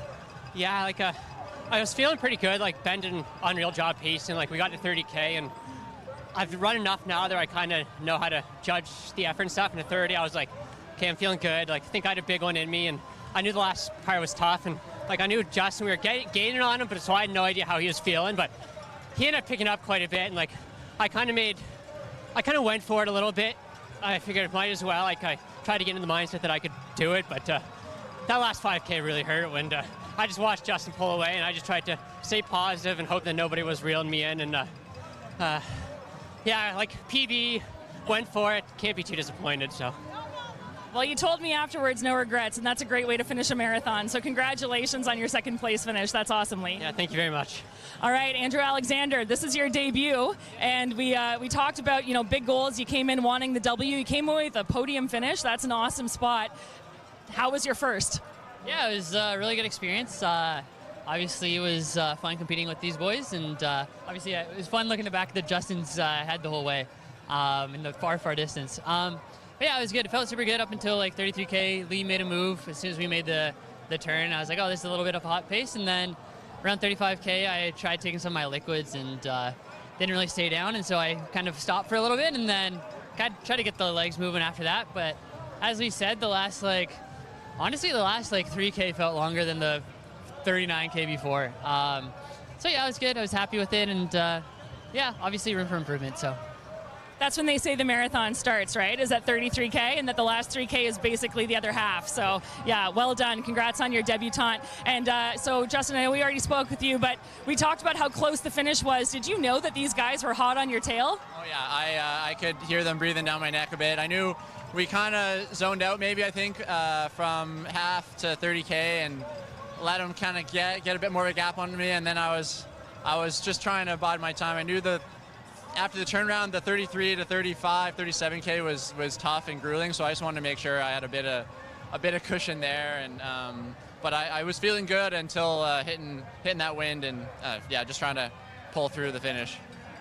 Well, again, one of the closest finishes in Toronto Waterfront Marathon history on the Canadian side, and a great sign of what's to come in Canadian marathoning. So congratulations, gentlemen. Get some fuel, and well done. Thank you. Here is our joggler out on the course. That record 250, so that's going to live another day. But just look at this for multitasking and concentration. That is brilliant.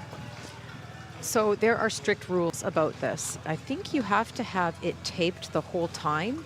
And that's why he's got a GoPro on. Yes, exactly. So when he gets to the aid stations, he must stop, hold all balls in left hand or right hand, and then take a drink, and then resume. Is that how that works? It must be. No, I think you're right. And also, I mean, whereabouts is he on the course here? He's not going under 3, but he's not going to be far off, is he? Yeah, he's a bit a ways away. I'd say 39K. So there's just so much, so many things to do. The GoPro, the jogging. Yeah. And like, how do you, like, the fueling, you have to stop, take your fuel. I mean, I have a hard enough time just running with a couple gels in my pocket. Can you juggle? No. Can you juggle, Krista? 2, not 3. Is that juggling? 2 balls? That's got to be a game of catch, isn't it, or something? Pretty much. Well, we knew the other night that I'm definitely not a good bowler, so. No. I can't juggle, and like, I'm blown away by the fact that he's covering 26.2 miles and in no danger of dropping one. I mean, it's fantastic. Good man. I wish I could give you his name. I can tell you that the fastest record is Michael Lucien Bergeron set at this event in 2018, and it is well, that was the half marathon. So the full marathon, not sure, I have it written down somewhere else as 2 hours 50. I know it's exceptional. That must mean that person is a 225 runner without the juggling going.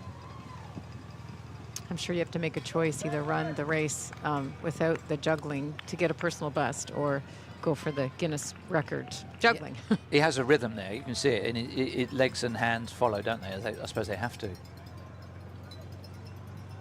I guess you have to go out and train like that as well. You must get some funny looks in the parks, don't you think? For sure. You got to be confident. He's good, very good. I have a friend behind him. I can't see who that is, but Parkdale Roadrunner. And, you know, I just couldn't imagine having a person joggling past me. You wouldn't want the finish line photo there with a joggler ahead of you. Well, he's good, Ed Whitlock beat you, so Yeah. You destroyed me. Yeah, yeah. And my mother insulted me. So, Thanks, Mom. you know, kudos to this guy then.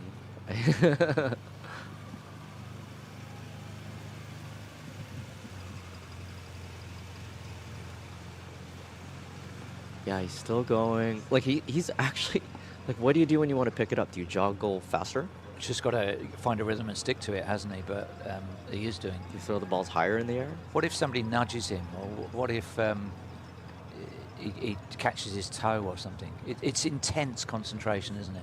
Look at those blue skies. This is... Toronto looks fantastic today. It's a beautiful day today. Best ever weather for this event. But yeah, he's also got to watch out because our streets are pretty bad sometimes. And actually, when he gets onto the Don Valley, you see that big pothole. Yeah. Like, how does he not miss that? He's concentrating. This guy's my new favorite. I take it all back. Well, we're coming up to 3 hours in real time, so I think probably the first couple of 1,000 finishers are through. And I think we're nearly ready to speak to our man out on the course, Bernard Arbacaz. Let's see if he's ready to hear from us. How is it going?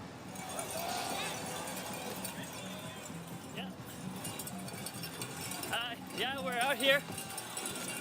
We're on Lakeshore, a really tough part of the course because we're still going east, knowing that last turnaround would be the end and we get to head back into the city.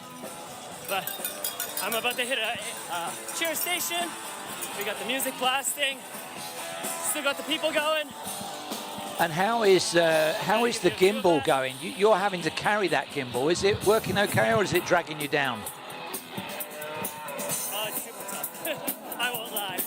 I had a little walk just before this, knowing that we were going to go live, so I could run while we were live. Well, our whole output depends on you crossing the line at 4 hours. Are you going to finish in 4 hours? Are you with the pacing team, or are you doing your own thing?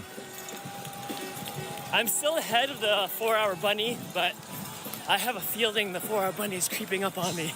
And what about the people immediately around you? Are they freaked out by you? Are they giving you a bit of a wide room, or are they realising you might be part of the broadcast? Let's see some of them. Introduce them. I'm just talking to myself. Introduce us to somebody alongside Can I you. go live with CBC? What's going on, brother? Where's he from? Darren? Yes, sir. Where are you from? Right here. You're from here, but you're wearing a Balmoral. That's a local. Oh, we got Inherit the Earth. Out on course cheering. How you feeling? Pretty gassed, but we're making it happen. Yeah, we're both in the same boat. Yes, sir. And what about the cheering, Bernard? What's it been like? We've seen the drummers, we've seen the front runners. There's a real sound experience to get through, isn't there? Definitely. I mean, I run with a different run group every day of the week, so I know most of the cheer squads. So it's great to see them. They're calling me out, I call them out. But yeah, I mean, I know that Charlotte was working for a long time to put as many cheer stations out, and it does make a huge difference. It's awesome. Well, good luck with the rest of your adventure. Take it carefully because it's getting warm out there, and we'll see you very soon. Go well, Bernard. Thank you so much, guys. Now, let's go down to the finish line where Kate is catching up with some of our winners in the Canadian National Championships. Tasha Wodak, this has been a long time in the making, my friend. It's been 11 years since you've been here in Toronto. You debuted here, and now 11 years later, you take home your first Canadian marathon title. How was it? The crowds were great. I felt really good, basically until about 25K, and then I felt really nauseous, and I couldn't get any gels down after that, and we had to keep kind of backing off the pace, but I knew I had a really good lead over the other Canadians, so I just tried to stay within myself and finish as strong as I could. But it's not really very much fun to run a marathon when you feel like you're going to vomit, but I didn't, and I still was able to take home the title, so I'm happy with that. Yeah. Taking home the title and also some really big and really important World Athletics points, so I'm sure that is playing into the equation as well. Yeah, absolutely. I think I was sub 2:28, and with the bonus points for first, I think that's about equivalent to running like a 2:24. So hopefully that puts me in a good spot to be selected for World Champs in September next year. Well, we'd love to see you back on that team. So it's, as I said, 11 years since you were here last. How did this experience compare to your debut in Toronto all those years ago? I think I was much more in tune with what I needed to do out there. Like, I knew when to slow down. I knew when to pick it up. Like, it's really great to be able to run a marathon and really feel like you're in control. And and when things weren't going well, I knew kind of what to do and how to run it. And I'm proud of myself for that and to be a confident runner out there. And it was really nice to have my coach out on course. And the crowds were great. I was high-fiving and trying to have fun when I wasn't feeling fantastic, but you know.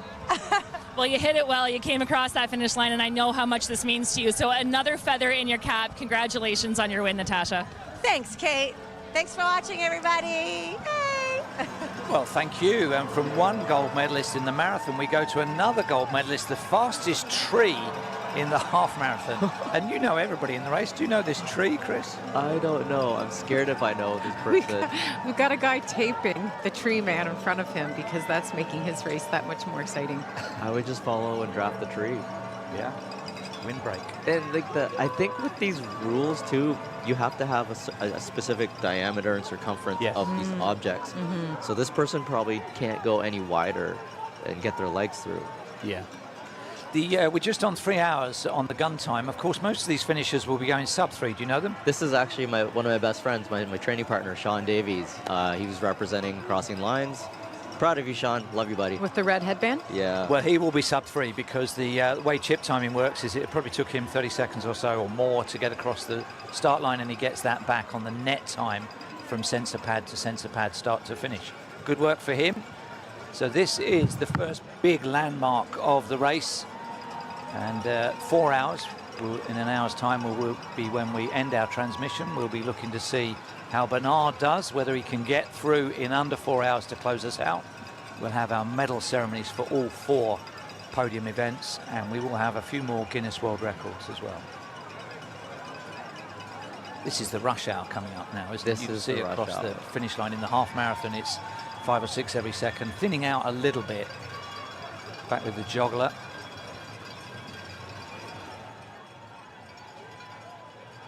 Juggler is still going strong. That's actually a really good pace for where he's at and doing all these things. Very rhythmic. As you can see, he's not taking any water. No. Fixed. It must hurt your shoulders a little bit. You must ache in places that wouldn't normally occur in a marathon. So not too worried about blisters on his feet or tight calves, but he might be worried about how his shoulders are with that continuous movement. At least he's balanced as opposed to Bernard with one giant gimbal. Yeah. Sorry, buddy, but we should have given him 2 gimbals. Kate Van Buskirk is down at the finish line. She's catching up with all of the Canadian medalists, including Leslie Sexton next. All right, so we just interviewed our winner of the Canadians race, and now we've got our other 2 podium finishers, Leslie Sexton and Rachel Hanna. You've both been here before. You've both been on the podium before, but this was a big day. How did today compare to the last time you ran in 2017? Just honestly, like, I'm super happy to be back. Like, I've wanted to do this race the last 2 years, but 2022, the recovery after Worlds went poorly. Last year I got injured, tripped by a dog, so I'm just like, I'm happy to be back.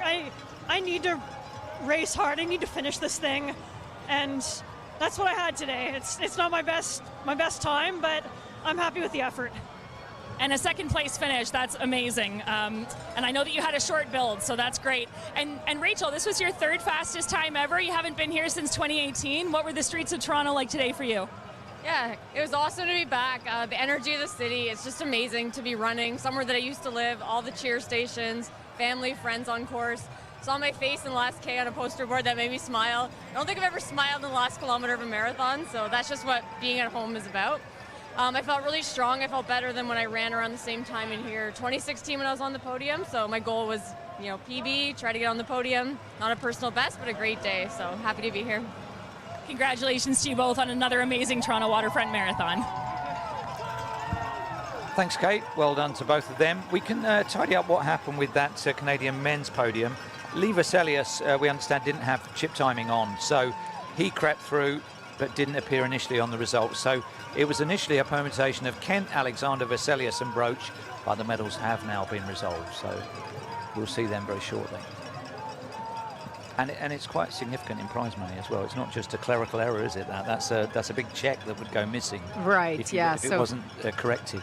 It's difficult for us because we're following the cameras. We're not there in person to actually see who comes in first, second, third. But I believe Justin first, Lee Veselius second, and Andrew Alexander third. One or two of these runners may be going sub 3 hours. It may well have taken them the 5 hours that you can see, the 5 minutes that you can see at 3:05 in the top right-hand corner of the screen to get across the start line, but their time doesn't begin till they do go over those sensor pads. And now, hopefully, if that was their target, they're going under 3. This is still a high-quality end of the race. These half marathoners have taken the same 3 hours to do a half marathon. So if they want to upgrade the distance to the full TCS Toronto Waterfront Marathon next year for the 26th edition, the training would be needed to get them under 6 hours. The cheering sites have been mentioned a lot. We've experienced them, we've seen them. We've got a little highlight montage of the sounds around the TCS Toronto Waterfront Marathon. Let's hear from them.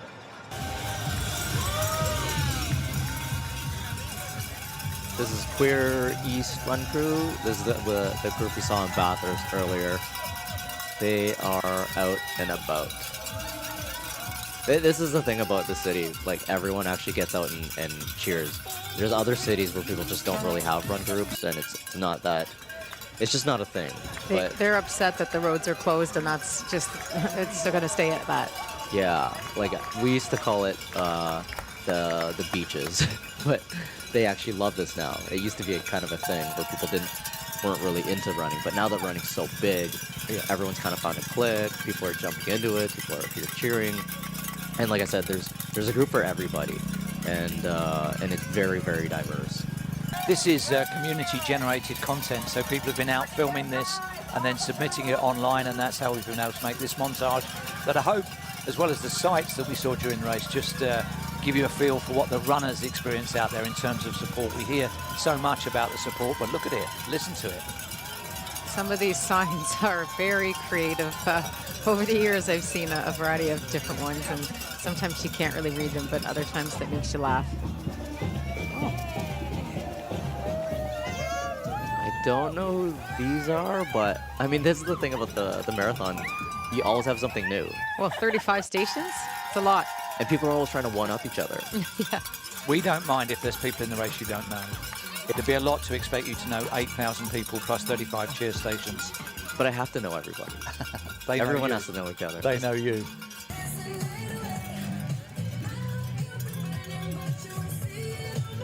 I'm looking for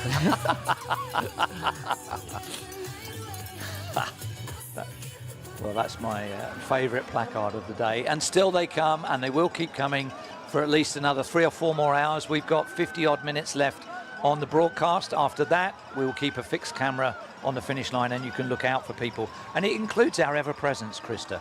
Right. We have 2 people that we want to highlight today, Rick Raymond and Virginia Lee, who have run every edition of this race since the beginning. So Virginia Lee, I believe, is about 51 years old.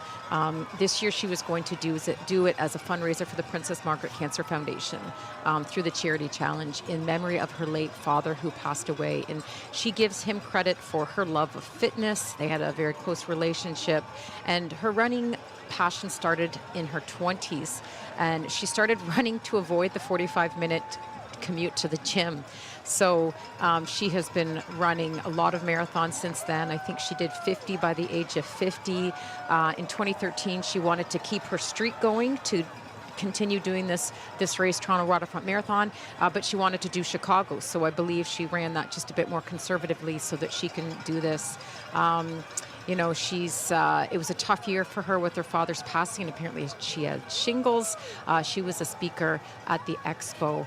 And then the other person that we wanted to highlight as well is Rick Raymond, 78 years old. He's a professor with dentistry at the University of Toronto. And last year, the 23 Toronto Waterfront Marathon was his 400th marathon. And I think this one today might be his 408th. And he had, again, like Virginia, has done every edition of this race. And he has a 45-year run streak. Virginia. So there's Virginia there with the sunglasses. And back to Rick, he has the streak. And the minimum number of minutes is 30 minutes. And he has done that for 45 years. There's not many people in the world who have these run streaks. And he is raising funds for the Humber River Hospital. And so that's an incredible accomplishment for him. So here we are. We can see, it's great that we got her on camera, Virginia Lee, who's running another one of these races, and I'm sure she'll keep doing this year after year. Rick Raymond actually spoke very nicely to conclude the press conference at the Sheraton on Friday morning, just really to say thank you to everybody that organised it, and to say that he's run marathons around the world, and Toronto is by far his favourite for all sorts of reasons. So very nice and gracious. And I had no idea he was 78. He doesn't look it. And he also he has a group of students that run, Raymond's Runners, doing various distances, and he's raised money for different causes throughout the year. But I think it's kind of a mentorship, and it's about fun, raising funds for a good cause, accomplishing something, having a goal for overall wellness. Well, long may they continue. I'm sure we'll see them both back for the 2025 edition, but this is number 25 of the TCS Toronto Waterfront Marathons and number 35 of major races on this date in Toronto. It started off as a half marathon. The half marathon continues on the right-hand side. 30,000 people across all three events, including the 5K yesterday, and 8,000 people in the marathon here today. The entries had to close 2 months out because they were all oversubscribed. So hope to see you here next year if you're any kind of a runner and wanting to have a reason to come on your own or bring other people to enjoy Toronto in the fall.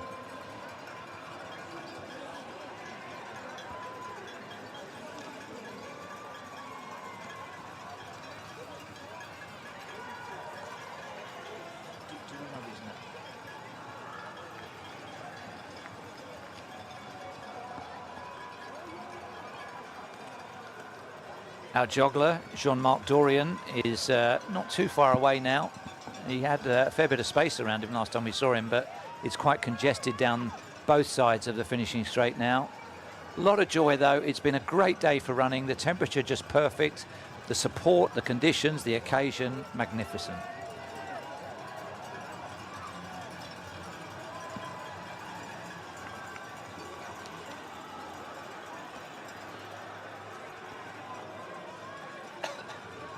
As a runner who's been on both sides of this race, this is where it gets sweaty and gross.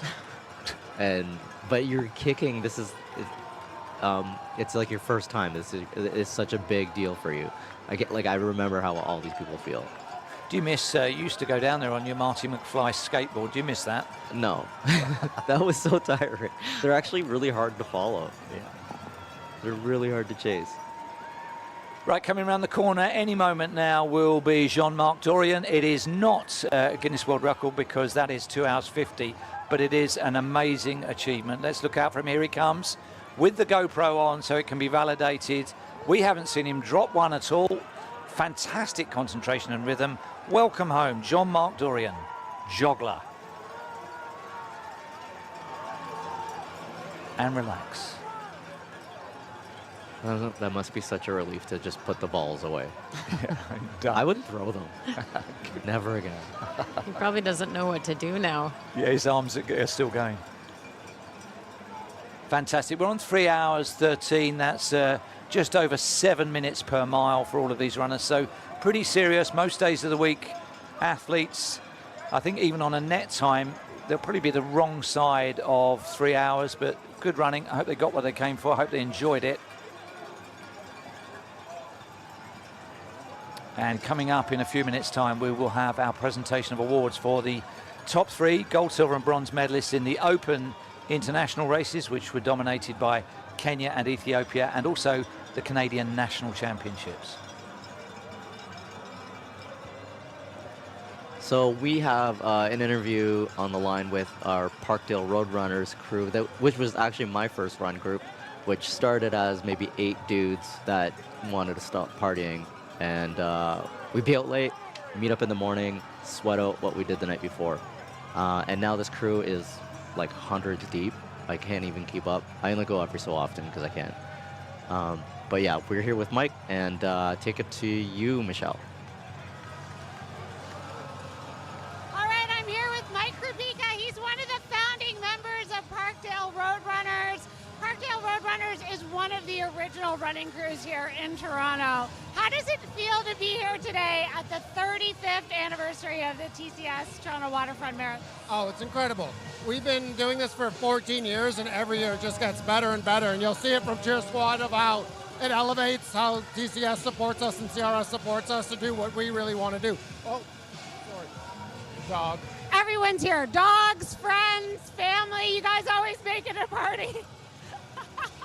It's a lot of fun to be here.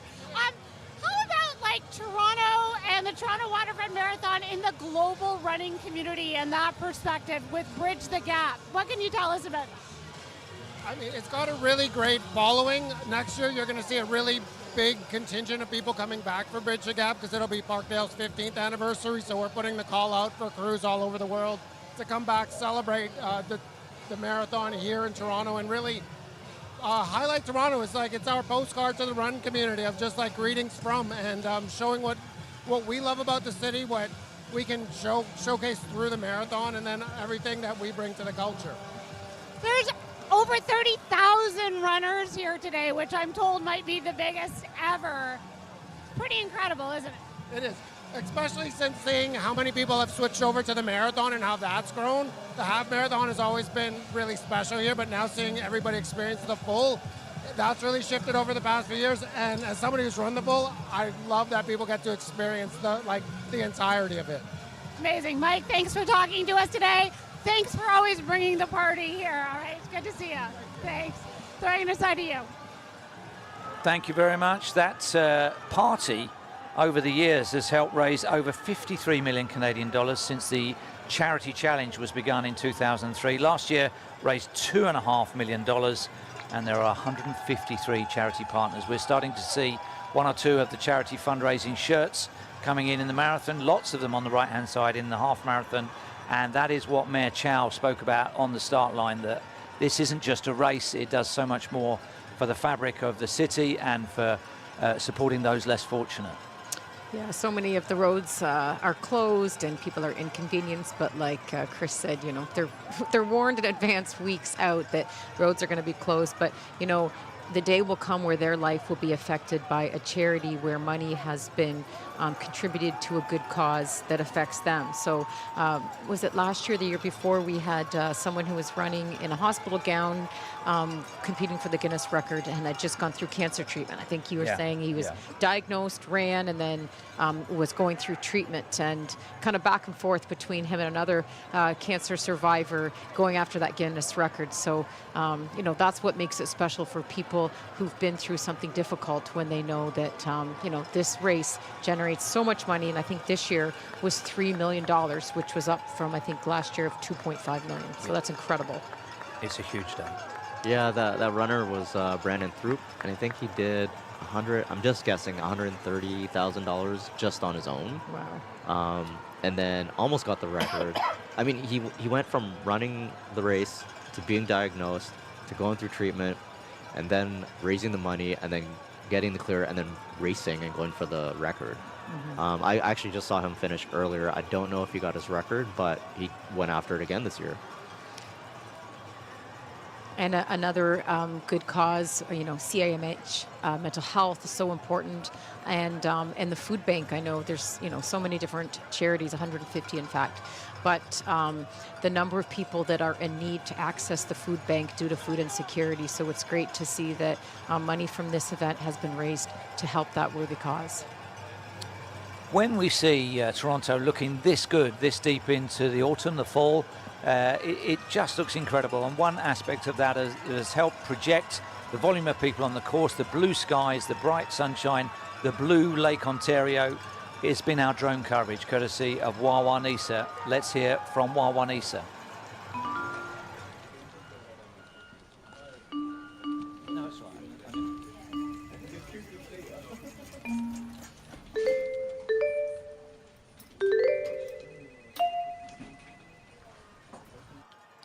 We're about 10 or 12 minutes away from our presentation of awards. Hopefully Bernard is still on schedule for finishing within the next 40 minutes. I think he was finding it harder than expected because as a runner, he's 3.5 hours. What would you do if you had to carry a gimbal? I'm sure you'd be at least 30 minutes slower. It's not easy, is it? Like carrying your shopping around a marathon. Yeah, that's a tough one. Bernard actually ran, he had a series, I don't know, I think it was during COVID, where when he turned 42 years old, he ran 42 marathons in a row, one every weekend, and one of them was actually sub 3. Wow. But I feel like this one might be harder than all of them. This could be his slowest run of his life. Like I said before, I was talking to him yesterday and explained how when I carried the torch, it was very heavy, so I was switching arms. But the other thing was the heat coming off of it. And Kate Van Buskirk also carried the torch in her community, and he didn't really think about the significance of that. So I'm sure he's been lifting back and forth or switching arms. But I wonder if he practiced, carrying a dumbbell or anything to get ready for today. But I would bet that he would have cramps in his arms. Yeah, that's not a thing that you want to just mess around with. Like, I remember I developed a thing with my right arm because I ran with a water bottle when I was running through trails, and now my right arm just sways. There was this urban myth about Haile Gebrselassie, Ethiopia's greatest ever distance runner, one of the greatest of all time, that he ran with a slightly odd right arm action. It was slightly tight to his chest, and that was because he ran to and from school with his books under his arm every day when he was a little kid. Yeah. Somebody there without a bib on their front, they've got a tattoo displayed. That's actually my friend Jeff. Is it another one? Yeah. Another one of your? He has. I'll even give him notes. I'm friends with him, and actually I stole him from another friend. Now we're buddies, and we don't really talk to the other guy. Oh. We're going to see if Bernard is on schedule for sub 4. When last we met him, he was going okay, but he just had to have a breather before he came live. Let's see how he's coping now in the final half hour. How is it? All right. Well, I made the turnaround. We're at just passing 33K. It's going to be a tough one for me to make that 4 hour, but I am trying my best. Yeah, it's a tough go for everyone at this point.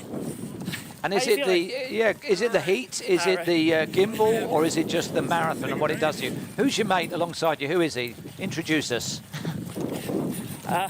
Let's introduce yourself. Oh, I'm Craig. What's that? I'm Craig. Craig, this is Craig. Where's he from? Hello. You're live at CBC broadcast. Oh, I am. Yes, sir. That's awesome. Hello, Toronto, Canada, everybody. Ask him why he's looking. Not only the gimbal is heavy, but the battery pack on my chest. Oh yeah, we forgot about that. Weighted vest. Why is Craig looking so much fresher than you? Ask him. Because he's not carrying a gimbal. Craig, why are you looking so fresh? They're asking. Fresh. Thank you. It doesn't feel fresh. He says it doesn't feel fresh, but thank you for the compliment. Yes. I think once you know you're on TV, we're all smiling. Oh, it helps. Well, let me tell you, fellas, you have got 37 minutes. 37 minutes to make it to the finish. Are you going to do it? I will try my hardest. Okay, we'll check back in on you. It'll definitely be a battle. Good luck. Thank you. Ciao. Thanks, Rick. So looking at the splits for Rick Raymond, who we spoke about before, it looks like at the halfway mark, he came in at 2 hours, 19 minutes. Ooh. Are we looking at Virginia Chow in the background? Yes. Not Virginia Chow, Virginia Lee. Lee, that's right. Yeah. Mm-hmm. Yeah. So this is, what are we looking at these guys? These must be around 4 hours they're going to do if they're coming towards us now. This is on the Bayview extension, so 25K, got 17 left? 17 kilometers left. Yeah. So it's Virginia 5 hours. Lee, It's 5 hours, isn't it? She went through the half at almost 2:22. Yeah. This is actually where it gets more grueling because the later in the day, the hotter it gets. and the amount of time on your feet. Yeah. When we talked about her last year, she also traveled around North America as a personal trainer and fitness professional. I think between Toronto and Miami is where she spent most of her time.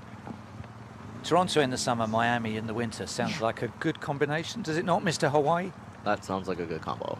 She believes, you can still be a runner even if you don't fit the stereotype. And she was talking about years ago how, and Alan mentioned it, when you registered for a race, you sent your credit card in, or she remembers going in person and you paid cash, you completed a form, with the pen and paper, and you had a Velcro ankle strap. Do you remember those ankle straps that you'd put on your body, and so we've come a long way since then. So it looks like she's checking for something. Maybe she needs to find some gels. Looking for a gel, yeah. The thing is, we've come such a long way with all sorts of things, and TCS leading the way on that. How come we still put a bib on the front using safety pins like we did 150 years ago? It's not moved on at all, is it? It ought to be like... But what's the solution? Magnetic, adhesive, Velcro, embossed, printed, just... It sounds so 18th century, doesn't it? Safety pins. Yeah, and you're still, you panic race morning if you can't find your 4 safety pins. Yeah, when your you lucky probably pins. have 400 at home. Lucky pins. Paula Radcliffe did a whole career on 4 safety pins, and she couldn't lose them. The same ones? Same ones, from a kid till she retired. That is something. They didn't get rusty or anything? Well, they may have got rusty, but she wasn't letting them go. It's another one of those superstitions. Wow. It could be in a frame, in So- Hall of Fame. Thank you very much for joining us on this coverage. We're still going. We've got the presentation of awards. It's Jeff Whiteman, Krista Duchesne, and Krista Koning. Whether you're on the TCS app or on the World Athletics Inside Track feed, that presentation coming up in 5 or 6 minutes from now, hopefully. We're looking at Virginia Lee with about an hour to go in her run. She's one of the ever-presents of the TCS Toronto Waterfront Marathon. She's completing number 25 here. I suspect she's older than she looks, isn't she? Because she must be to have done so many of them.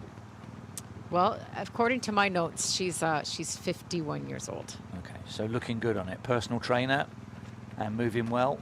You can see it's still pretty heavy traffic around the 5-hour point, so there will be runners coming through right the way to 7, 8 hours. It just may be that some of the road closures move them onto the sidewalks and things like that. I think she's also done 50 marathons total for her 50th birthday. Right, 50 by 50, that's right. Yeah, that was a big thing, which is, that's a lot. She works at the University Health Network. She's been there for about 15 years. And she mentioned Jenny Rice, someone that she looks up to. She's, I think, 76-year-old woman who has a lot of Masters world records. So she's inspired by that individual. Well, we had Ed Whitlock, who was astonishing, running really good times, like sub 3 hours into his 80s. We also had Fauja Singh, where I think there must be some doubt about his actual age, but he was believed to be into his 80s when he was running here a few years ago, and still with us. Ed Whitlock, sadly no longer with us, but an outstanding pioneer of super age group marathon running.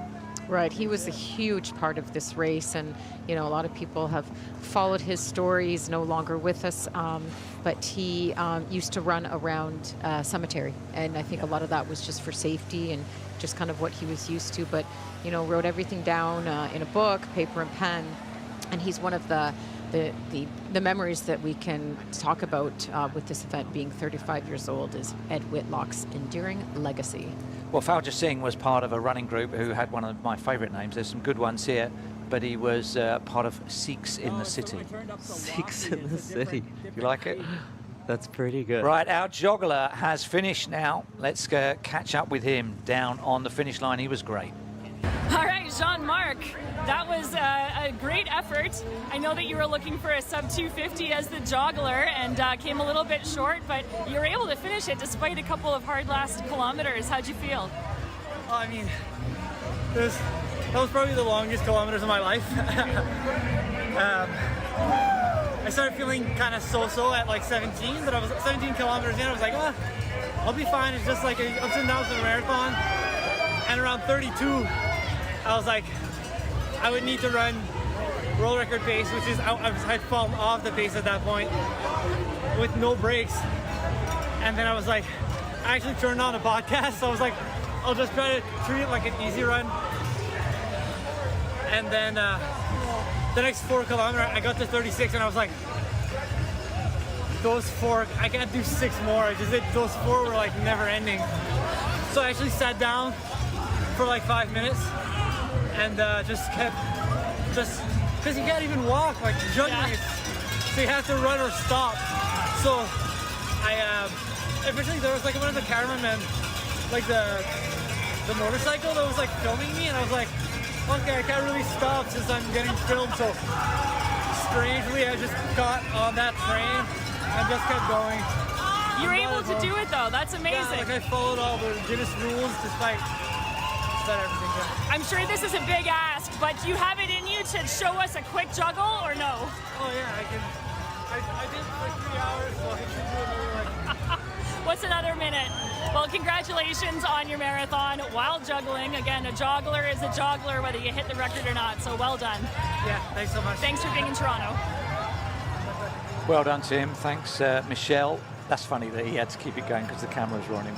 We were following him and he couldn't stop even though he was crying out to. That is a skill all of its own, isn't it? That multitasking. Men aren't supposed to be able to multitask, are they? We're meant to be useless at that. I can confirm. Well, and he said okay, so obviously he stopped when he started the podcast and then would have started again. So the real time is 3.5 hours in. That's the gun time when the first wave got underway. Lots of these finishers will have anything up to 20 minutes they can take off that. The real time of day is 11:30 here in Toronto, and we're just a few moments away from having our presentation of awards for the top 3 finishers in all categories. But still they come, and this is the rush hour, as you can see, coming up. 3 or 4 finishers every second. Is that a running in a medical gown record? That's the Peruvian flag. 70 different nations represented here. Fantastic occasion and an opportunity for the world to drop in on Toronto at a beautiful time of year as well. All of these runners have white bibs. Yes. So it's clearly by Star Corrals. There's no way all of these people registered for the half marathon and didn't. No. I forget. I had a note of the Corral colours, but it may reflect the numerals, not the bib back or something like that. That was our local Migs. He runs the group Me versus Me, and MVM. Yeah, they do like. They started around COVID and they've just exploded. But it's amazing too because he's actually a great runner. So. Kudos, Migs. I was also about to point out, since there's so many new runners, and you know the race etiquette and everything, the one rule is you never steal someone's finish line photos. So don't jump in front, spread apart. Like this is why we're here, to look good, and then you know numbers too, but look good. We need our photos. I usually slow down for the photos. Yeah. Well, I mean, the issue, I guess, for Bernard is he thought this was going to be very relaxed and casual, and now he's got a bit of a race against time because our transmission will end at 4 o'clock or 4 hours into the race. So we've got just under 28 minutes to go, and he's up against it a little bit. He won't like that, will he? No, I think he said earlier he was ahead, which is the no-no in marathoning. Yeah, don't get ahead. Don't go too far ahead. Yeah. And always respect the marathon. Yeah. Well, he's run 40 in 40 days or whatever, or 40 back-to-back, so he knows his way around it very well, doesn't he? I didn't know he had a battery pack. As well as... So he's running with like an extra 50 pounds. Like, that's like running pregnant.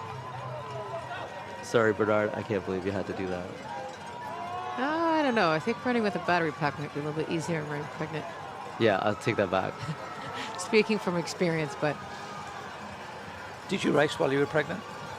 I did a half marathon when I was 6 months pregnant with my first, and then Did you race it? Did you race it or just run it? Oh, no, I didn't race it, no.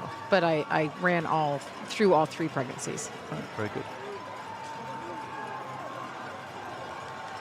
So 3 hours 33, you can see the arms aloft, not just for the cameras, but the joy of it. Coming around that final turn, seeing the finish line, knowing you've smashed your personal best, and the afternoon is yours in one of the finest cities in the world on the last day of summer.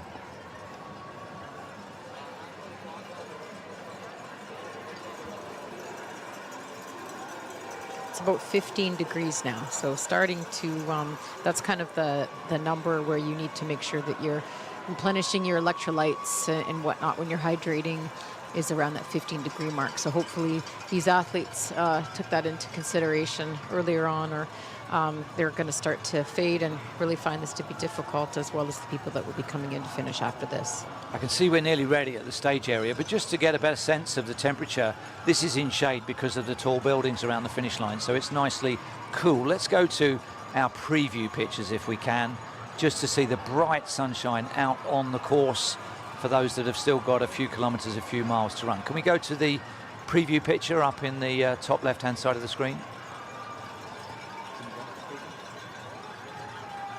There we are. So that gives you just a better sense of the bright sunshine. There's a few runners in shades out there. They've still got quite a way to go. Some of these athletes, they'll be finishing right the way through to mid-afternoon. It's now become a beautiful day for spectating, but maybe slightly hot for runners. The wind is at about 14 kilometers per hour, which is an increase from the beginning. We know that the wind picks up as the day goes on, so it might help to make them feel a little bit cooler, but it's always difficult, you know. As you say, the marathon starts at 35 kilometers, but especially when the heat is increasing. There's our multiple runners. What are they? They are the TTC, which is where the tram tracks would be. Oh, they're just off the tram tracks, but they are a tram. And they have to be in unison, not in unison, but they can't, can't break formation. They've got to be behind each other. They're stuck together. Yeah. And did they not break the Guinness half marathon record last year? They did that last year, yeah, that's correct. They're going to be a while. We're not going to see them finish, are we? You know, there's stuff that maybe we shouldn't talk about, but I mean, let's face it, it's marathon running, there's porta potties. Yeah. What happens if that's the case? I guess you just have to stop, get out, and come back and join your car. They all have to go to the washroom with you. Oh. Right, I can see in one that porta potty. Yeah. Or they stand outside and wait. We're ready for our awards presentation. Let's go and see our medalists.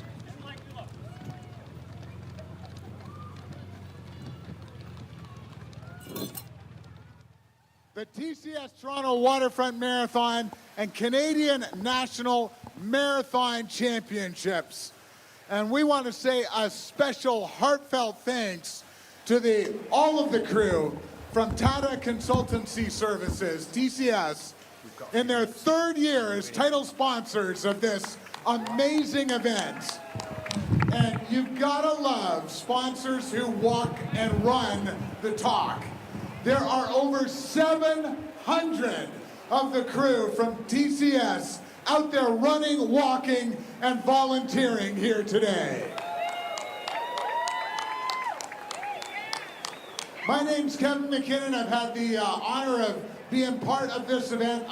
Last year was the first year since 1998 that I wasn't here announcing.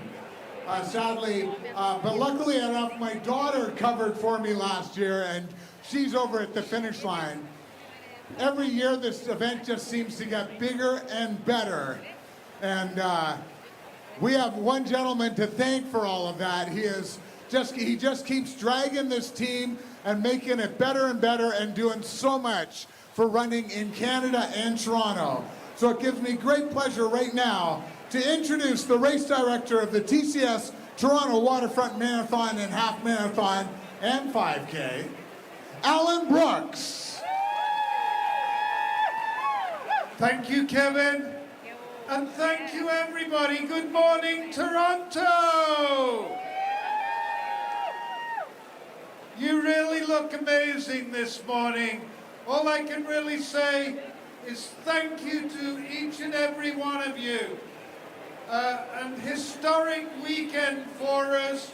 We have to thank the Mayor, Olivia Chow, Deputy Mayor Mike Cole, who was running this morning, and all the city staff for allowing us to build, along with our partner TCS, a true marathon weekend with the 5K yesterday, 8,000 people yesterday, and 22,000 of you, our best friends, this morning. Truly a record weekend, 30,000 in total, and There are still people running the marathon, of course, but I have every confidence that today we'll have about 6,300, 6,400 marathon finishers, making us, Kevin, not only the best marathon in Canada, but the biggest. And you did it all, so thank you. That's all I really have to say, Kevin. Muchas gracias a todos los chicos, los mexicanos, all of the people that came from 70 countries this weekend to make a great party here in Toronto. You are not kidding, Alan. A party of 30,000 when you add in the 22,000 from today, the 8,000 yesterday. What an amazing weekend we have enjoyed. And you know, I talked about our amazing title sponsor, TCS. They have been just unbelievable. 700 folks from the crew. And it now gives me great pleasure to introduce the Executive Director and Country Head for Canada from TCS, Showman Roy. Thank you, Kevin. Thank you, Alan. Hello, how was it? Beyond the numbers, while I was in this since morning, one thing comes to my mind. It is a festival of fitness. It is a festival of fitness both for health and for mind. So thank you for being here. Thank you for making this a great, great event. Better, bigger, like Alan says, the best marathon of Canada and signature Toronto. Thank you so much. Thank you so much, Showman. Yeah, no energy there at all. I love it. Just fantastic all the way around. I would like to just recognize right now some of the folks who will be helping us hand out the awards here. Helen Manning from Athletics Canada. Also, Amy Jenkins, Nicole Jacobs, Tiffany Fisher, Manmeet Chabra, and Bonnie Sokolov, all from TCS, helping us out here to hand out the awards. Now, before we get started with our running awards, I would like to recognize our top wheelchair athlete today. He finished this race in, are you ready for this? 1:38:09. Unbelievable. Joshua Cassidy, congratulations, our top wheelchair athlete on the day. I'm doing the men, right? You are. So let's bring up our top 3 overall men's champions here today. In third place from Kenya, he went 2:07:31, Noah Kipkemboi.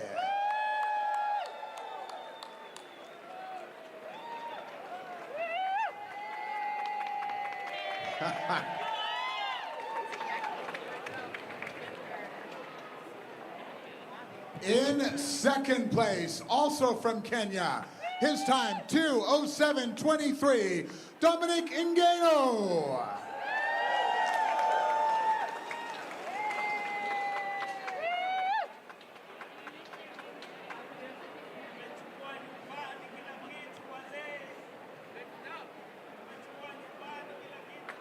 And your champion from Ethiopia, he went 2:07:16. Let's make some noise for Mulugeta Asefa Uma.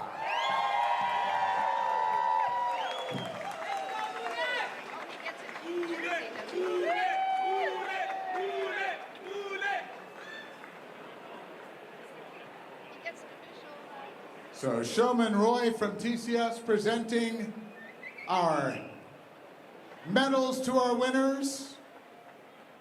I believe it's Bonnie Sokolov from TCS presenting the flowers.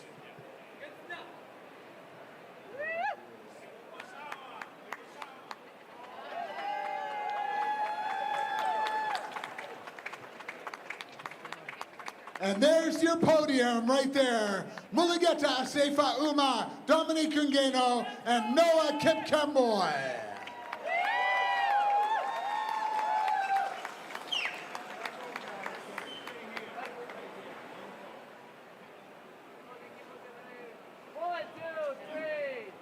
Yes, indeed, what a day, and a great day for fast running and course records, which leads us to the women's race.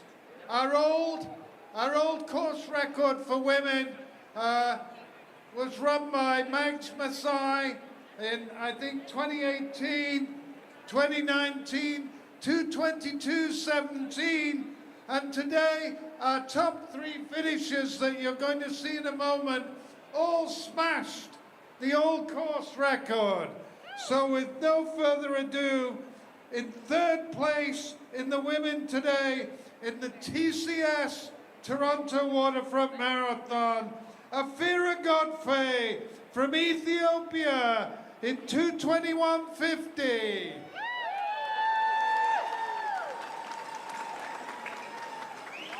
Afira was 7th last year and came back with something to prove, and she certainly did it today. A super time, a super race, 2:21:50. In second place, also from Ethiopia, she was 4th in the Tokyo Olympics, 2nd here in Toronto in Canada today in a time of 2:21:26. Rosa Dereje.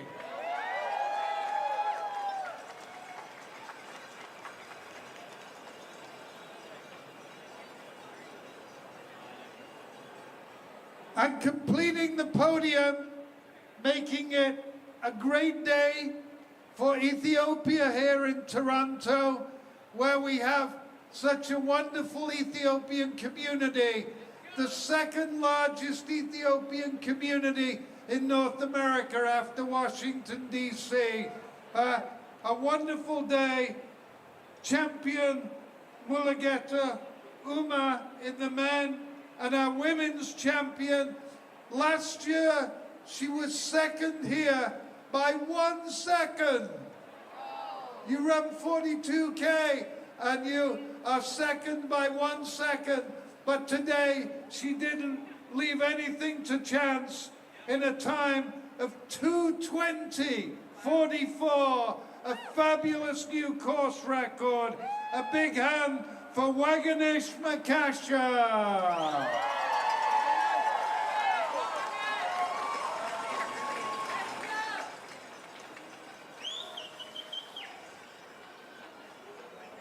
And both of our champions today running for Team A6, our wonderful partner for the TCS Toronto Waterfront Marathon.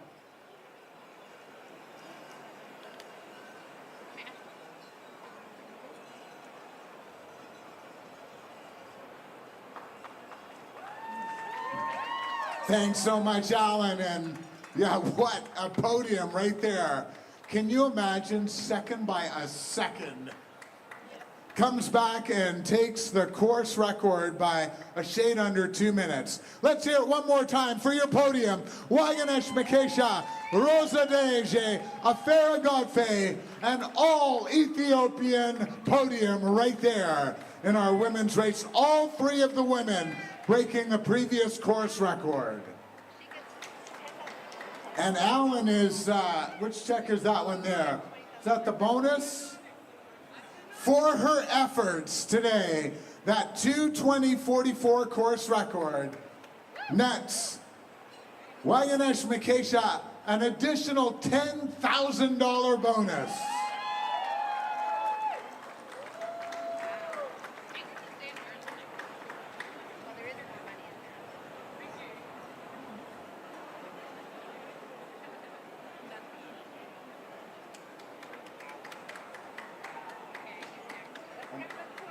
Move up to the front if you could.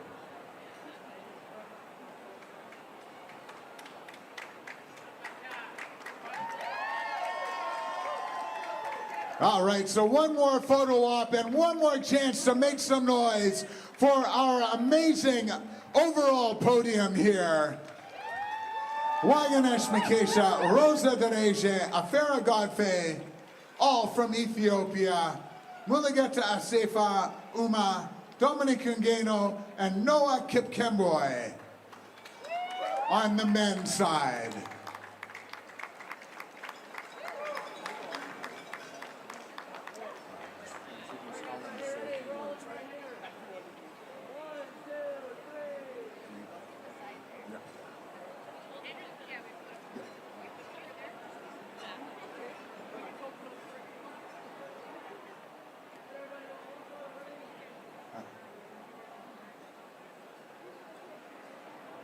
Can't ever get enough photos of these guys.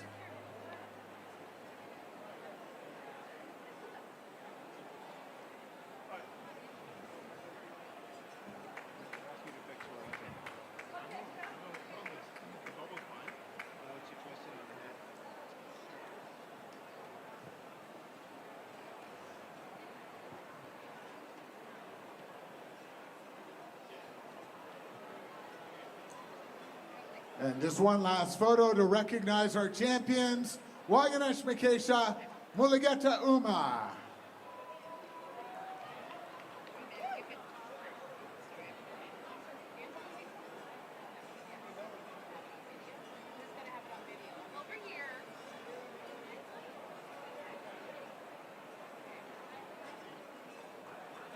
All right. Now today's race was also the Athletics Canada Marathon Championships. And just before we hand out those awards, I'd like to bring up to say a few words, Helen Manning from Athletics Canada. Thanks, Kevin. And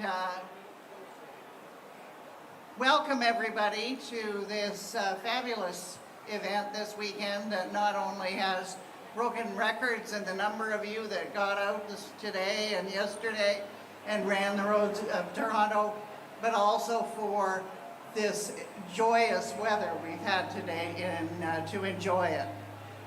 Since 2017, Athletics Canada has been pleased to host our national championships, marathon championships, with this event, the Toronto Waterfront. And we want to thank the race organization from Alan and Charlotte down to every volunteer that's out there putting their time in today on the course. And of course to Tata for their generous support of this event, really helping to bring it to the world class you enjoyed today. So with further ado, thank you. We will see you again next year. And I look forward to getting a chance to talk to many of you later on. Thanks so much, Helen. All right. So just before, or just quickly outline who is going to be presenting our awards. We've got Helen, of course, will be presenting the medals to our Canadian champions. And then Amy Jenkins from TCS will present the laurel wreaths to the first man and woman. Manmeet Chabra and Amy Jenkins will present the flowers. And Tiffany Fisher will present the check if we have one kicking around. All right, we'll start with the women first. In third place, she went 2:34.33, Rachel Hanna.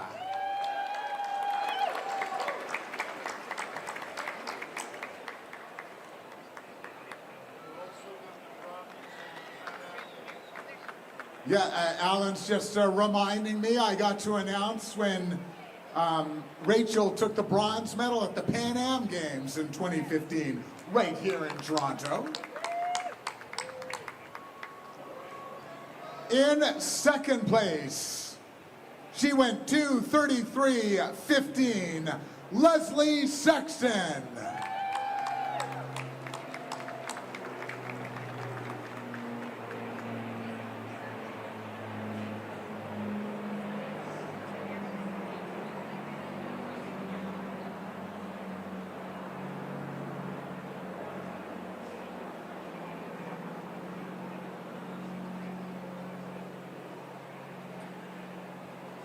And your champion. Up until today, she had won a 5K, a 10K, two 10,000-meter national championships, and a half marathon. She never won the marathon championship.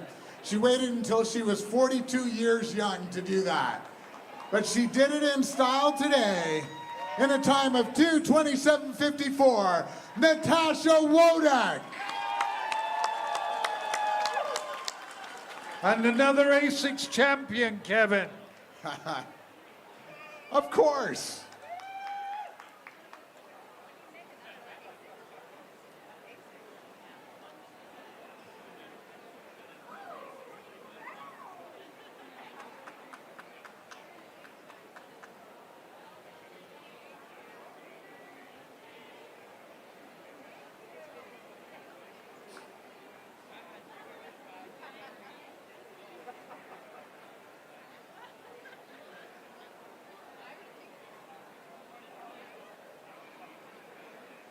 All right, one more time for your Canadian women's marathon champions right there. Natasha Wodak, Leslie Sexton, and Rachel Hanna.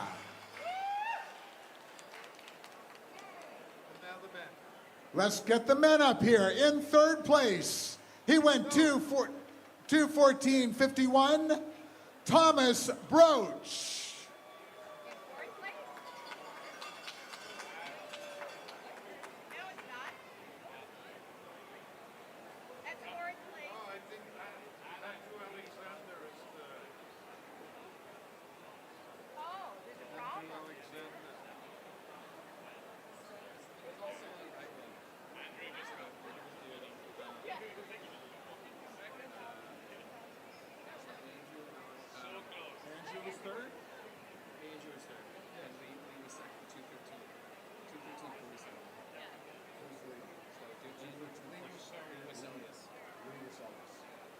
All right, sorry about that. So, Andrew Alexander in third place, 2:14:13. On debut, all the way from High Park. Well done, Andrew. In second place, 2:13:47 his time, Lee Weselius. From the Ottawa Valley. Good job, Lee. And your champion, I believe it was like a 2-minute PB for him today. 2:12:17 his time, Justin Kent. Ouch. Yeah, I was just thinking that too. Do you want to tell him that he has to run 5K after this? No. But as a new dad, Justin will probably do quite a bit of running around. Both our champions, of course, in the Canadian Championships today from Vancouver. I think it was something about the sunshine. It had them running faster. Yeah, if we'd had snow, they probably would have gone home.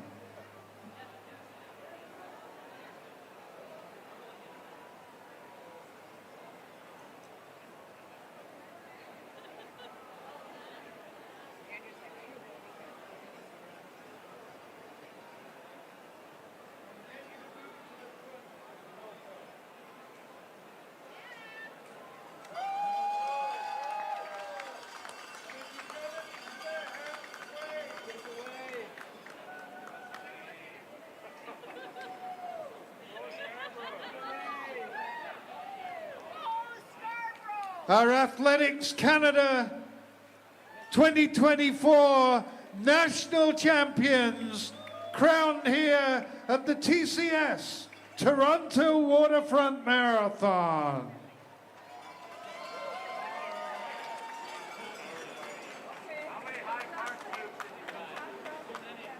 Bravo, Canadians.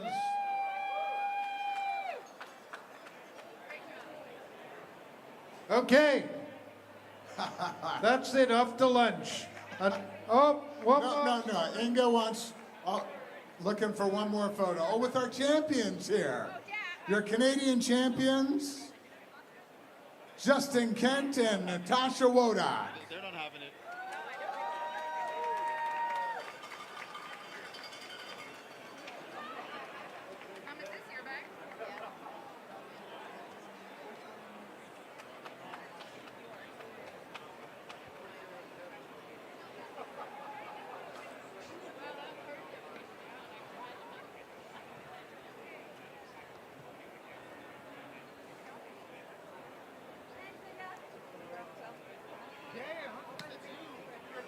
All right, we have one more round of awards to hand out up here, our non-binary category. In third place, Jordy Wynn, 3:41.06. In second place, Kyle Deck, 3:34.08. And our non-binary champion, Joshua Shin. He went 3:32.09.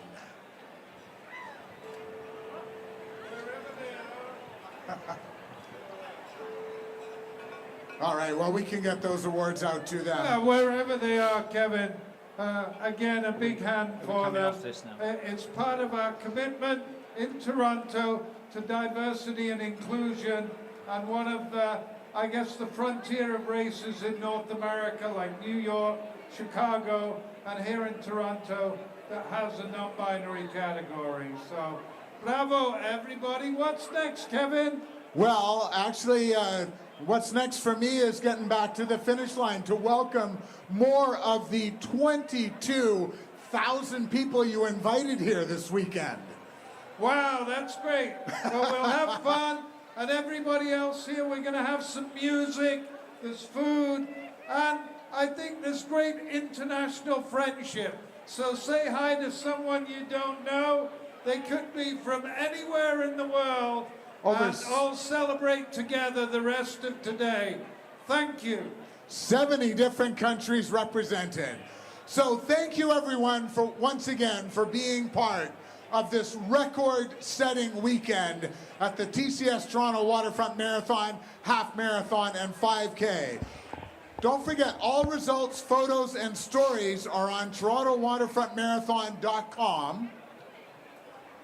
Any age category award winners will have your prizes, which are a Celeplate metal ribbon hanger, mailed to them within 30 days of the event via Canada Post.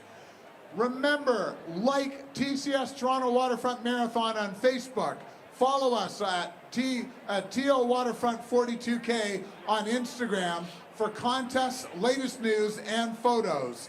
And share your own celebration photos using the hashtag ChooseTORun, TO Waterfront 42K, and ChooseTO We hope to see you in the spring at the Spring Runoff here in Toronto. Registration for our 2025 spring events is open now at CanadaRunningseries.com. And registration for the 2025 edition of the TCS Toronto Waterfront Marathon opens tomorrow, October 21st. You go to TCSTWM. Our coverage is almost over. We are going to see if we can catch up with Bernard. There are still thousands of finishers to come. It's thinning out a little bit on the half marathon side, the right-hand side as we look at it. 4 hours in. And Bernard, update us. Give us your story, mate. How's it going? So I just passed the 33, I don't know what marker I'm at now, sorry guys. I was just coming down Eastern. Yeah, we're coming into the city. I definitely, that was a lofty goal to try and hit that 4 hour. I didn't realize how hard it was, but that just tells you how hard it is for all these people.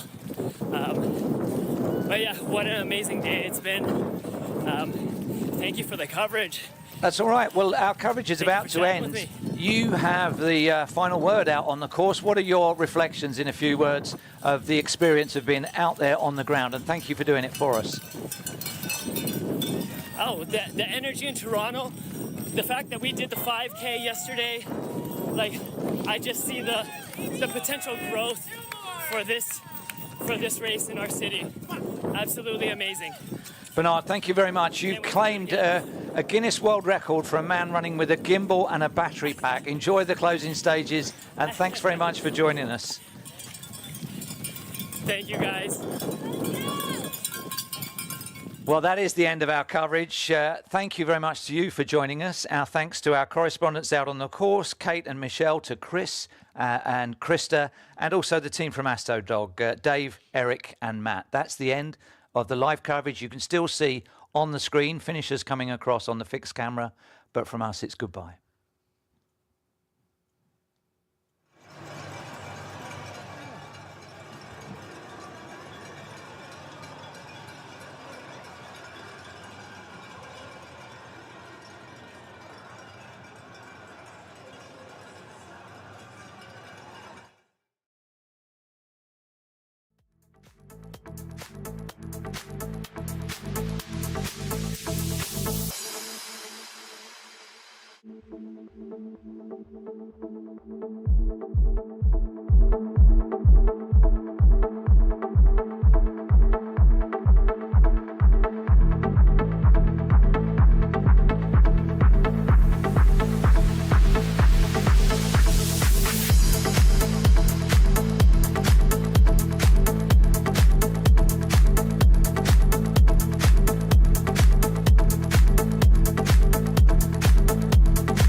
Program has ended.